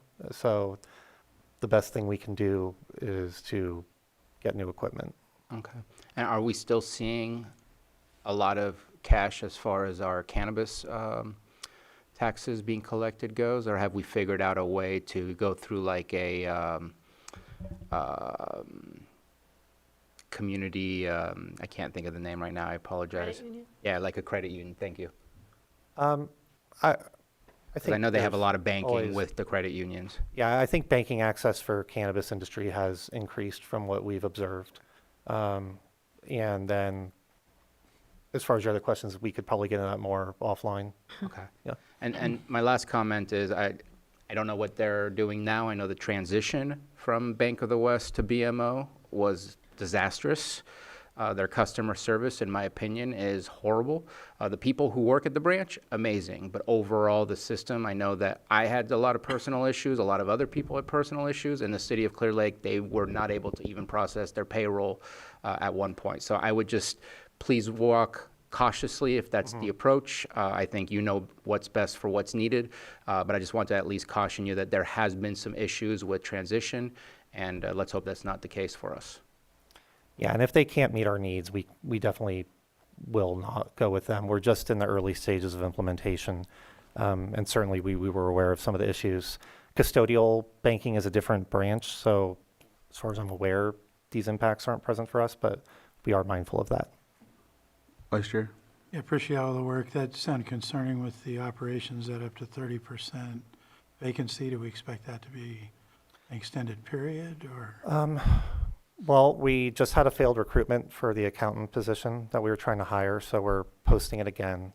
We're hoping to have more luck.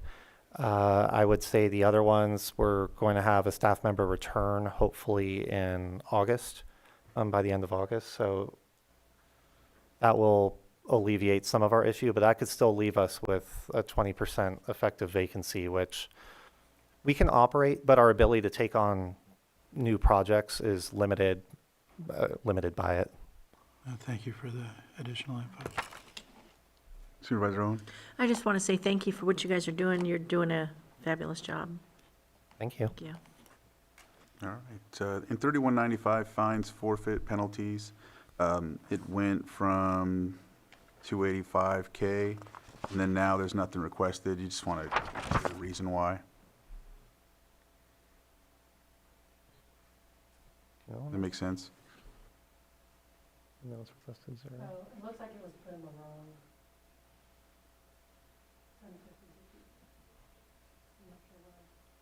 I thought maybe you just want to, there was no need to collect on something. So it looks like it was just a mistake in our detail of the budget that was submitted. We did, this amount should be in 3195, not 1050. So if you make Okay. that correction, please. Yeah, we can make that change. Thank you. All right, thanks. All right, I'll open it up to the public. Is there anyone in the public that would have a comment or question? Any on Zoom? I'll bring it back to the board for action. Mr. Chair, I move that we approve Budget Unit 1122 With the. as amended. Second. I have a motion and a second. All in favor? Aye. Any opposed? Motion carries. Thank you. Thank you. All right. Next, we have animal care and control.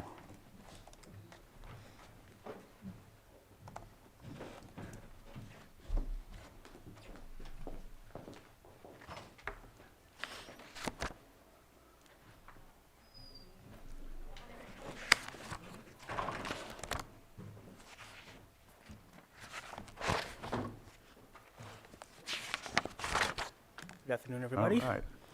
Can you guys hear me okay? Yes, we can. Director Wilkins of Animal Care and Control. Before we start, if you guys will allow me a moment to say Yes. thank you to you guys. I think this will be probably my last time in front of you guys. So I want to say thank you on behalf of the department. We appreciate the fact that everyone is on the same page as far as the improvement of the department and wanting to see the department succeed. And so me as a director, I would say that has been helpful for me. So I want to say I appreciate that. But also on behalf of the admin team, not just with the budget, but overall being supportive of our organization and helping us as we try to navigate through some of this and have that huge learning curve. Has been so beneficial to have you guys with us, so I appreciate it. Again, not just on the budget thing, but things in general. Also helping Joseph Parks, who's here today as by title, a staff analyst, but has taken on a major role in assisting me with figuring out, again, going through this learning curve of the budget and figuring out what we need and how we want to kind of operate it. So he's been a lifesaver for me, working with me directly and working with the different departments and admin to get these things done. So I wanted to take that opportunity to say that first, which also, because he's been able to assist me so much, I did not want to rob him of the opportunity to sit in front of you guys and kind of give a quick overview of the budget, as I can do this anytime. I mean, yes, he's seen me enough, so he's helped me so much. I want to be able to highlight him and give him an opportunity to kind of speak about it. But as he gives an overview, and I want to steal your shine, we are here to answer any detailed questions that you guys may have as it relates to the budget. Joseph? Oh, thank you, Greg. And thank you, board, members of the community. We just have 2 budget units, so it's not a complex budget, but it was difficult when Greg and I both arrived at about the same time to tell the story of what was happening with the budget. So we definitely leaned a lot on the auditor controller department, the admin department, to help us navigate some of the historical knowledge and some of the use of the accounts and understanding the chart of accounts by definition.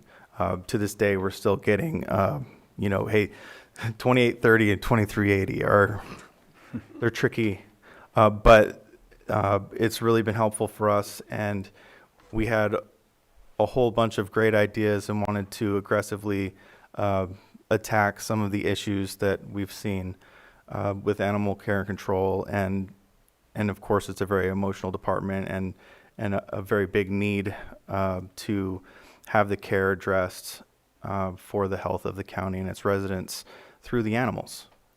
So we tried to do our best this round, starting just at the end of the calendar year of 2024, to try to put things in places where they seem to go. So we were looking at comparable years back to 1920 all the way up through the current actuals of 23-24, and trying to establish the trends of where money was actually spent and maybe not how the budget started.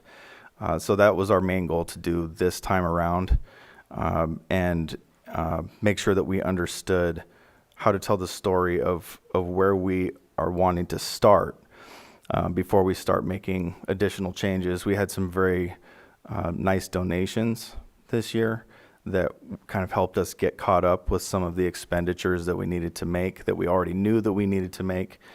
But 2703 was all about, do we have any facility upgrades that we can make?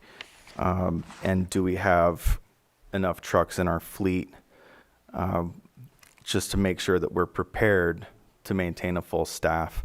That also carries all of our permanent positions except for the registered vet technician and the veterinarian. All the other staffing positions are under our general fund 2703. So we wanted to make sure that anything that was going to be in that fund was at least caught up to what we were supposed to be having. We do have the additional truck that we have put out an extraordinary request for this year. The boxes have already been ordered. There was a little bit of a holdup last fiscal year on getting those ordered, and they are a 200-day lead time. So we're getting things put together with Central Garage and making sure that everything's ready for us to have a full officer staff. And we are looking pretty full right now. We actually have 4 officers. And so we're hoping that we can, we had a little bit of a turnover thing when we started there too, but we're looking pretty full, and we want to be able to have the computer stations and the trucks all ready to go for that full staff once they get fully trained, and we're just about there. Moving on to 2711, that is our vet clinic and what we consider to be our animal care side of things. That is where our donations go. And I don't know if you've had a chance to go through the budgets, but we wanted to move quite a few things that we do as animal care services to more directly reflect in the 2711 budget unit. But it seemed like it might be a little bit too confusing to do all of that so soon. So it was making it seem like we were going to have all of our revenue going to a totally different budget unit. And so we're going to take a step back and make sure that we have an intelligent approach to that, and not just put everything on the clinic side when we only have an RVT so far. And we've been very creative with the other veterinary services.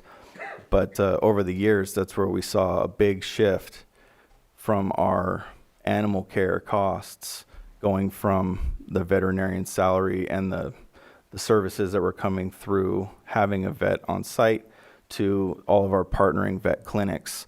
And the cost is quite a bit more going through those third-party partners. But we have found a way to function, and the grant that we received, it was a one-time grant, but I think, Greg, you have the number on that, but it was projected to be somewhere around, should say 800? We're easily going to go over about 800 animals served through that grant, and those will be mostly, I would say 98% of those will be animals in the community. So not even animals that we served in our shelter. These will be spay and neuters that will be done in the community. So that grant of 120,000 will easily surpass. We don't have all the numbers now because some of that's still projected to go out and funds we're allocating, but those services haven't been rendered yet. But if we get anywhere close to those MOU numbers, we're going to easily surpass 180 animals being spayed and neutered. So with that being said, that was our main thing, was to tie all of our daily operations. And since with Greg monitoring as well, we have been able to look at all of the invoices and get all of those bills caught up with the vet clinics and everything figured out on the daily operations of what account strings we're using, where things are going, where they're probably going to be needed next year. That was our main focus, was to be able to have that in place as best as possible before the fiscal year started, instead of trying to just move everything around throughout the fiscal year. So, bottom line being that we wanted to take the time to clean things up and make sure that the money that we had and what we allocated told a story, so that eventually, yes, we're going to need additions. There's tons of things that we need. I'm not going to deny that. But I would much rather have a plan put in place and have the information and be able to track the data so that we can come in front of the board and say, this is what we need. This is how it will positively affect our department, and kind of make it tell more of a story. So what we've done this year is kind of done some of that foundational work so that Obviously, there'll be somebody replacing me soon. That person doesn't have to come in and start from scratch. They can at least start to continue to evaluate the data and what's going in so they can make a complete ask with facts and not what I like to call field facts. We can come in with the actual things that we need. So that's what we did when we took the step back. Like you said, we have tons of things we wanted to advocate for and all those things, but it's probably best, I think you guys will respect it and the public will respect it more if we take a step back and before we make an ask, clean up our own house a little bit and figure out what exactly we need. We know there's a need, but we want to be able to pinpoint exactly what that need is. So that's why the budget looks kind of like what it looks like now. All right. Well, thank you for that. Supervisor Sabatier, I see you grabbing your pen. Go ahead. Thank you. Thank you for your presentation. Welcome, Joseph. I was not aware that you were there. Good to see you. Director Wilkins, you're going to be missed. Thank you very much for not only propping up the department, but leaving it in better shape than you found it in the first place. That's greatly appreciated, and I think speaks highly of who you are. I do have some requests, and it's not to say that your request is wrong or bad. A while ago, we created a roadmap task force. In our original meetings of the roadmap task force, animal control was involved, and we wanted them to also do proactive enforcement within the mapped area that we had declared was our focus, which was Clear Lake Oaks at the time. Since then, roadmap task force has evolved into COPTER, which now takes on the entire North Shore area. I would like to find a carve-out of whether it's the funding that's already available through COPTER or other cannabis taxes that are available within the buckets that we have, to have an additional proactive animal control officer, because if we don't start reducing the problems that we have, which are not your making, and your capacity forbids you to be successful in this pretty much, you're reactive to what people's needs are, not proactive. We need to hold people responsible and accountable for being pet owners, and we don't have enough capacity to be able to do that on our own. We are just trying to save when people are asking us for help. I would like to see one dedicated officer for that. Now, because of conversations I've had, I wouldn't mind putting flexibility that if you go from 4 officers to 3 officers, that officer can be utilized for the rest of the county. When you're back to 4, that officer goes back to being proactive in that specific area because the rest of the county needs help. But I want us to show proof on how it can be done to reduce the issue. And I think it's an economic development issue where if people come here and see stray dogs roaming around, they're not gonna wanna be here and they're not gonna wanna even play at the park here, and that is an issue. And I think we need to clean our yard up and make sure that it is safe and that it is perceived as a positive environment that people want to engage with. And I think it starts by providing one additional animal control officer related to COPTER and making it happen just like we've seen COPTER, or the Roadmap Task Force at the time, be successful in the Clear Lake Oaks area with all the things that we were able to clean it up from. So that's one of my asks. My second ask is in the vet clinic. Appreciate the work that you're doing. I don't know if it's with PetFix or with others, but I know that we've had some other groups coming through, and I'm sure it's similar. But eventually we do need a vet, and we are never going to get a vet if we are not willing to pay for a vet. And I think that either we need to reduce it from 2 people on that budget to 1 and really pay that person to be able to do the job and attract somebody to the job. But at the rate that we pay, and if we continue to try the same thing again and again and again, we're just going to end up in the same place. I would prefer we have somebody in-house than depend on nonprofits to be available for us. But that's what I would like to see is add 1 to COPTER for animal control officer and change up however we can our animal vet budget so that we can attract a vet. I know it's difficult, but we need to change what has failed, unfortunately. And just to respond to that, I agree with you 100% on both points. There were things that when we had our big overall plan for what we wanted to kind of tackle, those were kind of some things we wanted to hit on, but we weren't able to. But yes, when we talk about the task force initially, I agree with you. It has so many benefits to it, and that is where I would hope, when I put together my strategic plan for 3 years out, is that we were moving toward a more proactive approach to not just in that area, but in general with how we approach animal control in general. So I think there is a benefit to, if we were able to allow this to happen, to use this as a pilot to possibly transition the entire department over time to a, not a reactive, but a proactive approach to how we deal with things. And that will show positive in a lot of ways in terms of enforcement. As you said, even with our overall revenue of licenses and things of that nature, there's ways to strategically impact our daily operation positively by doing that. So I'm on board with that. And for the vet, I'm just going to say ditto. I agree. I know for Copter, when we met to develop Copter, it was only the Sheriff's Department, Community Development, Admin, and myself. We didn't have animal control there because I think we were going through a transition at the time. And if that was going to be the direction we're going, I thought we were going to have a different conversation on the side, not here. But either way, that would need to come from the Copter budget. They wouldn't need to. Is that what you're saying too?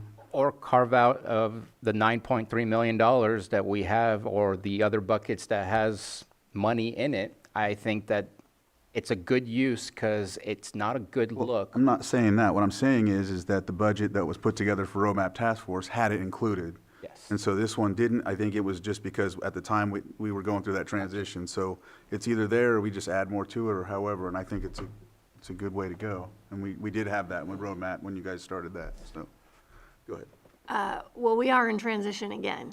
So I think what you've presented is very solid. It's where we are right now. It's cleaning the house. And I think taking these suggestions on can happen in the future, but we don't have a director yet. Joseph, you're here. You hear the notes. Stick a pin in this. That's what I think. I don't want to put a bunch of changes on a department that doesn't have leadership right now. So, Director Wilkins, I'm going to miss you so much. You've been incredible in this department and for this county. Thank you. And thanks for staying on these last couple of months too. No problem. I know, you probably had to adjust some plans, but that just shows how dedicated you have been to this position. Thank you. So, I think we just keep things as is, and we wait until we have our new plan, or our new leader, and it sounds like you have a 3-year plan that's at least drafted out. And it does, I can make sure it carves out more about this topic in particular. Yeah, Because it and we does can- talk about it in a little bit, but I have a couple of days left. I can expand on it a little bit. Yeah, we can get there when we're ready, but right now, stability has been the goal, and I appreciate that from both of you. Supervisor Owen? Yeah, I actually think that we do need to write this into the budget as well. I think having a vet on staff is going to be huge, and I think it's well needed, to be honest, in Lake County, to have somebody there. And I kind of ditto what Supervisor Bruno had mentioned, but I'd also like to add that I think it's important to have somebody at least part-time during the weekend hours, if we can have that added into the, and I don't know if it's. An officer? An officer, yes, because as you know, there's a lot of stuff that happens during those 2 days when there's nobody around. And so that's something I would like to see looked at before we, by the time we come back for the final. Because I do know we were talking about some scheduling adjustments to try to at least cover for a Saturday for now. But yes, if perfect case scenario, yeah, we'd have 7-day-a-week coverage. But Yeah, because we're planning for the next, this budget year. So whether you're here or, you're the next person coming in, to have that funded would be huge. And just one more thing that I thought about. So when speaking of having the full-time vet, we were looking through the budget and where we're spending a lot of our money. A lot of our money is coming out of having to go to off-site places to get those things done. So if we had that internal vet that were able to do our services, and on top of that, help the community with some low-cost efforts in a way that would kind of at least neutralize where we are, and we won't have so much going out. We will still have some going out, but it wouldn't be as much as it is now. If we had to, I don't know the exact numbers, so don't quote, but we had to significantly increase basically our quote-unquote spay-neuter budget just so that we can continue without a veterinarian on staff to be able to pay to have these procedures and things done. So. Sure. Thank you. Go ahead, Vice Chair. Well, I definitely want to keep the conversation going on some of these additions and changes. I don't think we could do it today, but I definitely think I appreciate all the work and getting us to where we are, and we definitely need to look at these things and keep this conversation going. Supervisor Sabatier? Just one thing I did miss, and that for the future at least, because it changes some of our budget, and I'm sorry, Vice Chair Rasmussen, but the city of Lakeport has had the same exact contract with us for 20 to 30 years, and what I see is a woefully underpaid service that we are providing, and we need to update that contract ASAP so that we don't provide services without pay from them. And so I think that's one of the things that can help compensate for money needed for other things. And while I don't disagree that in transition we don't want to change things, I think put it in the budget is smart and allows for those changes to happen when those changes are ready to occur, rather than if we don't put it in here, then we're probably going to have to wait another year, and the problem is yesterday, not today. So I would like to see staff come back with some options on how to make that happen. And I don't disagree, you don't have to apologize, I actually don't disagree. I was working on that contract when I was police chief and was in agreement that those fees needed to go up, and with all the things that have happened, it unfortunately hasn't happened, but I too want to get that readdressed at the earliest opportunity. Maybe I should say sorry, Kevin. There you go. All right, I will open it up to the public. If there's anyone that would like to comment, come on up.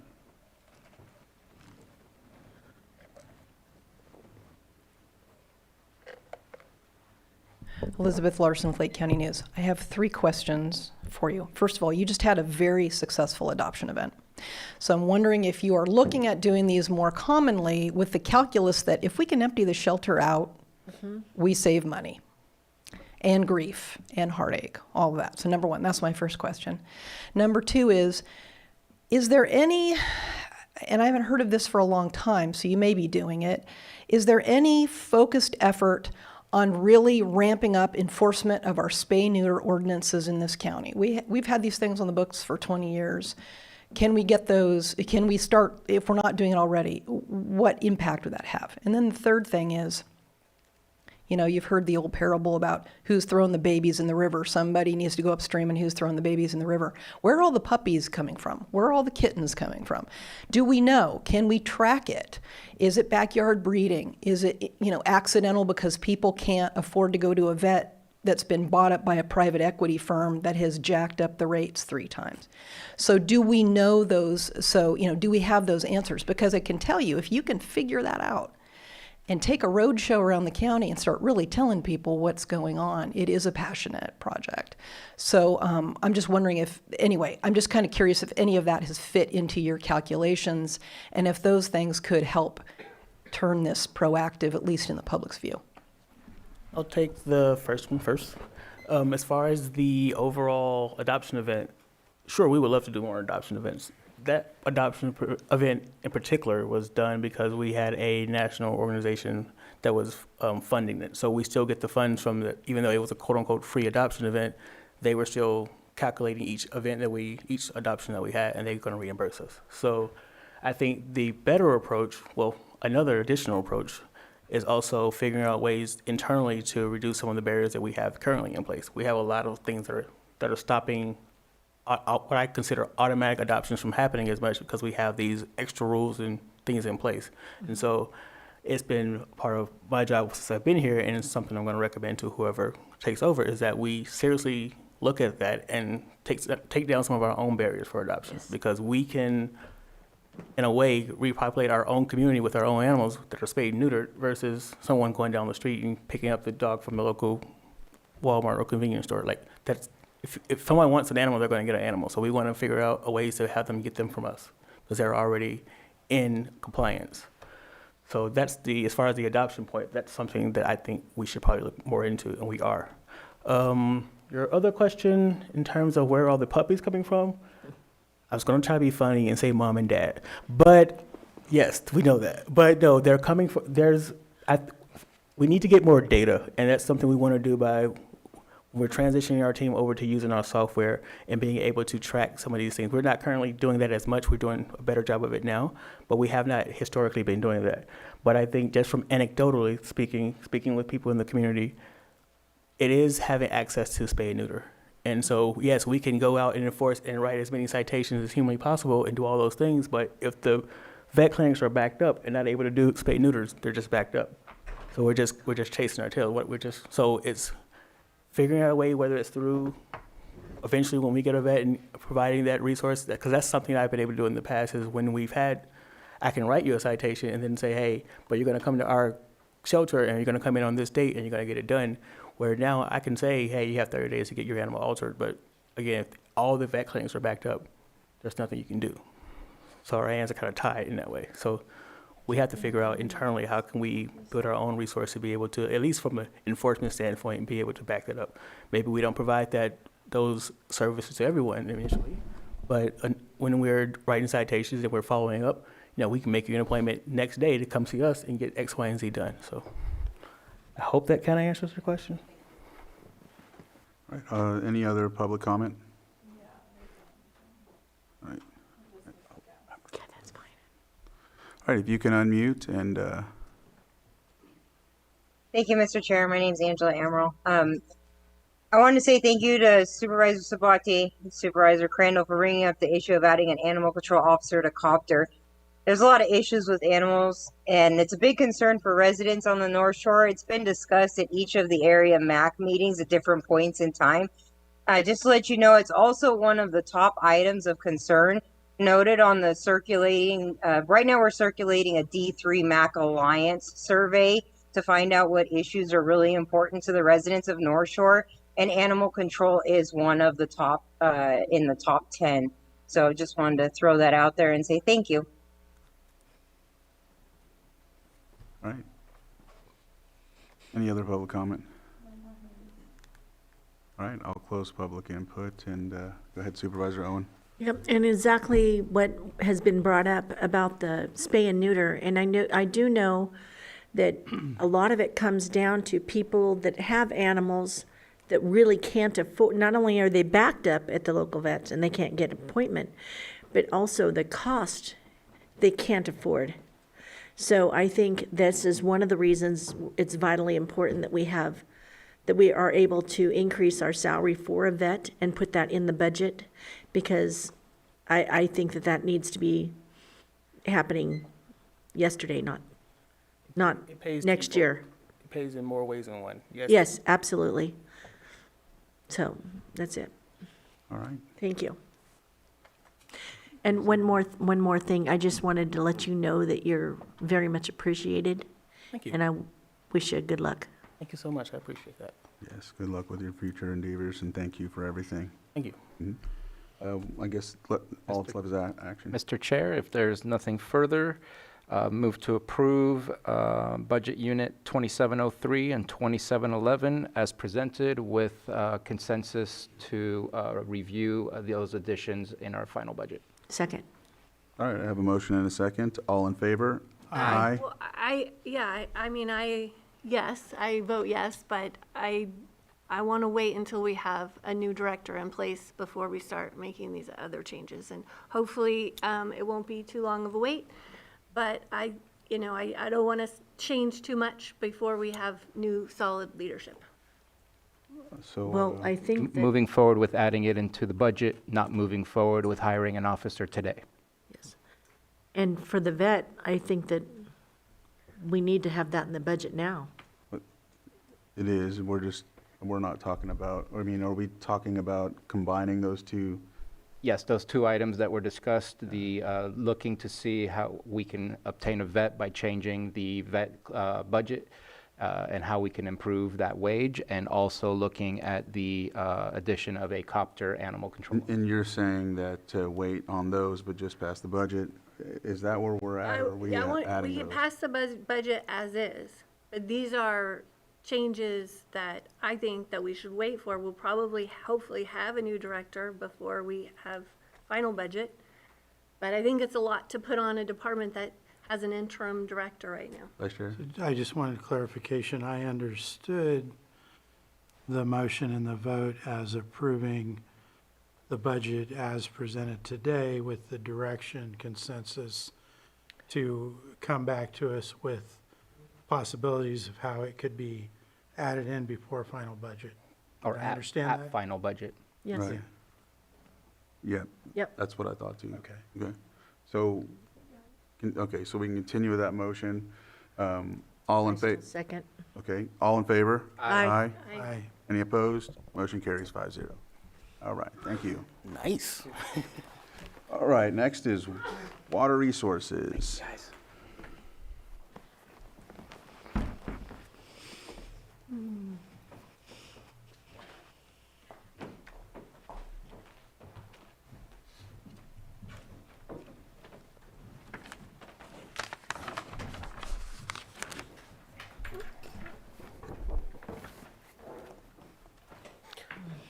Good afternoon, board. My name is Pawan Upadhyay. I'm the Lake County Water Associate Director, and I've been joined by Jacqueline Stars, our accountant, and Alicia Ayla, Deputy Public Works Director.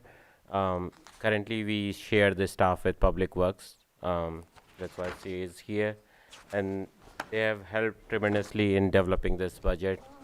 So hopefully, together, three of us can answer any questions the board might have. So today we are presenting the budget for the Lake County Water Resources Department and the Lake County Watershed Protection District, which shares the same staff.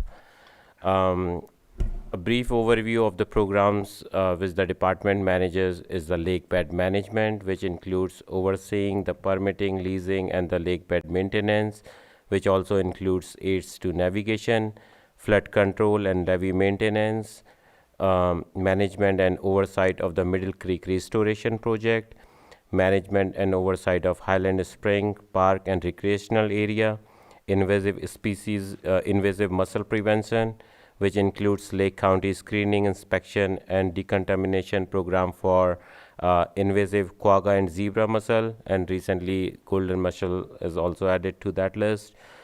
Fish habitat protection, groundwater management, watershed management and hydrological studies, and public outreach and education. So with these programs, this program has been supported by 9 different business units.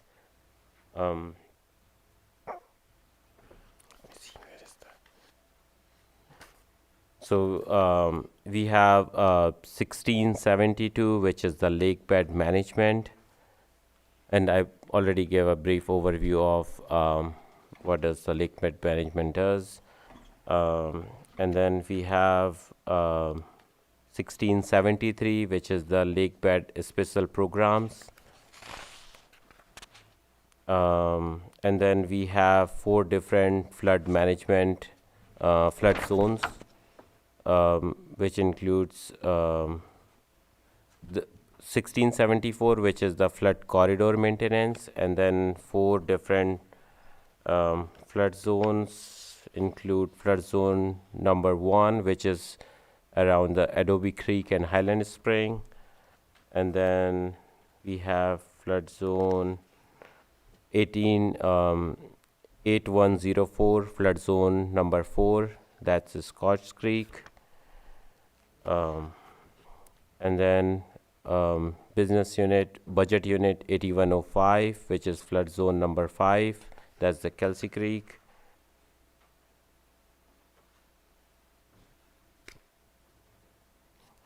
Um, 8107, which is the Water Resources Administration.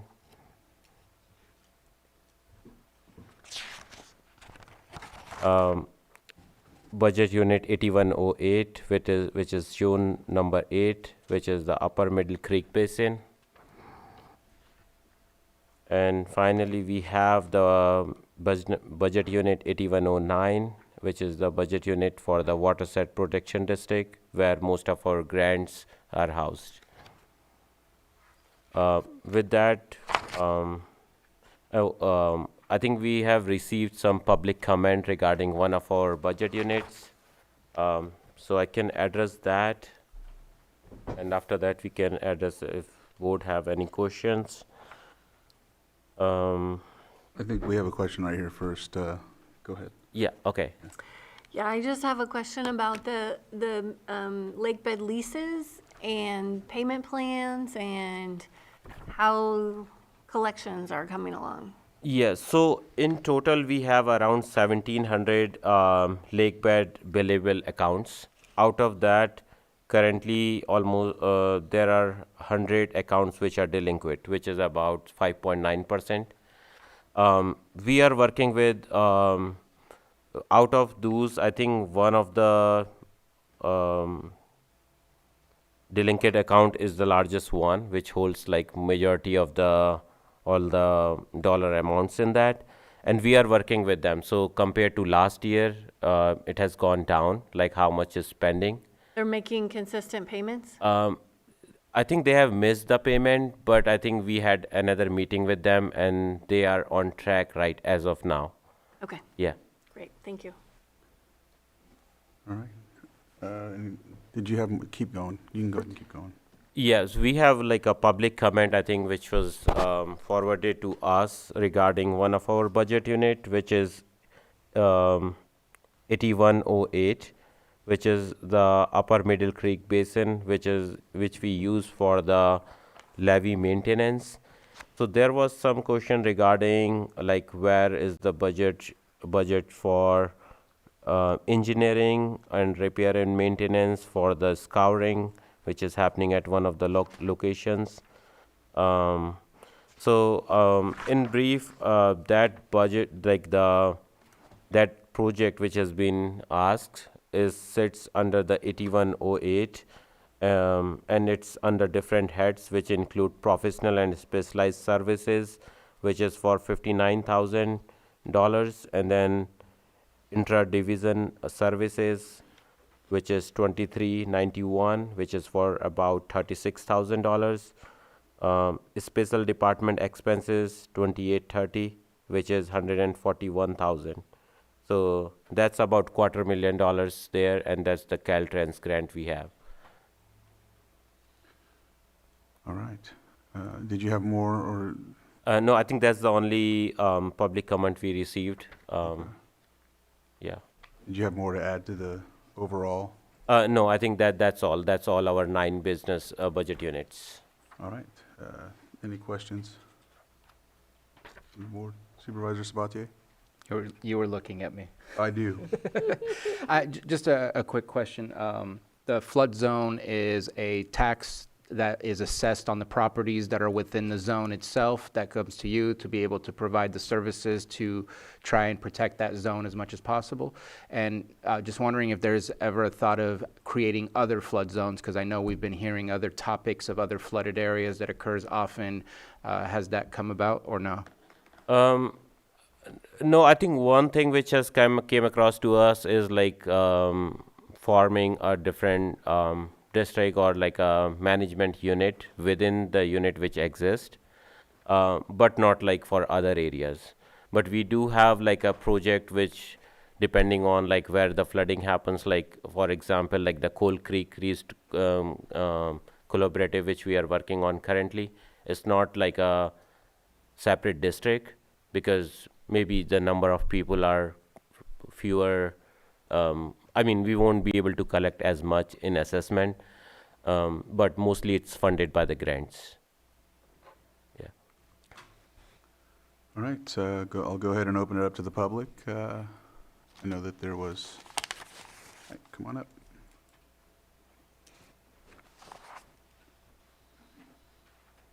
Elizabeth Larson with Lake County News. I had a question. So about a month or so ago, there was a survey on a parcel tax sent out for Lake, and I'm curious where that is, where the whole, I don't know, the mechanism to study that, where that's in your budget.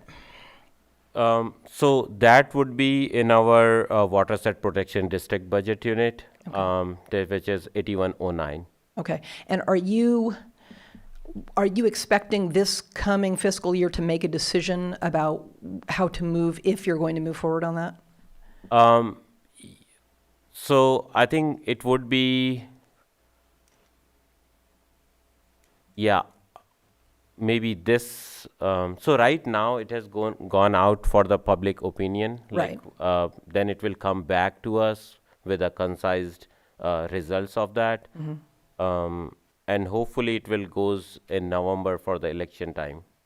So it would be certainly not this year, but like another it year would be or the so next year out. if it gets through. Is your consultant, do you have a consultant now like tallying the results? Yes. Okay. I mean, it's just been sent out, so we will be getting in a month or so. Okay. Yeah. All right, thank you. All right. We have another one.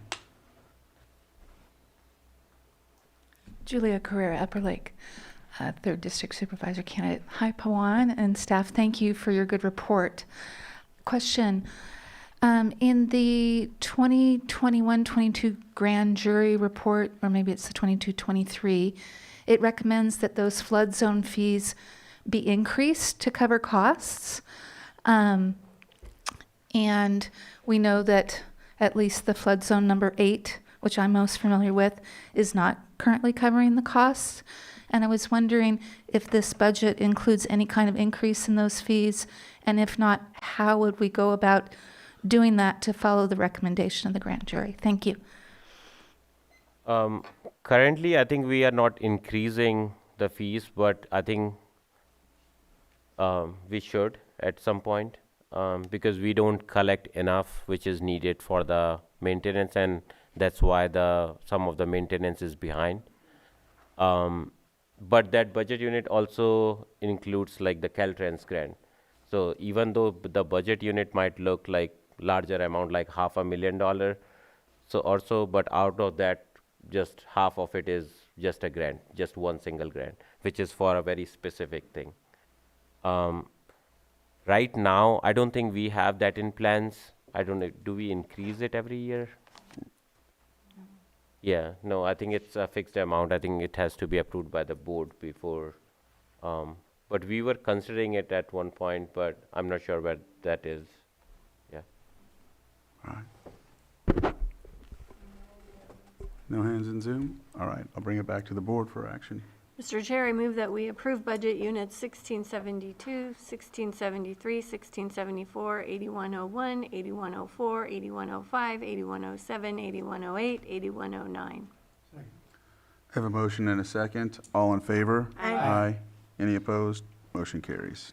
Thank you. Thank you. All right. Next is our UC Cooperative Extension. Matthew Barnes.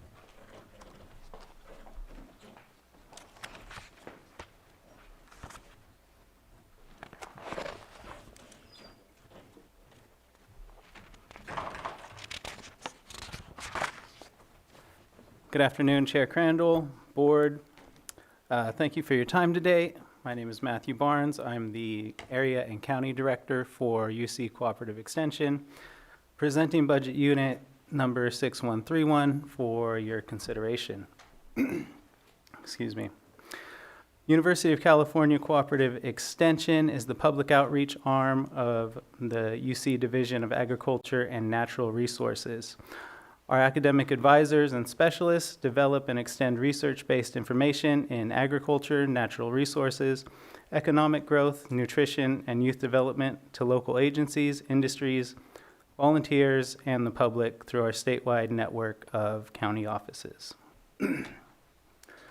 County funding goes directly to support our administrative staff and agriculture field technician, as well as 50% of our Lake County 4-H representative and full support for our Master Gardener Program Coordinator. Both of those are represented within the budget, number 2380, Professional and Specialized Services. I have no adjustments to highlight this year, but I'm happy to answer any questions. No questions? I'll open it up to the public. Anyone on Zoom? All right, I'll bring it back to the board. Just going to say this is such a great benefit for us to be able to leverage all of the UC staff for work in our county. So it's great. And I will go ahead and move that we approve budget unit 6131. Second. I I have a motion and a second. All in favor? Aye. Any opposed? Motion carries. Thank you, Matt. Thank you. Thank you, Matthew. All right, next is public health.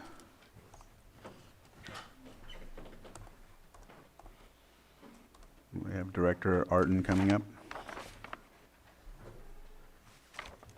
And Deputy Director Frocco. Oh, yeah, Deputy Director Lisa Farraco. I need notes. I didn't know if she was staying back or. All right, testing. I remember last time. All right. All right. Chair and members of the board, as we enter the upcoming fiscal year, I want to be transparent in saying that we are facing significant financial challenges. Federal administrative changes are already impacting program level budgets, and broader economic conditions will likely affect California realignment dollars. In addition, the recently approved union contract will result in increased salary costs, although for the most part I'm pretty happy with that because our staff definitely deserve it. But it does paint a tougher financial picture. Taken together, these factors place us in a position where the budget is projected to be extremely tight, potentially exceeding our current projected revenue. Because of this, our fiscal staff will have to closely monitor expenditures throughout the year. At the management level, we have already begun taking early actions to reduce pressure on the budget. These include holding or delaying the posting of roles when appropriate, focusing on mission-critical work, directing managers to be highly conservative with their supply budgets, actively seeking out new grant opportunities, expanding partnerships to share costs when possible, potentially combining programs when opportunities arise, and looking at potentially starting other revenue streams related to services. At this time, our staffing allocations will decrease by 3, with 2 of those positions becoming contract positions compared to prior year. We are prepared to give back a couple more positions if needed as the fiscal picture becomes more clear, and we have already unfunded a EH supervisor position. We have lost access to spend down money on a couple COVID-related grant funds that we were hoping will help support some staff positions and stand up the WOW truck. So we are doing some shuffling with staff assignments to utilize other funding sources and pursuing dollars with Partnership Health Plan to support WOW truck operations in the short term. One key area of improvement identified from last year moving into this year is how we manage and draw down our grant funding. To address this, we are bringing in additional fiscal staff and investing in training to ensure accurate time accounting and to shift from realignment to appropriate grants. This effort is being emphasized at all levels, including among our supervisors, and was a priority identified by our new Deputy Director of Finance and our fiscal manager. This budget and our strategies reflect our commitment to being fiscally conservative and good stewards of public funds while continuing to deliver vital health services to our community. I'll turn it over to Deputy Director Frocco. Good afternoon, board. I'm very nervous during these things, so please give me some grace as I start shaking here. Okay, so I'll give you a brief overview of each budget unit, and then I'll stop and allow you time to ask questions, and then we'll move forward. Okay? So our first budget unit is 2304, which is jail medical. Jail medical services are currently provided through contract with WellPath, previously known as CFMG, California Forensic Medical Group. Funding is received through Local Community Corrections 8109, a PATH Justice Grant through the Sheriff's Department, and I believe the County General Fund is the other. Thank you, Casey. Any questions on jail medical? No, I just noticed You that make it cheaper. 300, like there's been a decrease in 300K in the revenue, so that's what you mean by cuts or, issues, so, yeah. Yes. Okay, our next budget unit is 4010, Environmental Health. Environmental Health is a regulatory agency whose mission is founded on public health, safety, and sanitation. The primary services are permits and inspections for regulated businesses and land development. Services also include investigations, consultations with individuals and other agencies on health-related issues, emergency response, hazmat, waste management, on-site sewage and water supply wells, those sorts of things. Any questions for environmental health? Continue. Okay.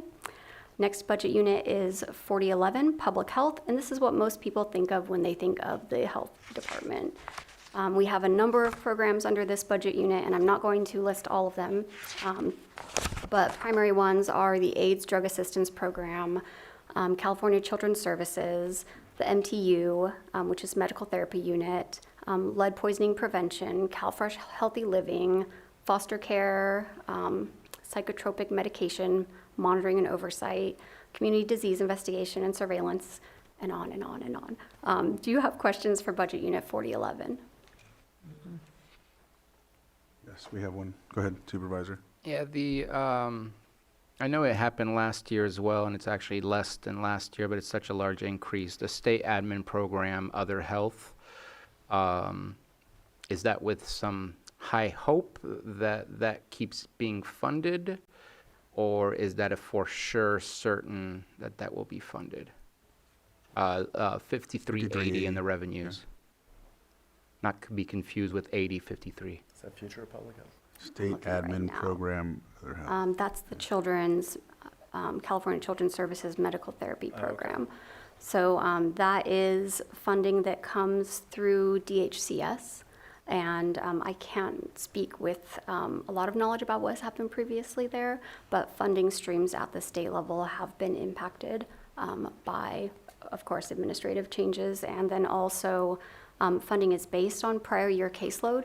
And so when we're understaffed and we can't provide services, we can't pull down funding to provide more services because we're understaffed to provide services. And I appreciate that. And the reason I bring it up is because the only actuals that I have, at least for this specific line item, is 3.3 million in 23-24, and it jumps up to 8.8 million. Now it was brought back down to 7.7. So just kind of figure out, are we being very hopeful when we know it's kind of in a limbo situation? And I hope it doesn't make, if something happens, that it doesn't make the rest of your appropriations based on that availability of funding have to go through a wash. And this is one of the areas where we identified we need to be very careful with pulling down all of the funding that we're expecting to pull down. It is a primary focus of my team as I staff up and we get things back to where they need to be, to make sure that we're pulling down all of the funding that we're anticipating so that we can provide our services and afford our budgeted items. It's going to be a rough ride. Yes, it will. All right. Okay. Next is Budget Unit 4012, which is Health Services Administration. The Health Services Administration Division provides the direction, oversight, accounting, file maintenance, personnel, records, contracts, grants management, software support, communications for all of the programs within public health, environmental health, veteran services, jail medical, First Five, and tobacco education. Do you have any questions about administration? Continue. Okay. Budget Unit 5321 is Veteran Services. Veterans Services does the preparation and submission of claims like disability, pension, health care, education, vocational rehab, home loans, property tax, all of those great things that our veterans earned through service to their country. They do counseling and case management, follow-up on claims, and outreach. Supervisor Spatier. Yeah, I have a request for this one. So we had an amazing presentation for Memorial Day, and there was also some comments and requests for funding. And I know that it is not our veteran services, it is our volunteer groups that support veterans outside, who do the Vet Connects, who do the stand downs. We have approximately, at least based on our pick count, a dozen or more vets that are still experiencing homelessness. And I don't want to see those groups fail to be able to continue to provide support to those that we should find ways to support. So I'm hoping that we can look at adding maybe a maximum of $50,000 to Veteran Services Office and doing some kind of a local RFP to see what services do you want to continue and what can we support, just to make sure that those groups don't fall apart and disappear. I think it's important that we have our partners rather than take on things entirely on our own. And I don't know what that looks like, but it's just a suggestion to look at what would be possible and what kind of proposals we receive from the individual groups that we heard from that day. We're happy to take this to the admin office to discuss how we can bring in revenue into this budget unit and what is allowable, and then how we can provide more services. My initial question is, where are you thinking the funding would come Yeah, from? that's my question too. General fund? Or, Maybe that's a discretionary fund yeah. contribution. I think, you know, we've got two people that are going to be watching this very closely, especially you, I know. It's going to be a difficult and tight year, and I'm glad that we have both of you at the helm, because we're going to have to, it's going to be tight. But thank you so much for being so conservative in these budget units. And we will probably be checking in both in September and at mid-year to see if we're getting out of line in any way. Yep. We'll be looking at it monthly. All right. Any other questions before I open it up? That's We have one final. one more. I budget think unit. it's tobacco, right? Yeah, Oh, Budget that's Unit right, yeah. 4016, Tobacco Education. It's state-mandated public health program for tobacco education and outreach to the people of Lake County. We receive funding from state tobacco funds, Prop 99 and Prop 56. We have youth and adult coalitions and health education coalition. Supervisor Sabatier? And just to continue on my comment,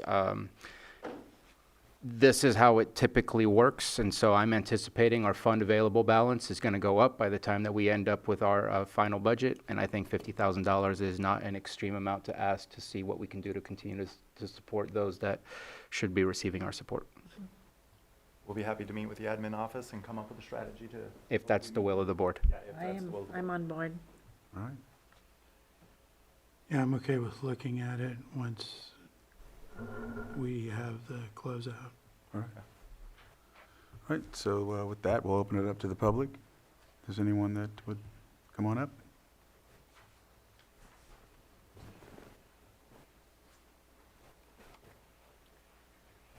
Elizabeth Larson with Lake County News. I had a question about WellPath and your jail medical.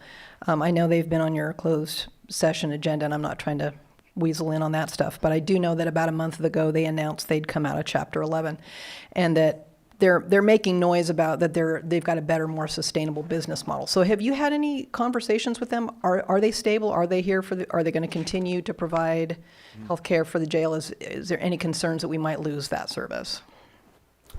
I don't have any concerns about that at this time. We haven't had any conversations with them recently on their finances. We've been very busy with them going through their jail medical inspection and helping them get into compliance. Okay, thank you. All right. Any other public comment? All right, I'll bring it back to the board. Mr. Chair, I move that we approve budget units 2304, 4010, 4011, 4012, 4016, and 5321. Second. I have a motion and a second, and we gave direction earlier, right? We don't need to add anything else. All right, so I have a motion and a second. All in favor? Aye. Any opposed? Motion carries. Thank you very much, Lisa and Anthony. All right. Thank you, All right, we will take a 5-minute, we'll come back at 3:50. How about that?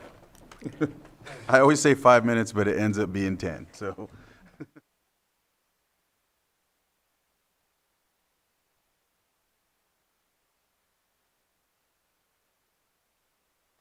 How's the fire? I figured you were, so I didn't have to. All right, welcome back. Move on to our next Smoke, that's for me. budget item, and we have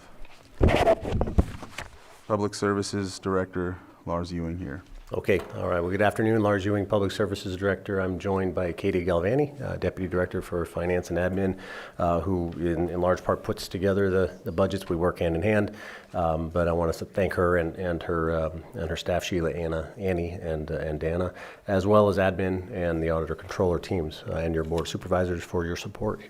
So we will go through this as quickly as possible, giving it due attention.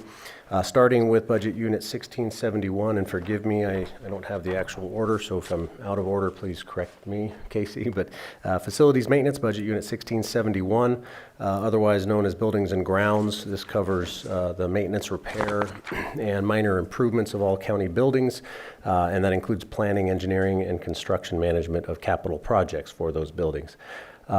This is of note, this is a general fund budget unit, and I think it's important to take a moment to just note a couple things. During opening remarks, now my notes say yesterday because I anticipated to be on tomorrow, but during opening remarks earlier today, the CAO's office summarized the fact that general fund budget units are given a net county cost to work with, and that's basically an allowance. The direction to general fund departments was to submit a balanced budget within that allowance. And as you can imagine, it's not always easy to prepare an operable budget within that allowance, especially with overall reductions that we faced this year. For example, this budget unit faced an initial net county cost reduction in excess of $200,000 from the previous year, which is about a 10% reduction. Now, for anything that we cannot fund within the net county cost, direction to departments, at least to public services, is to put those items on an extraordinary request form. You're probably familiar with that.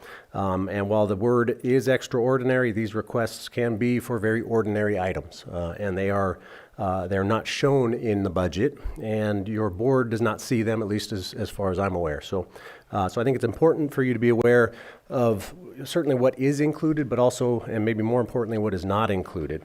And related to this is the use of reserve funds. Direction given to departments, again, was to not include the use of any general fund reserves in the budget, but rather during this budget hearings to ask your board for the use of those reserves. And so considering that there's a shortfall in the building maintenance operating budget that I will discuss, I do have requests for the use of general building infrastructure reserves. So with that said, a quick budget summary.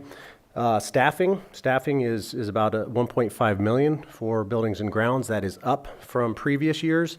The driver for that is the capital projects team, which is reimbursed from other departments for their work on for project management services, and they're reimbursed from other budget units, specifically the capital project appropriations for those projects.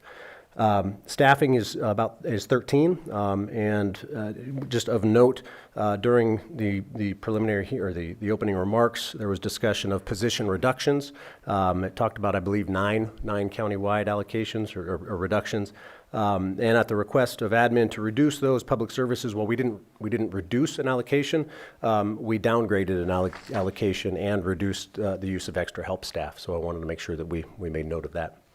Revenue is $270,000. That's relatively steady state, and that is primarily for facility leases, telecommunications on the courthouse, and also Guard Street. Capital assets, there are none in this budget unit, and that is because capital assets for buildings are in other budget units that have either already been addressed or will be shortly. Services and supplies, $900,000. This is the shortfall. We have a $1.2 million calculated need. So we have a $282,000 shortfall here. And so the extraordinary request that we have is to use $282,000 of general building infrastructure reserves, which is Fund 153. This would help sustain ongoing facilities maintenance. As it is now, we are about 80% short in our facilities maintenance object code. We budgeted that at $70,000 to maintain a balanced budget. We set that at $70,000. Our needs are actually $352,000, resulting in that $282,000 need.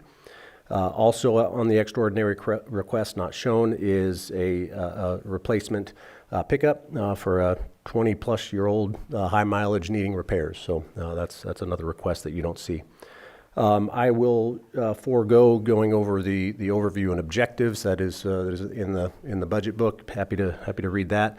But just of quick note, a few things that you may be aware that we're working on, but maybe not within buildings and grounds, specifically capital improvements, is a courthouse campus facilities space planning effort that's underway, and in concert with a few other departments working on the capital improvement plan. So that concludes Budget Unit 1671. And forgive me, I didn't see if are we pausing at each one or just moving on? Moving on? Okay, thank you. Go ahead. Continue. All right, moving on to solid waste management, budget unit 4121. This is the East Lake landfill, which is obviously county-owned, county-operated landfill. It also includes integrated waste management for the entire county, so not just the landfill, but programs and services that support the management of waste countywide. Budget summary, first off, and also this is an enterprise fund. It is the only enterprise fund I believe that the county has. Staffing is $2.5 million. That's relatively steady state.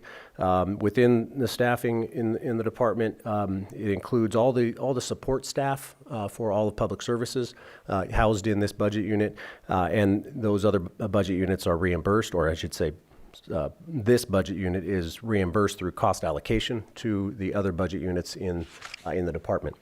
At the landfill, we have 13 permanent staff, and I want to just note that you might, on the allocation list, I believe it shows a difference there. It looks like there's an increase.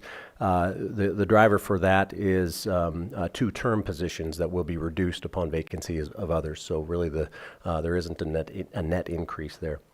Revenue is $6.4 million. Anticipated revenue $6.4 million.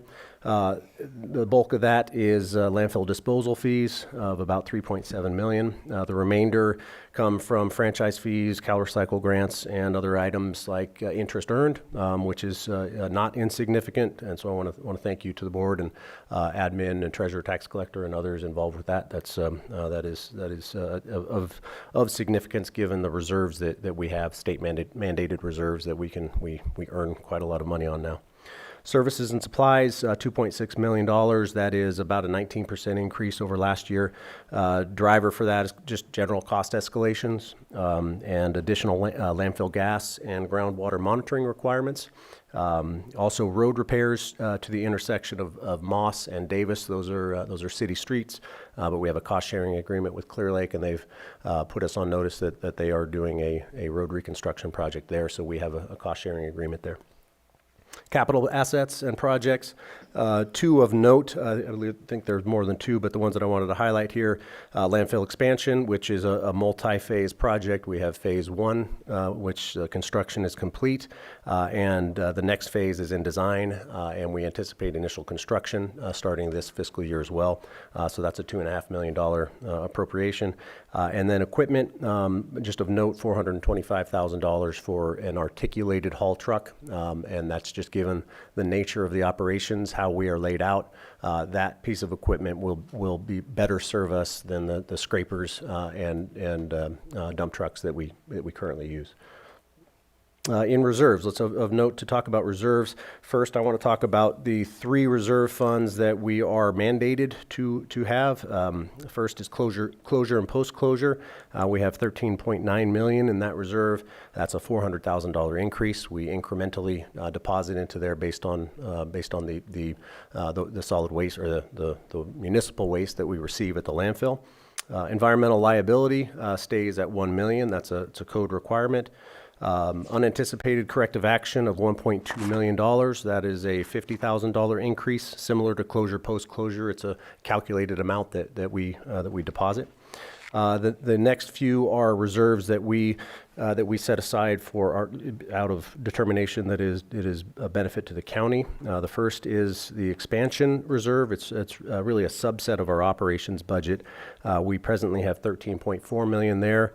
And as we progress with expansions, that's what we tap into to pay for design and construction. Next is the aforementioned agreement with the City of Clear Lake. We're proposing a decrease of $150,000 to pay for our portion of the road project, and then landfill gas system and water quality improvements, a net decrease of $250,000 to have $500,000 in for there are some water monitoring wells and gas probes that we need to install. And then lastly, equipment reserve, $1.6 million. We have a net $75,000 decrease. We're both depositing some and taking some out to pay for that haul truck. So that concludes solid waste. Plenty more that I could talk about, but I will, in the interest of time, I'll move on. Let's see, this next one is out of order. So moving on to Parks, Recs, and Trails, Budget Unit 7011. This is for the maintenance, repair, and improvement of all county parks, and it includes planning and engineering and construction management of those capital projects for those parks. And this also includes recreation, programming, and trails. So for a quick budget summary, staffing, $1.4 million. That is an uptick a little bit from last fiscal year. There's a combination of reasons for that. One is the recently approved pay revisions, and then of specific note is a requested position for recreation management. This is anticipated to be 50% funded through recreation-generated revenue, as we have someone who can put their time and energy onto recreation programs and also recreation events. We anticipate generating some revenue that can offset the cost to this. We are presently, it is presently funded within, or we are, the budget that we presented provides for the $50,000. Well, I think it was, I don't know if it was, that was a separate recreation for program funding, but it provides enough funding to pay for that 50% that would need to be offset by the cost, the revenue that person would generate from all the programs. That doesn't mean that there couldn't be more funding coming in there. So what I want to indicate is we do need the position. I certainly feel we do. However, if your board would choose to not fund that position, I would at least ask that the position itself be approved, maybe not the allocation, but it is a new position that your board does need to approve. At least that's my understanding. If we are to hire someone there, even on an extra help basis. So the request would be to consider the position itself. Moving on to revenue, department-generated revenue is a little over $4 million. The driver for that is this year park improvement grants. We have a few, and telecommunication leases on Mount Konocti. Not included in that 4.1 million, but I want to point out is TOT and geothermal, which are put into the parks budget. Services and supplies, 1 million. That's a relatively steady state for ongoing operations and maintenance. Capital projects and assets. So this budget unit, different from facilities maintenance, it does have capital projects as a standalone item. So there's a few things to highlight there. One is a mower. Another one is $250,000 for work for the Cobb Area Community Park System. Right now we're in the planning and really the design phase. Lakeside Park has a grant from the state for ongoing construction. We anticipate $145,000 being spent out of that. Also, there is a Clean California Parks Beautification Grant closeout. That was a $1.3 million grant. We have about $32,000 remaining there. And the last item that I want to talk about, which is a segue into extraordinary requests, is Hammond Park. There's a Hammond Park Improvements Grant that we received from the state. The grant was $2.3 million. We put the project out to bid just within the last few weeks and received bids. Low bid was a little over the estimated amount, and so the shortfall is about $300,000. So where we are now is that we have grant funding of $2.3 million. We have about a couple $100,000 that we are using out of Quimby, primarily for the Collier Avenue development that had Quimby fees that were paid there. But we are short $300,000. So the suggestion, the recommendation from me is to use the Parks Reserve Fund. So referencing back to what I discussed earlier, that you didn't see in the budget any recommendation to tap into the reserve funds, but it was always my intent. In fact, our initial budget submission included recommendations to use reserve funds, for example, in this case, parks. So you don't see it there, but I'm coming to you now with a few requests. The first is $300,000 out of the Parks Reserve Fund to pay for or help pay for Hammond Park improvements. The next two, or I'll go one at a time, recommending $1 million to be provided for the Burns Valley Sports Complex Regional Recreation Center. And I'll come back to this. Another is $1 million for the West Side Park Regional Pool, also out of the reserve fund. Lastly, out of the Parks Reserve Fund, a recommendation of $100,000 for an enclosure at the Middletown Pool to work towards for the planning and design phases for that. The last two requests, not suggesting to come out of the Parks Reserve Fund. Nice Clubhouse is across from Keeling Park, requesting $200,000 to renovate that facility for use as a community center. And lastly, $50,000, again, not out of the Parks Reserve Fund, but this is an extraordinary request, $50,000 for Lucerne Community Garden Park master planning and shoreline improvements. So coming back to the requests out of the Park Reserve Fund, in particular the $2 million requests. The idea there is as your board is aware, we have the Lake Recreation Joint Powers Authority that this body is a part of, and the board previously established a Parks Reserve Fund of $3 million with largely the intent of significant regional recreation facilities. And given the work that has been done up to this point, advancing those projects, I think, is in the benefit of the community, the county at large. And so that would be my recommendation to partner with each of those individual cities to help advance those projects and work toward completion. Moving on. Real quick. Yeah, Supervisor Sabatier, Supervisor Owen, and then Supervisor Pascal. You just said millions. So a couple of things. I have, I guess I'm kind of in the same boat as some of these others where I think saying yes if and waiting for the fund available balance for what the true end balance looks like at the end of the year, I think it gets you the other $50,000 for that program coordinator. Not sure if you've had discussions with the schools. I know that when you do like after school stuff, they have stipends available to help pay for those things through the state funds that they receive for after school extracurricular stuff. Wondering if they have similar dollars available where it could be a partnership between the school districts that you're doing the program in. Mm-hmm. And maybe that's how we look at getting it involved in multiple districts rather than, unfortunately, it's difficult to do more than one program. But if we can get the school districts to pitch in and help out because it helps their students to do something positive during the summertime, that would be an opportunity. And so I would like to follow through with that. And I think that, again, finding $50,000 at the end of the year, especially since I anticipate that the end fund balance availability is going to grow as it usually does, that we will be able to find that so that we can have those opportunities for our youth to make sure that they're engaged and not just sitting idly or just doing their own thing. In support of, that was what the park reserves was for. I don't know where the $300,000 should come from, but it definitely should come from somewhere because nothing should stop the fact that we got a grant and it's ready to go. So I don't know what to say on that one other than we just need to find something to make sure that that gets completed. And I think those are all the things you asked for.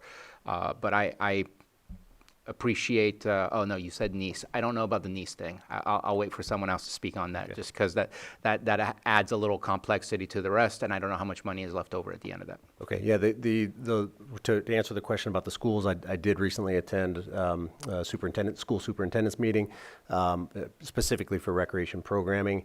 While the cost, it really was about cost sharing for summer programs. There wasn't a definitive yes. There was a lot of maybes, and great, let's keep the conversation going. I didn't come out of there with any definitive answer, nor certainly any definitive education on the school funding and how it could be used. But there was certainly interest in getting recreation programming increased. That was it's hard to say no to that, or at least have an opinion against that.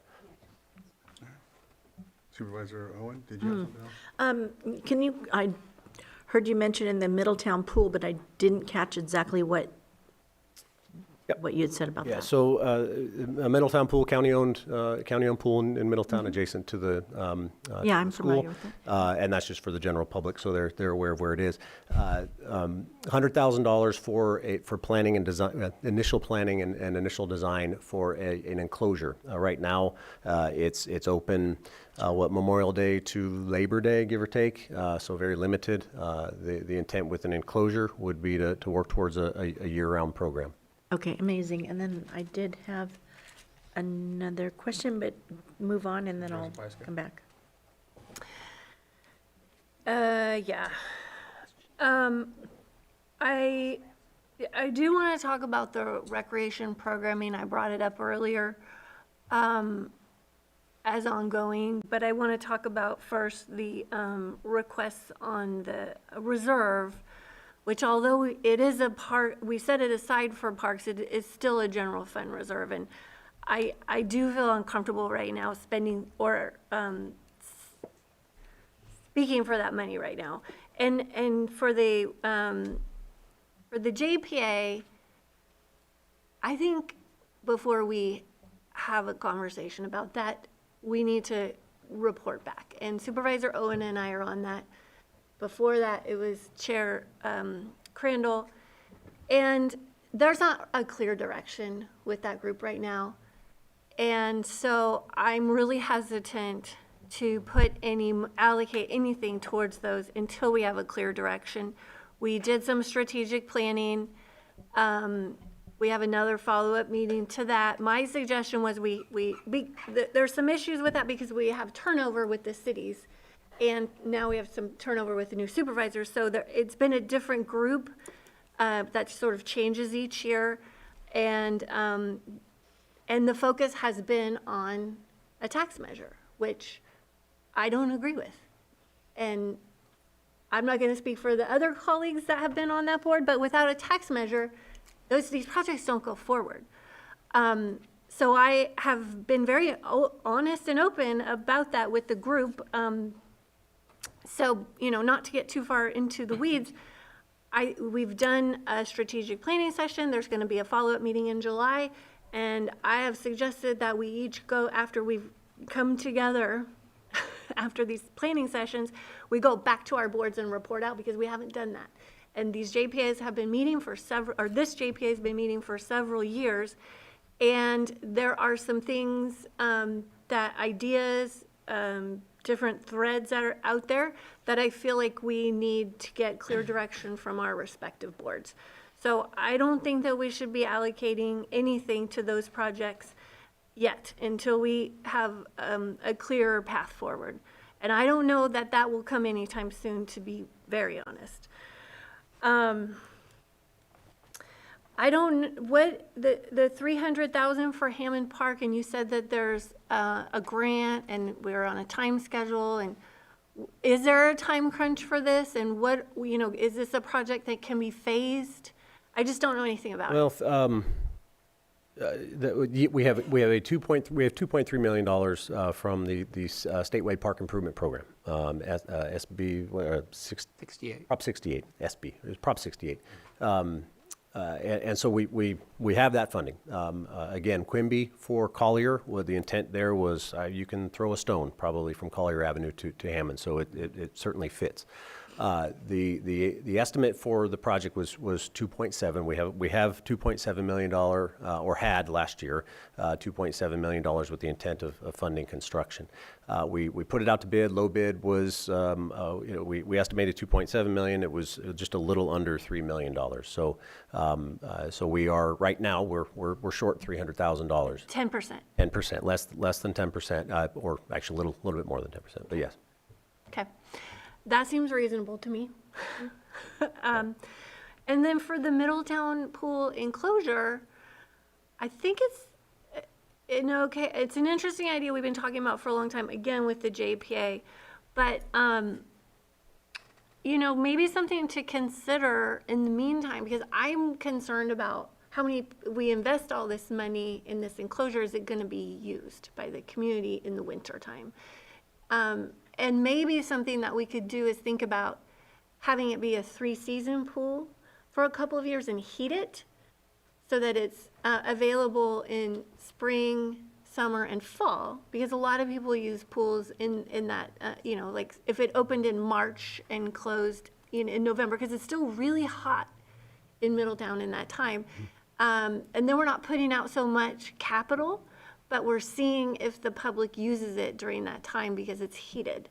And I don't know what the cost of that would be, but it might be something to consider as like figuring out if we should go down that route of a major investment of an enclosure. Yep, and just in response, I don't have a cost estimate for the heating of the pool, but if I would hazard a guess that it's probably about that $100,000. I mean, that, you know, not that the heater would be. I haven't done any research, so I shouldn't be up here with a microphone telling you costs. But we might be able to change this from Middletown Pool enclosure to Middletown Pool extended season improvements. I don't know.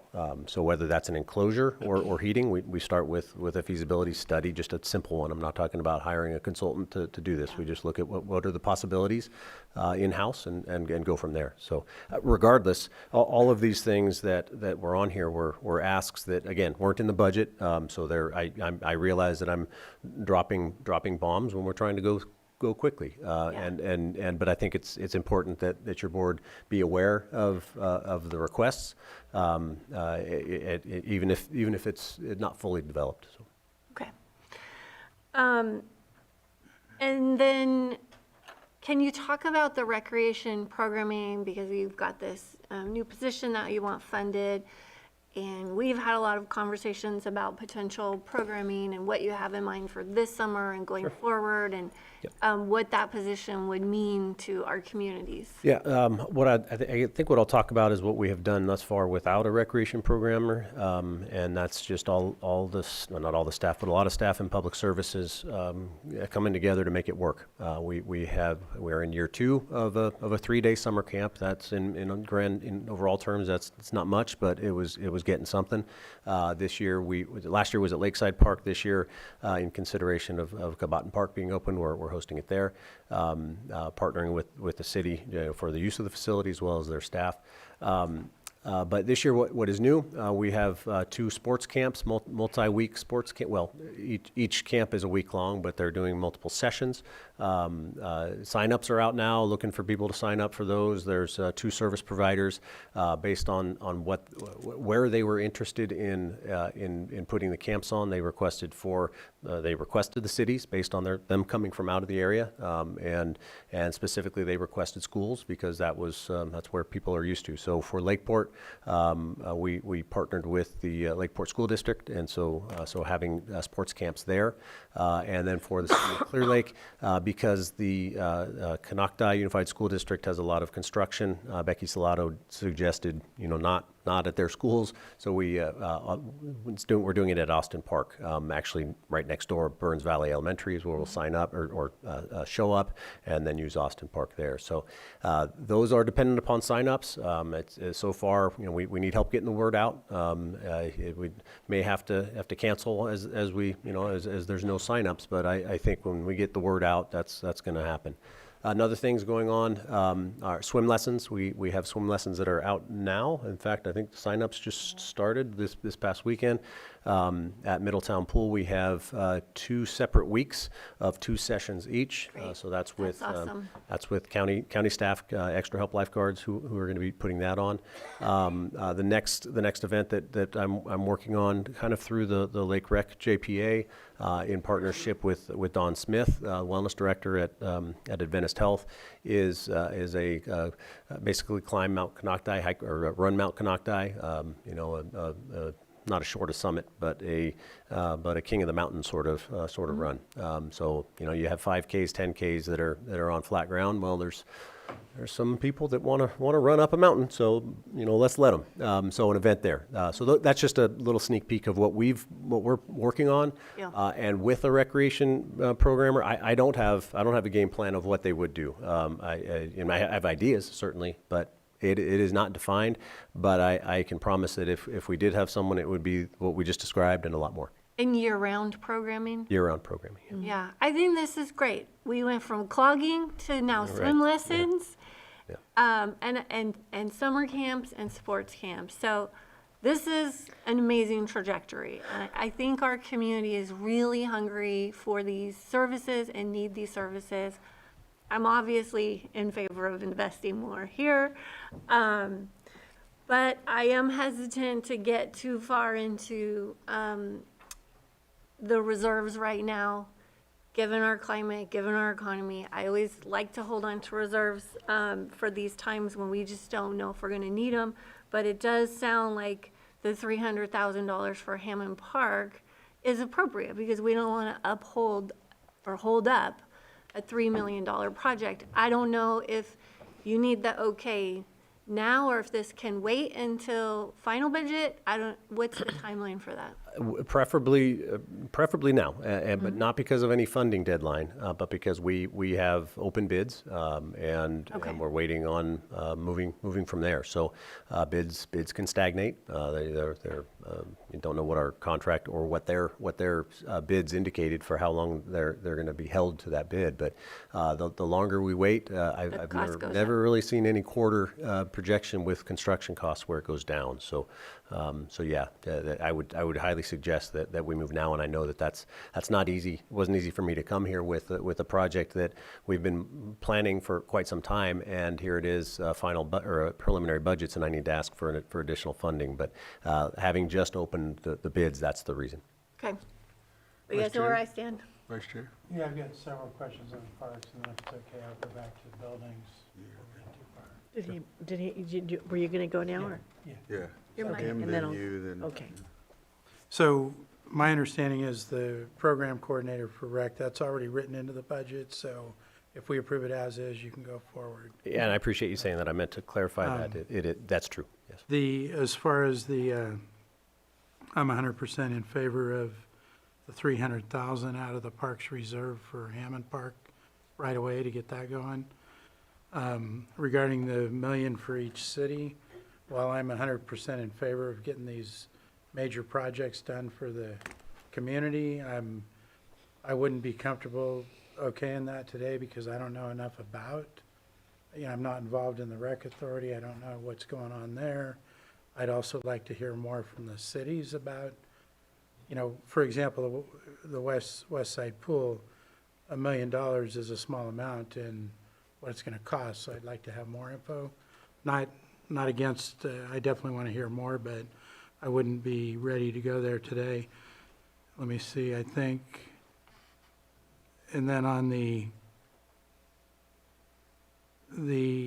Keys Park, Lucerne Park, I'd want to see where we're at with the closeout, I guess, because you didn't have a proposal of where to get that money right now. Are we talking about the Nice Clubhouse? Is that Yeah, you said not out of the Parks Reserve. Well, considering that the Parks Reserve was intended, my understanding of it was for significant regional recreation facilities or programs. Okay. I don't know that the clubhouse fits that. So this was more of a I'm going to use wrong terms here, but is there fund balance carryover? Is there one-time funding available for that? That's we couldn't fit this. We couldn't put this in our budget. We could not. So that's a one-time request. It's an existing building. There's history there with, I think it used to be a Lions Club. There's a lot of things that it used to be, but it's county owned. It's tied in property-wise with the park property, and would be a good little community building, I believe. There's been this has come up a few times to me, I believe to Supervisor Crandall as well. So thought that it would be a good opportunity. Yeah, and so that's how I would want to look at what we have maybe left if we're needing another funding source when we close out. Mm-hmm. And then going back to my understanding is we have almost $8.5 million in building infrastructure reserves. I believe that's right. Yeah. I believe it's just under 8.48 million. But that being the case, I'd be okay with the the 282 coming out of there. Great. Myself, and then, but I got behind on the vehicle. Was that proposed to pay out of that same reserve? No, that was just an extraordinary request. It's not in the budget. Just wanted you to be aware of items that we couldn't fund with our budget. And while the term extraordinary, sometimes they are extraordinary, sometimes they're just ordinary, and we couldn't put them in the budget. Okay, then I would place that one in the same category I've got with the unknown funding source that we have to look at after things are closed out. That's where I said. All right. Great. Go ahead. Okay. So I can definitely stand behind the funding, the $300,000 for the Herman Park. That sounds like a no-brainer to me. Also, the 100,000 is pretty minimal to be able to cover the Middletown pool so that it could be used year-round. And with its proximity to the high school and the schools, I think that could be made of good use year-round. And I know if it's not covered and just heated, we do get some winds, and it's still going to be miserable if it's not enclosed. So I would support that. As far as the $1 million, there was two, I believe, $1 million for the Burns Valley West Side Pool projects. I do agree with Jessica on that. It's not even as much on the cost of putting it in as it is keeping it going. And that's what we have not worked through in our parks. So I just don't see how we're going to fund that at this moment.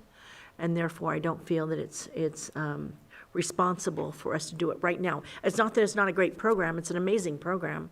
It's just where's the money? So being responsible here, I don't see that we can do that. Let me see.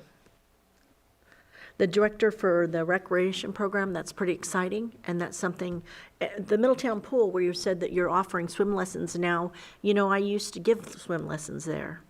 I was and so having the water safety instructor programs there, because at that time I had to come to Lakeport to get certified for the water safety instructor, or my lifeguard, one of those. So it's nice to have that there where we can certify lifeguards and be able to do that during the winter as well, because that's when we were able to do it. Actually, Bob Rumfeld was my instructor. So it's pretty cool. I think that could really serve the community in other areas as well. And with your program director, that's really exciting. And one of the things that I think that we could kind of capitalize on would be something with your programs, would be bringing more tourism to the area with triathlons or something along those lines would be exciting. So, nope, kudos, thank you. Thank you. Just Go ahead. Okay, it's just for some clarity, to take action here. I'll defer to you, but it sounds like there's consideration for Hammond Park, the 300,000 out of Parks Reserve, and something for Middletown Pool for 100,000. But I want to make sure that since it's not in the budget. I haven't said anything. I'm waiting for Supervisor All right. to go Looking next. for some direction. Leave it to Don Smith to want to take a whole bunch of people to run up the mountain. I'll join him. I will. I'll watch from afar. I appreciate the conversation here. I am absolutely open for further information before taking any action. So that's my 2 cents on that. I am going to probably receive a whole lot of text messages and phone calls, but while I appreciate you bringing Parks and Rec to the City of Clear Lake, the City of Clear Lake has its own Parks and Rec department, and Charlotte White is doing a fabulous job of providing extracurricular activities. I would like to see the focus on the rest of the county. I'm kind of conveying something I already heard earlier. I just think that no one else is going to do it in the county. The city's not going to go outside of the county and provide those types of things. And there's some from Clear Lake, Oaks, and Lower Lake that will access them because they're part of the Canocti Unified School District. So I would like to see our Parks and Rec really focus, if we're going to do a program, a place where there is no program at this moment in time. So please don't stop what you're doing now, but in the future, that's my personal opinion. I think the city, just like you did one in Hobbiton Park, I think the city of Lakeport should be doing that program, and we should be really focused on the needs of the unincorporated folks that really don't have easy access to those things. I am hesitant. I want to support the program director, but I'm hesitant for year-round. Just because there's so many activities that happen once school starts versus the summertime is really the big issue and the big time sink. So I just want to at least give my opinion on that. I don't think it's a no, I don't think it's a yes, but it's just there's so many other activities that start once school is in session, whether it's school-related or other sports activities and other things, that I don't know if the need is as big as when there's that gap right in summer where there's really nothing that happens. So just Yeah. You got a plan. Yeah, that's what I was going to say. That's the time when maybe school is in session is when there's a lot of planning for those summer programs, or for that matter for the shoulder months of 5K. Maybe you don't want to do it right in the heart of summer, right? That might be in the fall or spring, and so having some planning in those off months, that's a good time to Maybe get it done. part-time during the off months. Well, again, the argument against part-time is that, I mean, I would suggest that having it year-round, having it permanent is a huge benefit to the county. Can we, if I had an extra help recreation program manager, would we do it? Absolutely. It's more about, okay, what isn't being done in those 16 hours that we aren't getting in a week. Just throwing that out there. Yeah. Anything else? All right. It looks like there's a consensus for the full-time. Okay, and there's other budget units that I need to address That here. you still need to, yeah, we stopped right here. Yeah, but no, that's fine. I just wanted to comment on the Nice Clubhouse, because I know it was brought up. It was previously on an improvement list, or it was put in a place to be worked on or looked at, but we moved the funds to Lucerne Harbor. That was when I first got on back in 2019, 2020-ish. So speaking of planning for some of these events, that would be a good place. There's also a place that Nice would have, because it doesn't really have too much except for those two parks, right? So I know that would, I would really like that, but I mean, and with the will of everyone else here. Yes. And then, yeah, I mean, I agree with my colleagues on the million. I get it. Yeah, I won't belabor that discussion, but I'm good with that. So, yeah, you can continue on if there's not anything else, because I know you got a lot left. Yeah. Did you need to clarify what we're? Perhaps we can clarify at the end. Yes. Okay. Okay, so the next budget unit, 7073, which is Quimby Parks Improvement. These are funds placed in reserves to be appropriated in the future for park improvements when there's a subdivision that triggers the requirement to pay Quimby fees. We presently have $260,000 in reserve. We're estimating about $7,000 to come in revenue. That is the equivalent of two subdivisions at a certain amount per parcel, plus interest and others. So we are planning to use, as I mentioned, funding from Collier Avenue for the Hammond Park project. The next budget unit, 7074, John T. Klaus Park. This is a singular park, and it's a standalone fund that is required by the John T. Klaus Trust, how the county received this. From a funding perspective, we started fiscal year 24-25 with about $3.6 million.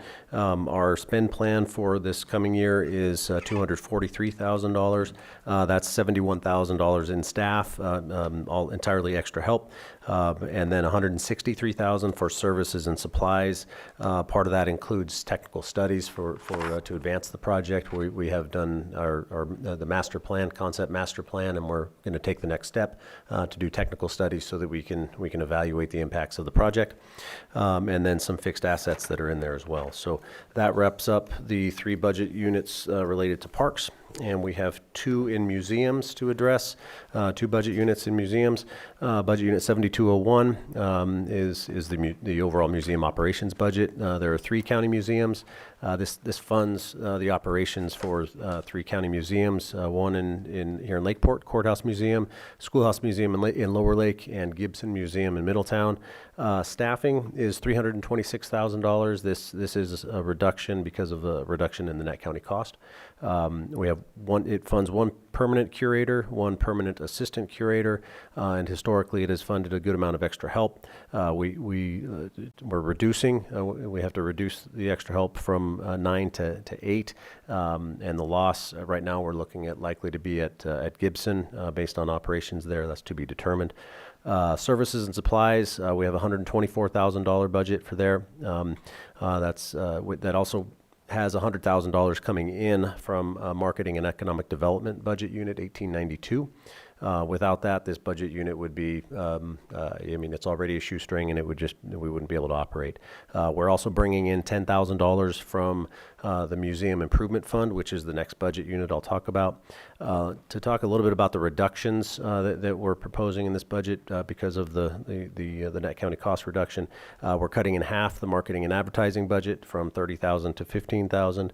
Inventory is slashed to zero from $20,000, and exhibit preservation and collections care is cut in a little bit less than half from $76,000 to $39,000. Capital, on the capital side, the project it includes right now, the capital budget includes $94,000 for the Pomo family sculpture. We just presented to your board an update on that project, so I won't go into that. But on the extraordinary request, we do have some extraordinary requests to make up for the shortfall that we have.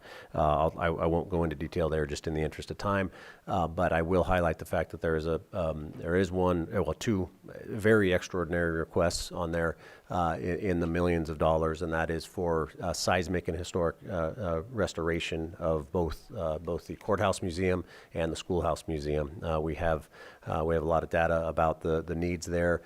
Both facilities are in need of some historic restoration here in Lakeport specifically and Lower Lake, but Lower Lake specifically also has seismic needs. So those don't come with a minimal cost. So wanted to make sure that your board is aware of that need.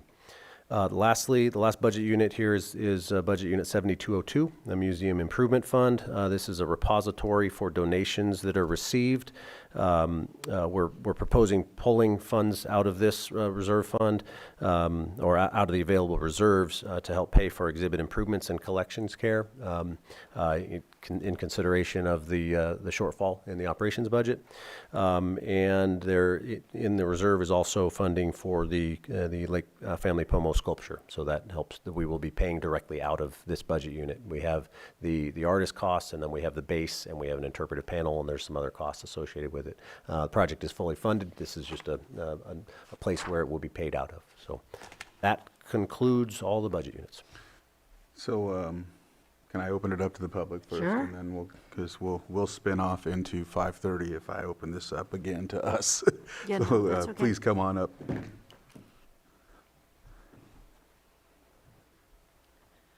Elizabeth Larson, Lake County News. So I couldn't quite find it in the budget book. So the extraordinary request for the seismic, is that then you're asking to go ahead and try to do that in the coming budget, the coming fiscal year? If I can, the reason for bringing it up is just to make the board aware that it's not in the budget. It's a need, and we're certainly looking for grants, looking for funding opportunities for it. But we're looking at I think it's about $5 million for the combination of both of those. So it's not an easy find for the funding, nor is it an easy fix construction wise. All right. Thank you. Any other comments from the public on Zoom? All right, I'll bring it back to the board. Go ahead, Supervisor. I just Allen. wanted to thank you for, and actually, Ms. Larson actually just kind of asked exactly what I was going to ask, is if that was coming forward in the budget. So, but I wanted to thank you for putting that out there and letting us know that that hasn't been forgotten, because I know that those projects are really important to the community and important to our history. So looking for some grants and looking for some funding and whatever else needs to be done to start getting those on the agenda and moving them forward is very much appreciated. Thank you. Thank you. Supervisor Sabatier? Mr. Russ Kramer never lets me forget that there's a need for a retrofit of that schoolhouse. I'm hopeful that within the Heritage Commission and identifying that building in a special way, whatever that way needs to be, historical landmark, historical building, would allow us to access grants that we don't have.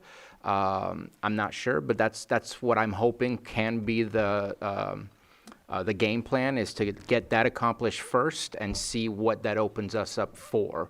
I know that's being worked on.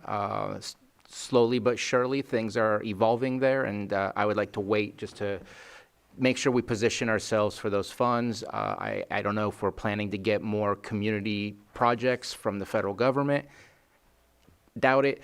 but that would be a possibility as well. I know Thompson has talked before in the past of helping support that kind of project, and so that number at this moment in time is too big for me to say, we got it, let's do it, but definitely want to keep that as a lasting fixture in our community. I think those types of things should be taken care of and not neglected. And just to note that, I think it's important to note that those projects, I believe both of them, but at least the Lower Lake Schoolhouse has been submitted as a community project funding request, at least to, at the county level, to then prioritize for submittal. So I don't believe it's ever gone forward, but it's been submitted from the public services side of the House.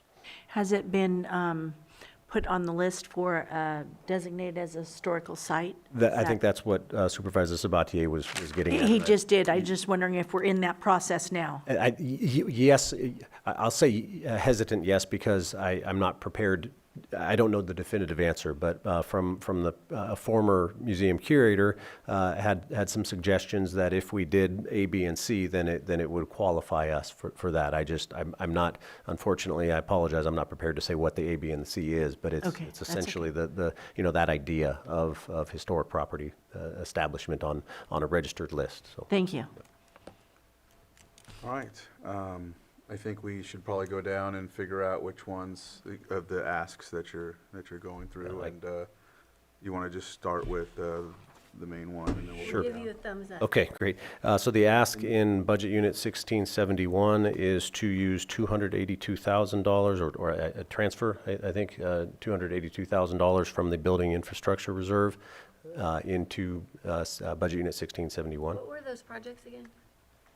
There's no projects. This is just ongoing maintenance. It's Object Code 18 building maintenance. That's where we have a shortfall. I think I'm good with that. I think we're all, you good with it? I think we got And- 4, so Yeah, we're 4. good. Okay. Move on.